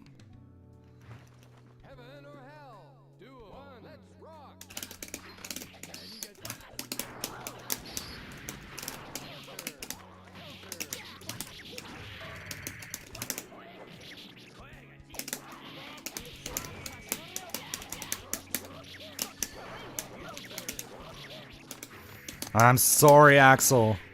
You're doing your best. You're doing your best, but I wrote the book on you. Ooh. Oh, nice. Yeah, I need to do that. So those like tick throws.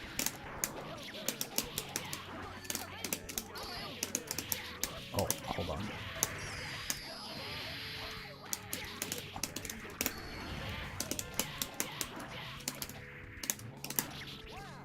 Yeah. So the thing is, not only am I like calling out his buttons and making him scared to button, right? But the 6H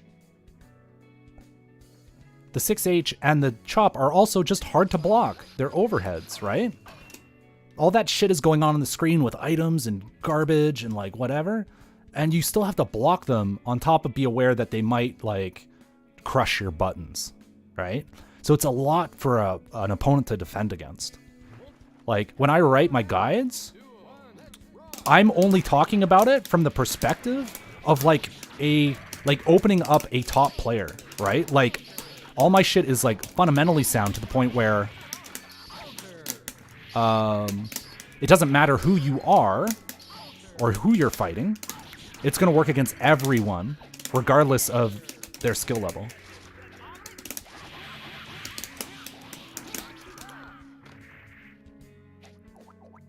Why isn't he keeping up the pressure? He's scared.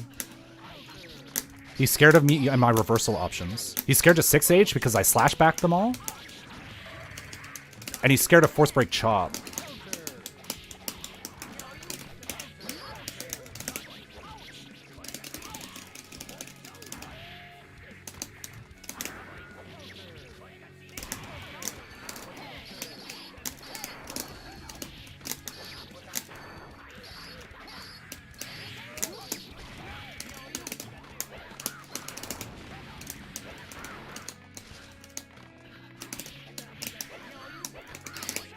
Oh, almost got the whiff punish. Oh, I fucked up. That's okay. This is okay. This is fine. Oh, it's not fine. Am I dead? Got combos? No. Wow. Because, like, there are things you can't see that he's trying to go after, right? Like, what am I doing during block, right? Like, I'm not just blocking. I'm like buffering things in block stun in case he leaves a gap. So if I played with my inputs on, you might see me doing like stuff.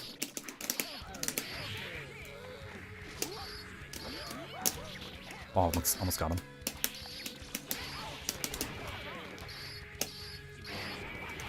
Fine.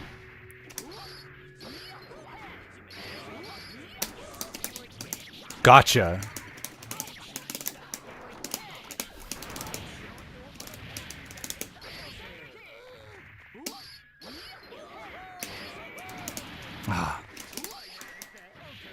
Gotcha.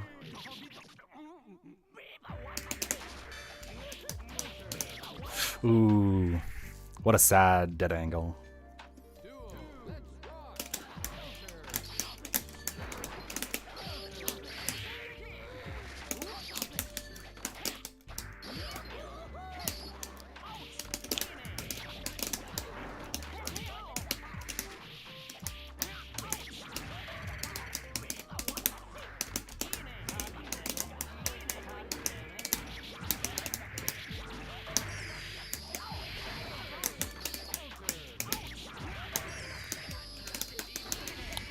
Look out.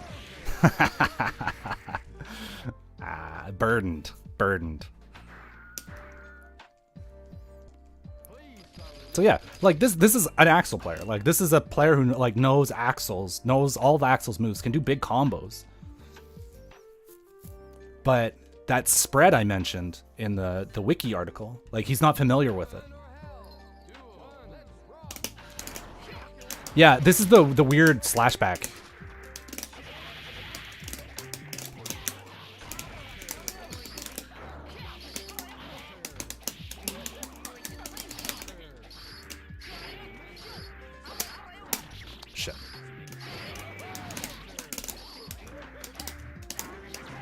Nice. One more. Oh, almost got it.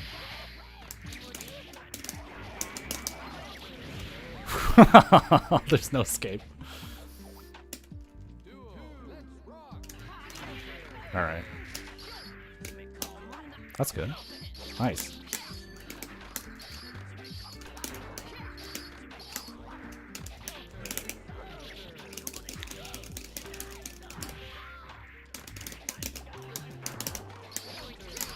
Oh, yeah, I got greedy. That was a bad jump in.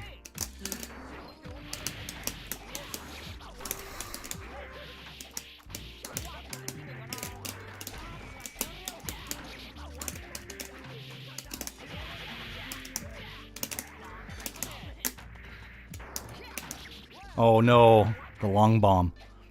I think they tried to do like a cross-up bomber something and just goofed it.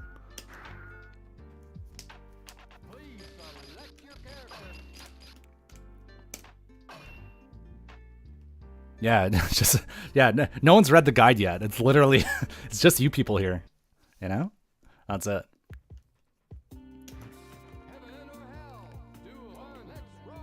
This poor Axel came. My stream's still labeled like Axel Obliteration, isn't it? Oh no. I just realized that. Almost got it.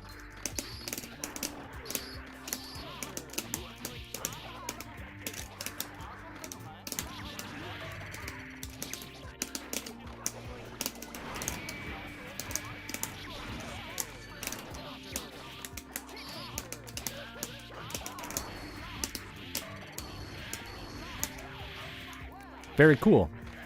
That worked. Nice.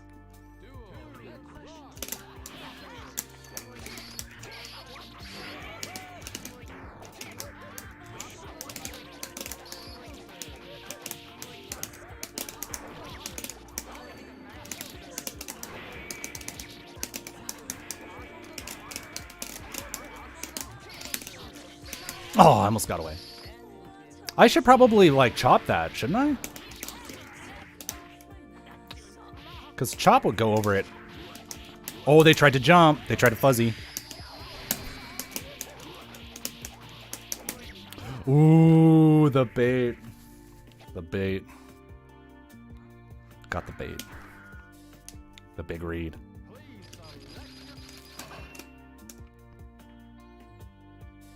Yeah, no, slashback is a bait. Just don't bother about slashback, but dead angle is usually good. It's good at low level because it's just a really efficient way to use your meter if you don't know what to do. And at high level, it's really good to negate situations you just really don't want to deal with because this is GG. And some characters are just fucking busted. Oh.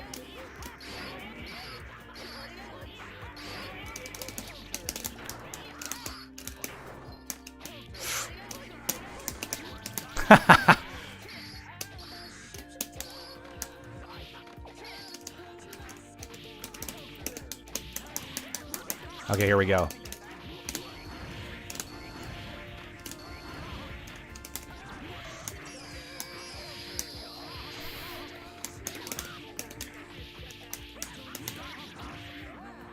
That's when you land the coin, the item, all your chops combo into each other. Or whatever you want.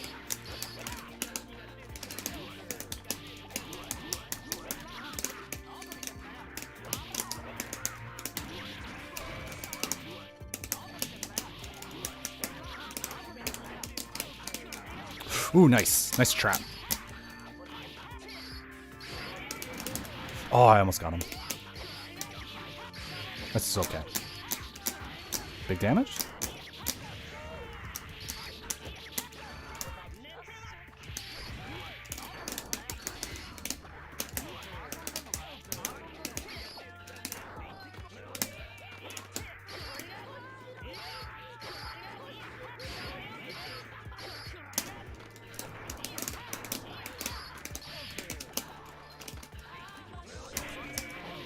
Oh no.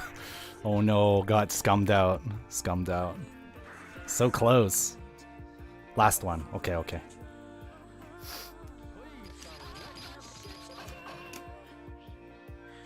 No, coin powers up all the chops. So the one at the end of Scalpel, like the launch, the big chop at the end, and the anything that plays a trumpet, you know, the do do do do.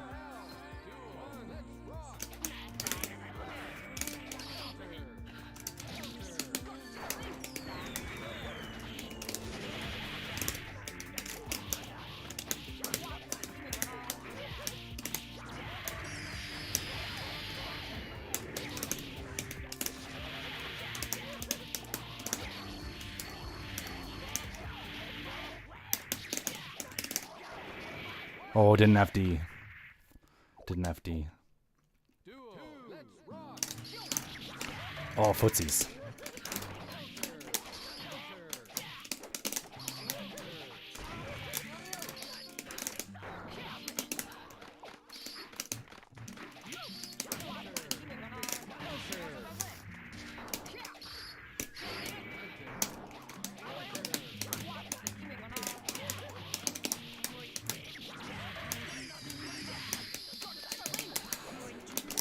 Whoa.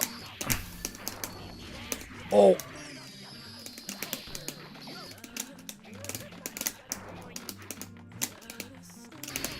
Ooh, nice. Very cool.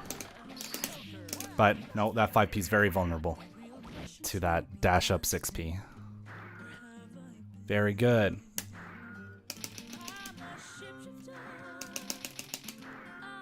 So, that was a great example. That was perfect.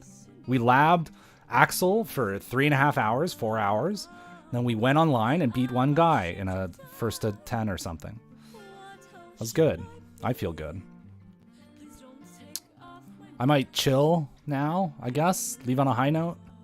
I guess because I've been streaming for 4.5 hours and I'm still hungry. I like had one leftover sandwich.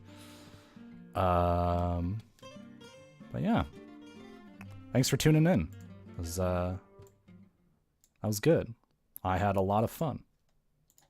I hope you learned something. I hope you all start playing Faust because he's busted. But a lot of stuff that I wrote in that guide is not Faust specific. Like you can draw parallels to other characters if you want. It's not all just like Faust. Anyways, I will see you all later. GG's. Where's that end stream button?